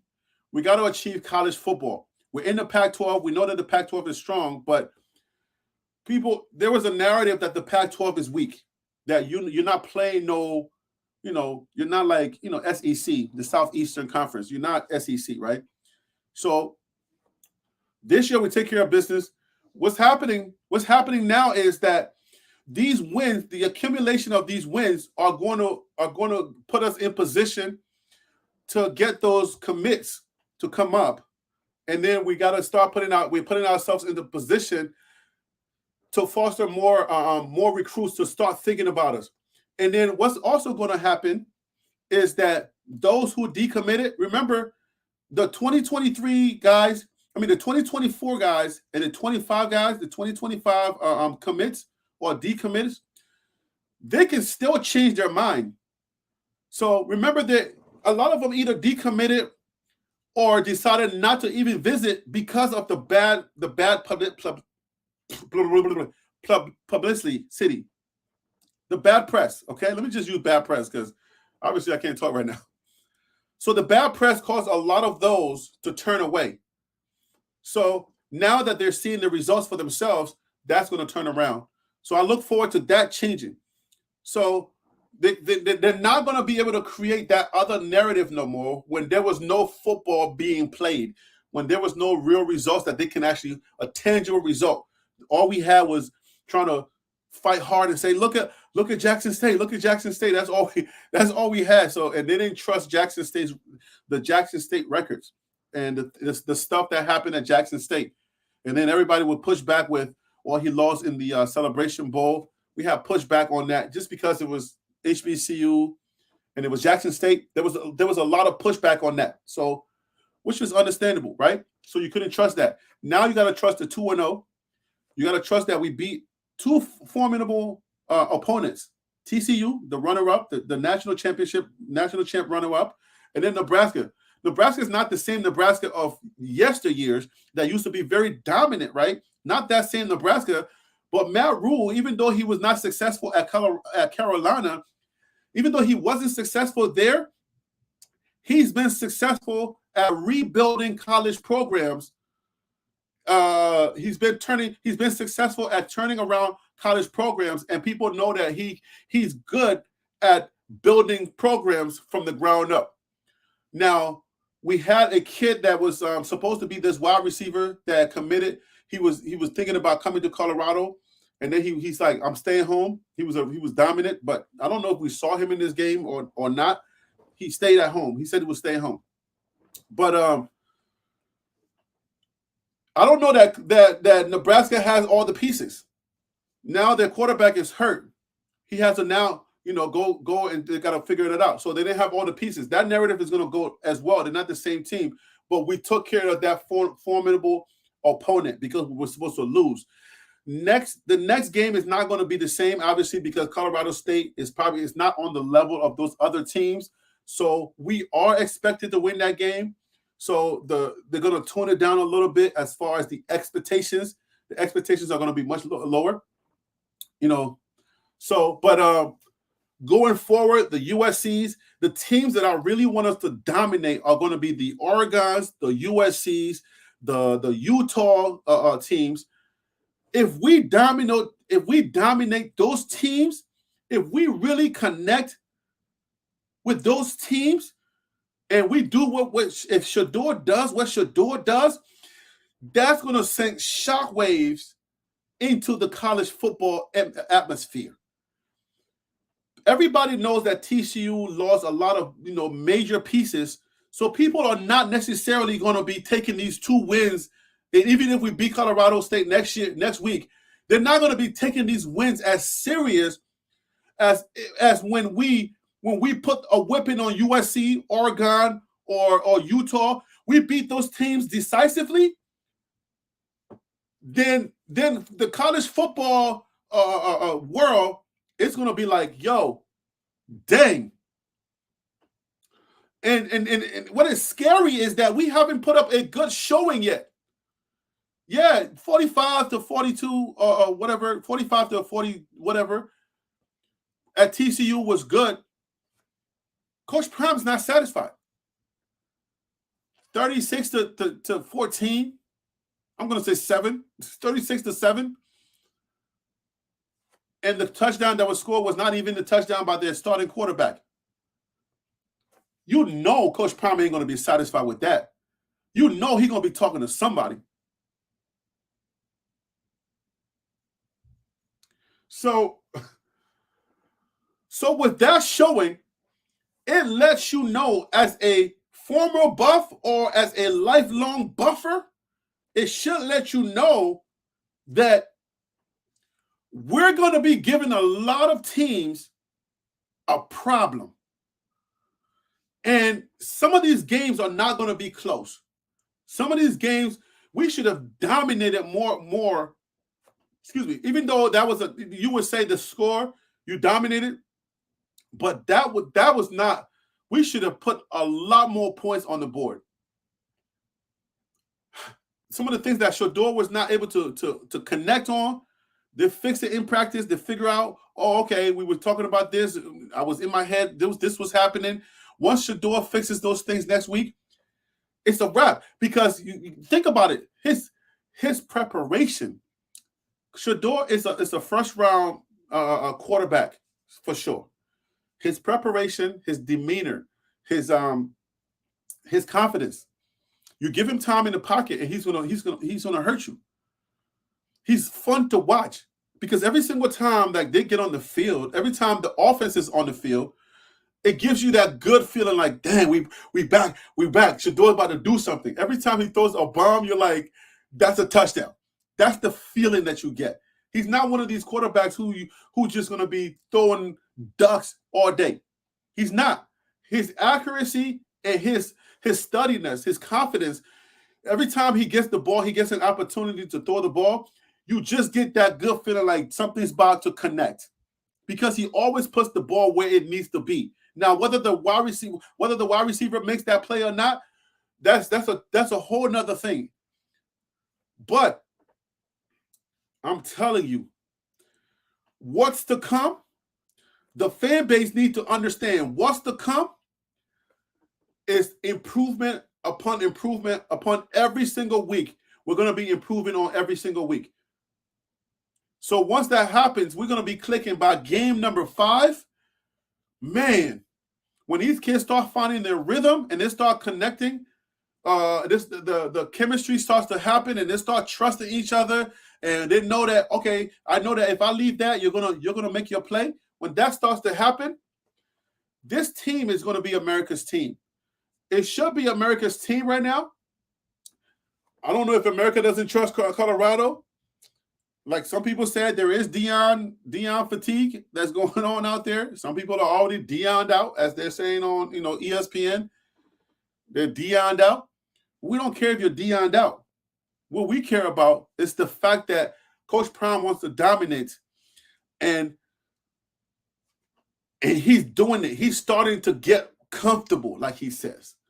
Coach Prime is starting to get comfortable. And once they get comfortable, I'm so happy for us. I'm so happy. I thank God for the opportunity that Coach Prime is getting to put these young men into positions to change their lives. Because I think it was in one, I don't know which video I said it in, but I said it in a couple of videos. I would rather warm the bench on a Coach Prime team than leave. You know what I'm saying? Then leave and go on a team that I would never be mentioned on and be a starter. Like, if you are on a Coach Prime team and you are a contributor, if you contribute on a Coach Prime team, your stock is going up. Because Coach Prime teams are always going to have eyes on them. The Coach Prime teams are always going to have television cameras around.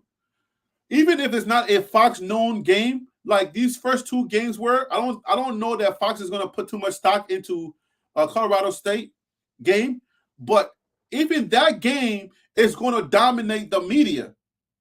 So the opportunity for a lot of these players, especially if you want to show somebody something, if you want a recruiting tape, a Coach Prime team is the best team to do it on. So now that all of this stuff is coming out, it doesn't make sense that some of those kids left. Because how many times have you heard their names? How many times have you heard some of those kids that left? How many times have you heard their names? Even if they made a tackle, you haven't heard anything. You see what I'm saying? You don't even hear their names called anywhere. If we don't make a video, it's not going to happen. But anybody that contributes on a Coach Prime team, they're going to get the spotlight. Xavier Weaver, he's going to be the Pac-12 Player of the Week. You heard me say it here. Xavier Weaver is going to be the Pac-12 Player of the Week. If he doesn't get into the stratosphere, if he doesn't jump out of that and go to the college football Receiver of the Week, if he doesn't get that, then for sure the Pac-12 Player of the Week. And he's a senior, so he has 1 year now to show all of all of the NFL scouts and all of the other teams that are out there that may have an opportunity to take him. He's now showing it, but it's on a Coach Prime team. That's why it's important that you recognize game. Like game recognize game. If you recognize, you're like, I don't care if they're yelling at me, if they're doing this, I'm staying here. Trevor Woods is now he's gonna be. I don't know that Trevor Woods stays. Like, some of these players, they don't stay in the position that they played in college. Like the NFL will, the NFL will get them and then they'll put them in a different position. You see what I'm saying? So I don't know that Trevor Woods stays as safety, that he's an NFL safety. I don't know that. I'm not confident in his safety ability for the NFL, but I know that coordinators, that coaches, position coaches, they see a player and they're able to adjust the player to his strength and say, I need you and I want you to play this. And then if the player is open-minded, then the player goes out there and plays. So, but being on a Coach Prime team week after week and you're playing and you're getting looks and you're getting interceptions, you're hitting people, those things pile up. The stat sheets, no matter where you play at, they're supposed to look at the stat sheet. But the fact that you're playing on the Coach Prime team and you're always being highlighted, it gives you a leg up that most players who stack pile on other, good teams, they don't get the same look that you'll get if you're on the Coach Prime team. And that's why I feel for some of these kids that weren't told to leave, because obviously not every kid was invited on this team. Okay, let's just be frank. Not every kid was told that you're gonna get an opportunity to play. Some of those kids was told to get up out of here because they just didn't have that thing. You see what I'm saying? Is that Ira about to score? Boy, Iowa about to. Whew, that was a great run. But yeah, so not every kid was told to stay, but some kids decided to leave. Like I know MCL, MLC, Lamanius, Craig. I know that he decided to leave on his own. You see what I'm saying? He just felt like he wasn't gonna find a place, or he wasn't gonna fit into whatever scheme they had going on here. But you look at Xavier Weaver. Look what Xavier Weaver is doing. If Montana stays, that's Montana on that field too, putting up numbers. So if you're some of these players, if you stay and you do what you got to do, like your stats are going to not even only get on TV, they're going to be talked about, but then it puts you on TV, and that's what you want, that attention. If Montana wasn't going to play, yeah, but you leave now. Now when you leave, you don't get that opportunity, and then so I'm happy for the opportunities that we're going to get now, because believe it or not, these recruits are watching my channel. These recruits are watching other channels. They're watching us. They're listening. They're paying attention. They're going to come to Colorado.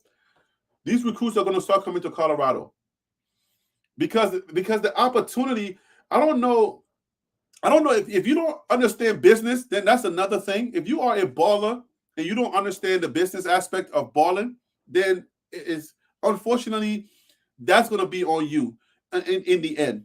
Montana would have been over there next to Kwamani. Come on, Gerald. Stop, man. Montana's a baller. You guys are funny, man. Look, listen. So these recruits that are watching me, you are a recruit and you're watching me. I'm trying to sell our program now, okay? Buff Nation all day. Come on, I'm trying to sell us now. If you are a recruit and you're watching, who's Montana? God, are you guys, Casey, are you serious? Who's Montana? Oh, you guys are going there right now. Aren't y'all the same one that said who's Trevor Woods when I made the video? You're not the same ones that was saying Trevor Woods was not going to get no playing time. Y'all not the same ones that said that Trevor Woods wasn't going to get some playing time. Y'all gonna put some respect on my name, okay? Okay, listen. I may be new to college football, but I ain't new to this. if I'm telling you something, I see stuff. And when I say it, man, it happens. And it's starting to happen a lot more. I told y'all that Trevor Woods was a baller. He could play and that he was going to get the nod. Y'all said I was crazy. He wasn't going to get no playing time. But now he's starting every game. So put some respect on this, on Harry B's name, okay? I don't always get it right, but come on now. Slowly but surely, credibility is being gained on this here channel. All right? Because when I speak, I don't just speak, I'm not frivolous with my tongue, okay? I don't just throw stuff to the air, hot air. I'm not pushing hot air here. I'm very careful of what I say. And when I try to break it down, I try to make sure that I'm backing it up with information that can help people. Because I know that I know that people who are watching, most of them are buff fans, but a lot of them are also Coach Prime fans who don't necessarily follow college football. We're here for Coach Prime, but I want people to be armed with correct information. I want us to understand football, and how football works, how the pieces move around. If you are a recruit and you're watching me right now, you've been watching me with your parents, okay? I know that you guys watch because I get messages, okay? I know that you guys watch. But if you're watching with your parents and you're still undecided, I want you to come to Colorado because Colorado is a place where Coach Prime is going to take care of you. Coach Prime is going to make sure that your business is handled well. He's an excellent man. He takes excellence to heart. He takes that stuff personal. When he told the kids this is personal, they didn't know the rivalry. All they know is that this is just another game for them. Okay? That's how they take it. This is another game we got to win. So the rivalry is there, and I don't know that even Coach Prime is even thinking that Nebraska is a rivalry. A rivalry is a team that can play you and put up points. That's not a rivalry. That's just another team that we just had to get up out of here. We got them up out of here, okay? So if it's rivalry, okay, fine. We did it for the fans, okay? Y'all can take that, go run in the streets, and go on Pearl Street. You see what I'm saying? Go out there, go to the pizza shop, and go get some pizza and be happy that we handle business. Y'all hate red and stuff. We took care of that. Be happy for that. But that's not what you call a rivalry. y'all better stop playing with me. That's not a rivalry team. A rivalry team is supposed to, do a lot more than that. They had a good team and they did what they had to do today. But like I said in the beginning of the game, the team that made the most mistakes was gonna lose the game. And I haven't seen the final stats yet because Shador was sacked a lot. But I believe they made a lot more mistakes than we made. They coughed the ball up a couple of times and we scored on those cuff-ups, okay? Even though we coughed the ball up at the end and they scored, but I believe they made a lot more mistakes than we did. And the game was so close, they were playing so well that if we made a couple more mistakes than they did, the results could be different. But for all of you recruits and for all of those who are out there who are deciding or trying to figure out, now that we are past the clown emojis and now that you're not afraid that this is a clown show anymore, that you're not thinking that this is a circus, now that you're not doing that, it's going to boil down to a few things. The business you got to think about: mom, dad, uncle, aunt, coach, college coach, football, high school coach. When you're preparing the tape for those kids, I want you to think about the business aspect. Nobody handles the business aspect like Coach Prime does. Coach Prime knows the business of football. That's what a lot of these players are missing, the business aspect of football. If you're not considering the business aspect of football, then you're doing your child, the kid that you're sending, a disservice. You got to learn the business aspect of football. You got to think about the entertainment aspect. The entertainment aspects makes the game. The teams, like, okay, I'll give you the Denver Nuggets. They were winning. People, they were winning, and they were putting up numbers that we should have been paying attention to. But were they exciting to watch? Was there any excitement there? People kept saying, even when they were like in the playoffs, people kept thinking that they were boring to watch, so that nobody was giving them respect. So I want you to understand that's part show. What Coach Prime does is part show because he's a showman. He understands the game. He understands the showman aspect of football. The business aspect is the entertainment aspect of football. The most exciting football team is the team that most people are going to watch every Saturday. That's Coach Prime and the Buffaloes. That's why they're making so much money. That's why Fox Sports, in their known spot, they went all in because they knew even if Coach Prime was to be catching L's early in the season, betting on Coach Prime was the best option for them because they knew that eyeballs was going to be on their games regardless. There's a lot of people that want to see Coach Prime lose, so they were going to come just to see us try to see if we can lose. And then there's so many people, more people that want to see him win than lose. And Fox, if you know business, they knew that. It was like, this is a no-brainer. So if you are out there and you are a recruit, it should be a no-brainer to decide to come to Colorado because the business is here. Because we know how to handle our business.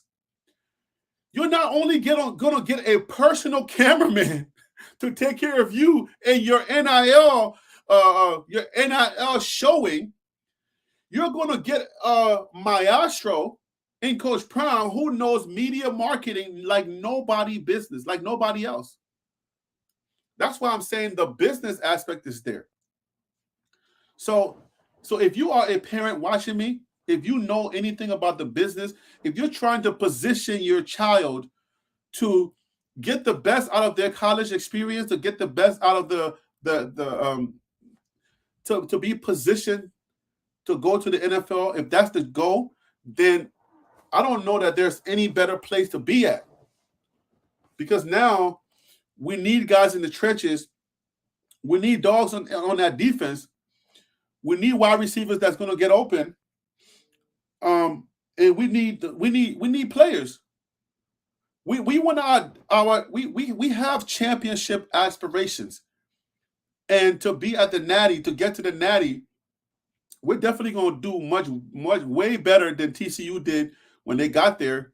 You know, if God willing, we get voted in. We do very well in the season and we get voted in. We got to be able to take care of business. If we catch an Alabama, Tennessee, we catch a Georgia, they're not going to be. The weaknesses are not going to be that much. We make a mistake, they're going to make us pay early. That's why I'm like, okay, we need pieces, strategic pieces in places, and that starts with the recruiting. So I want everyone that's listening, all the parents and all of the coaches, the high school coaches that are listening, to please understand it and take into consideration the business aspect. Because the football is handling itself. I don't have to speak too much about the football. You see the football happening. If you take into consideration the business aspect, which should be a really big part of your decision, because if you're not in it to get to the NFL or if you're not in it to make money, then I don't know why you're in it. You're in it for the love. Nobody bangs up their body for the love. Let's be frank. Nobody's going to go out there and bang their body up for the love of the sport. Like, you want to get CTE or you want to get hurt, you want to risk injury for the love of the game. I don't know that nobody does it for any other reason than to put their family in a better position to make money. Jimmy Horn Jr., his dad is incarcerated, and now he has the opportunity to be a major contributing factor financially for his family. I mean, that's why you do this. And no better position, even as he said, I've never been ranked my whole career. I don't even know what it feels like to be ranked. He's beasting out in Florida. Nobody gets to hear about it. With Coach Prime, he catches a few passes, and all of a sudden, we're thinking NFL. You see how that works? That's what I'm trying to say. With Coach Prime, business-wise, it makes sense. If you have a child that can ball, you need exposure. Coach Prime gives you that exposure. Because if you start on the Coach Prime team in close games, you're staying on the field. Obviously, every kid cannot play, okay? So, yeah, I mean, you got a Cormani McLean who's on the bench. Cormani McLean is a starter on another team. Think about that. A Cormani McLean, the Cormani McLean is on the bench on a Coach Prime team. Some other coach starts him, okay? But think about Coach Prime's mentality, his brain. We haven't even seen Orton McCaskill. Think about how Coach Prime thinks. He's like, I got to protect you. When you're at the level, if you played at the level that Coach Prime has played and have an understanding of the business aspect of the game and has an understanding of the other aspect of the game, the emotional aspect of the game, the psychological aspect of the game like Coach Prime has, when you have that kind of understanding, you know what it creates? It says, Cormani, psychologically, I cannot expose you. I got to make sure that you are ready because I know the dog in you, and I know that giving the right opportunities, you're going to dominate. I'm going to make sure that you dominate when it's time for you to dominate. Same thing with Arthur McCaskill. Hey, dog, we're not making a commercial. We're trying to make a film. Bruh, I got you in that yellow jersey because we're working on your knee. We're working on the injury that you brought in, that you came here with. If I expose you and a little tweak, because the thing about it, mentally, when the mental preparation for a player coming out of off an injury, the mental preparation, you're second guessing yourself. You don't know if you're going to step wrong and then you're going to, re-injure yourself. So to bring that kind of player back, it takes time. There's nobody that understands that more than a Hall of Famer, Coach Prime, who was at the top of his game. So all of the game management, the mental management, the player management, making sure that these kids have confidence, the type of confidence that they need to dominate, not just going to put them out there because of a name. Because if you play the position like he played at the level that he played it on, you will understand how to manage the emotions. You will understand how to manage the players, not just a desperate coach who needs to have name players or to just put people out there just because their name is Cormani McLean. I hope you guys understand what I'm trying to say. Because so that's what I'm saying. So Coach Prime knows how to manage people. He knows how to manage players. And he's orchestrating this thing. I didn't like this win, but it's a win. Like, you know what I'm saying? Like we say online, like we say on social media, a win is a win. The real constituents, we don't like this win. I know the old buffs.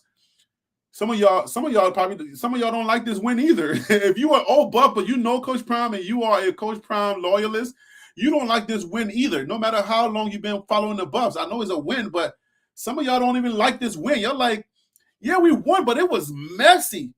Man, this is the messiest win that Coach Prime has had in a long time. This is a messy win. I don't like this win. I like it for the fact that we're 2-0 now, and the conversation continues down the road. But I don't like it for the fact that it was so messy. And then I love it for the fact that if this is what we can do when we're messy, imagine what we can do when we're not messy. Imagine what we can do when Shedeur is connecting with Travis Hunter, Jimmy Horn Jr., Xavier Weaver, Dylan Edwards. I mean, when he's connecting with all of those players, can you imagine what the possibilities, the upside is crazy. That's what I'm looking forward to for this season. And we're just going to grow. The fan base is growing. Bandwagon Buffs, we're growing.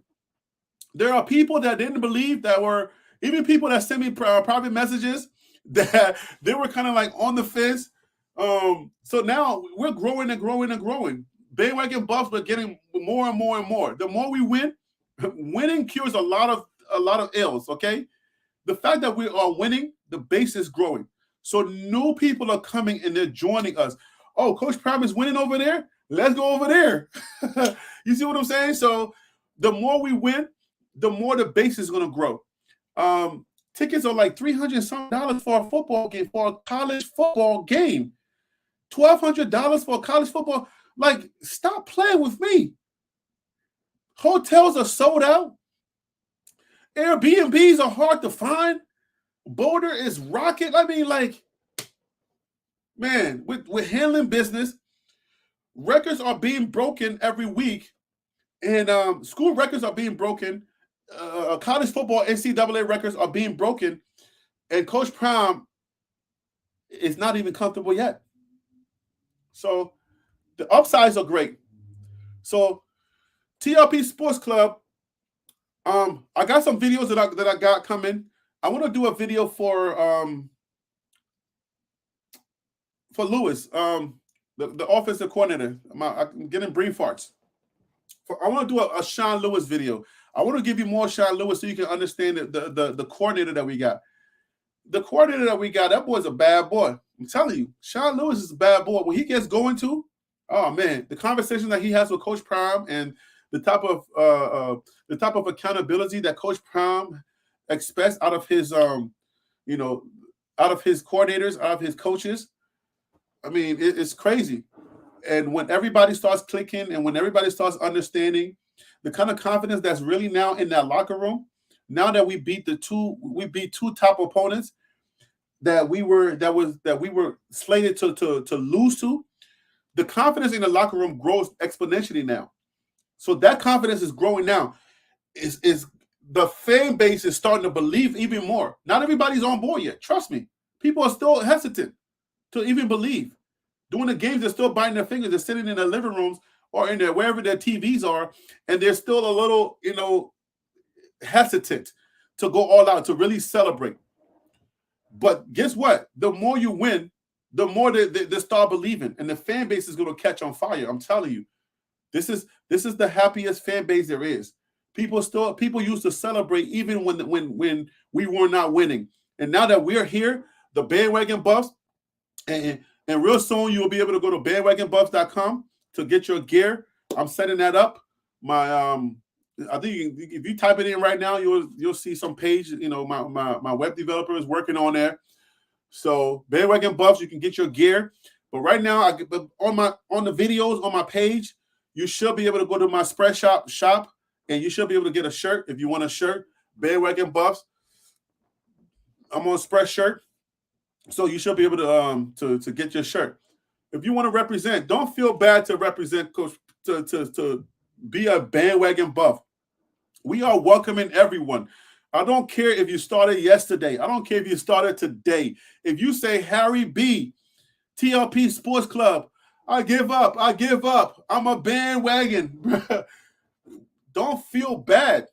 You know what I'm saying? College football is fun. If this is fun and you enjoy what you're doing, like, bruh, don't let nobody shame you for being a new buff. I'm now recruiting new buffs. Okay, you guys see what I'm doing here? I went from recruiting players to now recruiting fans. If you're watching and you're a fan of somebody else, you can be a bandwagon buff too. You can celebrate what Coach Prime is doing. If you like Coach Prime and you just like, yo, okay, I'm sold, I'm in, I believe now. You a bandwagon buff, just rep. Yes, I'm a bandwagon buff, and don't let nobody shame you. Don't let nobody do it to you. Be like, yeah, I'm a bandwagon buff. When you say it with your chest and you stand strong, you're like, yeah, I got a community at TLP Sports Club where I can go and I can feel free to be a bandwagon buff. I don't care. You shame me all you want, but I'm here. I'm a Coach Prime guy. It is what it is. Or even if you're not a Coach Prime guy and you just live in Boulder or you live in Colorado and you just new to it, you're like, I don't care whether it's Coach Prime or not. I just like the buffs and I like whatever the story is. Welcome. We got room, like Coach Prime said. We got room for new believers. Don't be afraid to be a bandwagon buff. We're here for everyone. We're giving everybody an opportunity to be a buff. If you're a new buff, you're a bandwagon buff, and you don't care, rock it, Let's go. That's what we're doing here. Guys, I want to thank you for rocking with me, man, today. It's been a great day. We won 36 to what, 14? It was 7 until the last 2 seconds left. 1 second that was left. We won. We put up the numbers that we're supposed to put up to win the game. But I don't believe that we put up the numbers that we wanted to pull up to dominate the game. There was a lot of mental errors. There was a lot of breakdown in communication. Eventually, we did pull out the win, but just imagine what's to come. Think about what's to come. There's a lot more to come, and we're just getting warm. We're just getting comfortable now. All right, guys. So, Skull Buffs, good game this week. We'll see y'all next week. I'm going to be live streaming again next week. I will see you right here on this station, on this TV station. That first quarter was rough, bro. Yeah, of course. Yo, all of the quarters, I feel like it was like, what the heck was going on? The defense did a great job holding them to just 14 points, 7 points until like a few seconds. I don't know what they were thinking.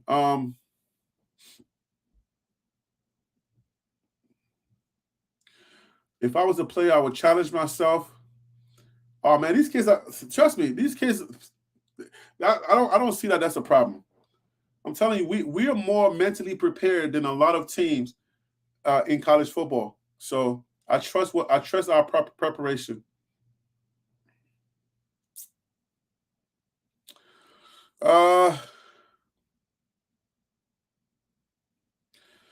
Yeah, man, those mental mistakes and those, like you said, misassignments.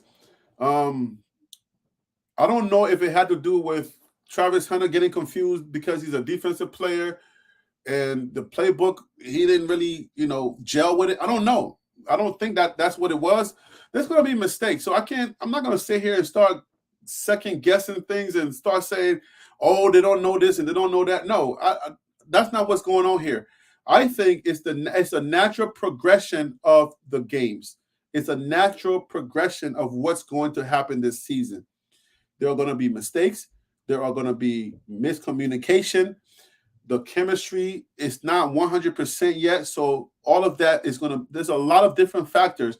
We can't just pinpoint one thing and say that's that. So I'm going to say, we're going to work on some things and Coach Prime is going to be prepared. That's the thing that I hold on to every week. Knowing that we have a maestro in Coach Prime who prepares better than any other coach in college football, a maestro who believes more than any other person, who has the confidence more than anybody else, okay? And the discipline that he instills in those kids is like none other. I hold on to those things to know that we're going to be in every game every week. Whether we come away with the win or come away with the L, I know that we're going to be in every single game, no matter what the team's name is, because of those factors. And that's why I'm so confident that we're going to do great this season. Remember, my prediction for the season is 8-4. I predicted 3-0 to start the year. I predicted we go 3-0, and it's starting to look like we're going 3-0 if we beat Colorado State next week. We're not taking nobody for granted. Don't even type it. If you're thinking it, don't even say it. Okay? I don't care what you're thinking. Don't you dare. Don't you dare. All right. So but if you've been rocking with me, guys, the predictions are there. So this is a channel where you get information about Coach Prime, the team, and my prediction so far of us going 3-0 to start the season. I got one more game to be 100% on, and then I said the first game it was going to be very close. It was going to come down to special teams, or it was going to come down to like maybe one score.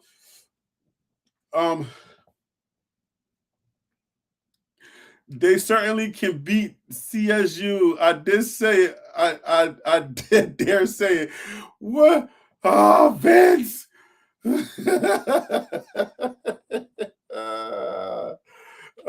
I mean, we all. Woo, I'm choking up. We are thinking that, but you can't be. You know, I'm not afraid. I'm not scared. I'm not saying we're scared. I'm just saying Coach Prime wants to beat every team. I mean, Coach Prime wants to go undefeated. Trust me, but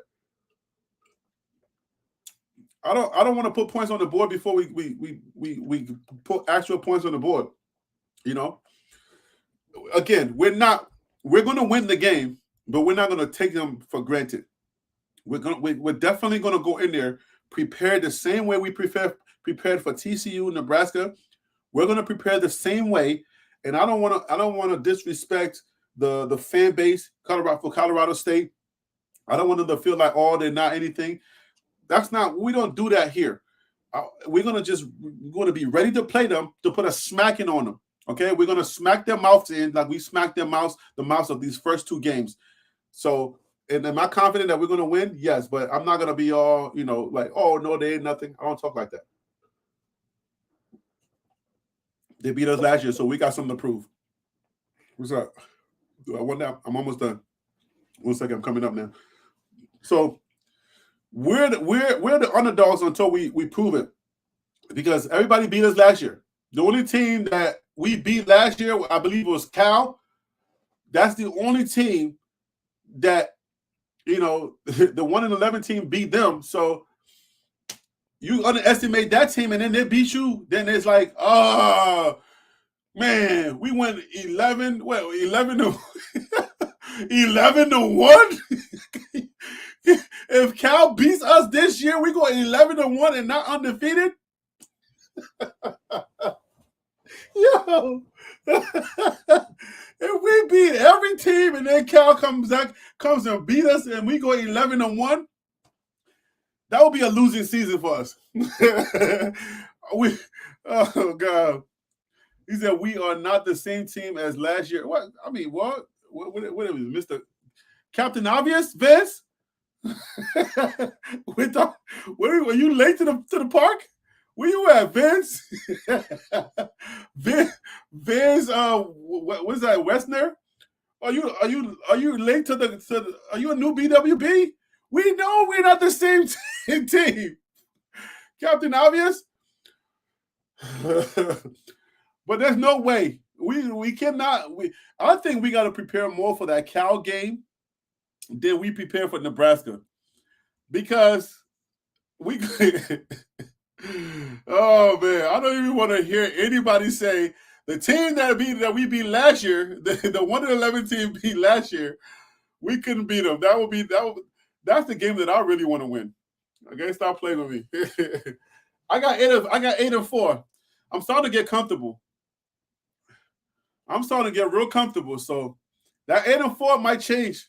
That 8-4 about to change. Don't let me get comfortable. Hit that subscribe button, hit the like button. Thank you for rocking with me this Saturday. Next week, we got some things coming. Excuse me. I got some videos coming. I want to start doing, now that we got numbers. We got numbers for the Pac-12. We got numbers for all of the quarterbacks. You guys remember all of the videos that I did, going over the Heisman numbers and everything, and then who's going to be who and all of that stuff. Now that we got real numbers for this, I already got real. You are Coach Prime, aren't you, Casey? You are one of those Coach Prime people. Y'all too confident for my blood, boy. Whew. My Liberian, West African blood, boy. I got some kind of like reservations on certain things, but y'all Coach Prime type mentally people. Y'all special. God built y'all differently. Vance has been a CU fan for over 50. Yeah, Casey, you are definitely a Coach Prime thinker. Oh, boy. Oh, man. Coach, so Vance has been a coach, CU fan for over 50 years. Man, congrats, man. You've been holding on for that long. We're new around here, but at the end of the day, we coming, man. Y'all, I know the people keep saying, "Oh, they're here, they're here." I mean, obviously, that's going to be the Qualico, whatever. That's going to be the takeaway. They're here, they're here. They're going to keep saying they're here. We're still coming. I don't like what we did this week, this Saturday. Thank God for the W, but we're still coming. Our defense is still coming. Our special team is still coming. Thank God for Jace Feely, man. His dad being a former NFL player, him coming from I believe it was the Sun Devils or one of those teams, him coming over here, leaving that team and not really getting the show that he needed. Now he's hitting field goals and he's doing his thing. I'm really happy for him. So salute to Jace Feely, man, winning the job over Alejandro. We're so deep on our place kickers that the next guy up for our place kicker doesn't miss. So it's like we got three NFL kickers on our team. Like our kicking team, if it came down to like last minute, we got the foots. Okay, we got the foots to get it done. So we don't have no issues right now. The talk is, dang defense, you guys are good. You held Nebraska, but dang, bruh. Okay. All right, guys. So look out for some videos this week. I want to talk about Sean Lewis, his potential. I want to talk about the 1 in 11 kids, their potential, the things that they're erasing, the bad feeling that they're erasing. I want to talk about them. I want to talk some more numbers. Shador, how he's doing in the Pac-12. The Pac-12 team of the week. We were the Pac-12 team of the week. I believe we would be the Pac-12 team of the week again this week. I mean, I think we're dominating the Pac-12 now, right, guys? So, and the Paper Tigers are looking like summer and winter buffaloes. What do you guys say? Thanks for rocking with me, guys. You know what it is. You know who I am. I'm Harry B. And that right there, my friends, was the Liberian Perspective live stream. Thank you for watching, guys. I got to go. All right? TLP Sports Club. Brah. I'm out of here. I'm ending the stream. Thank you for rocking with me. Shout out.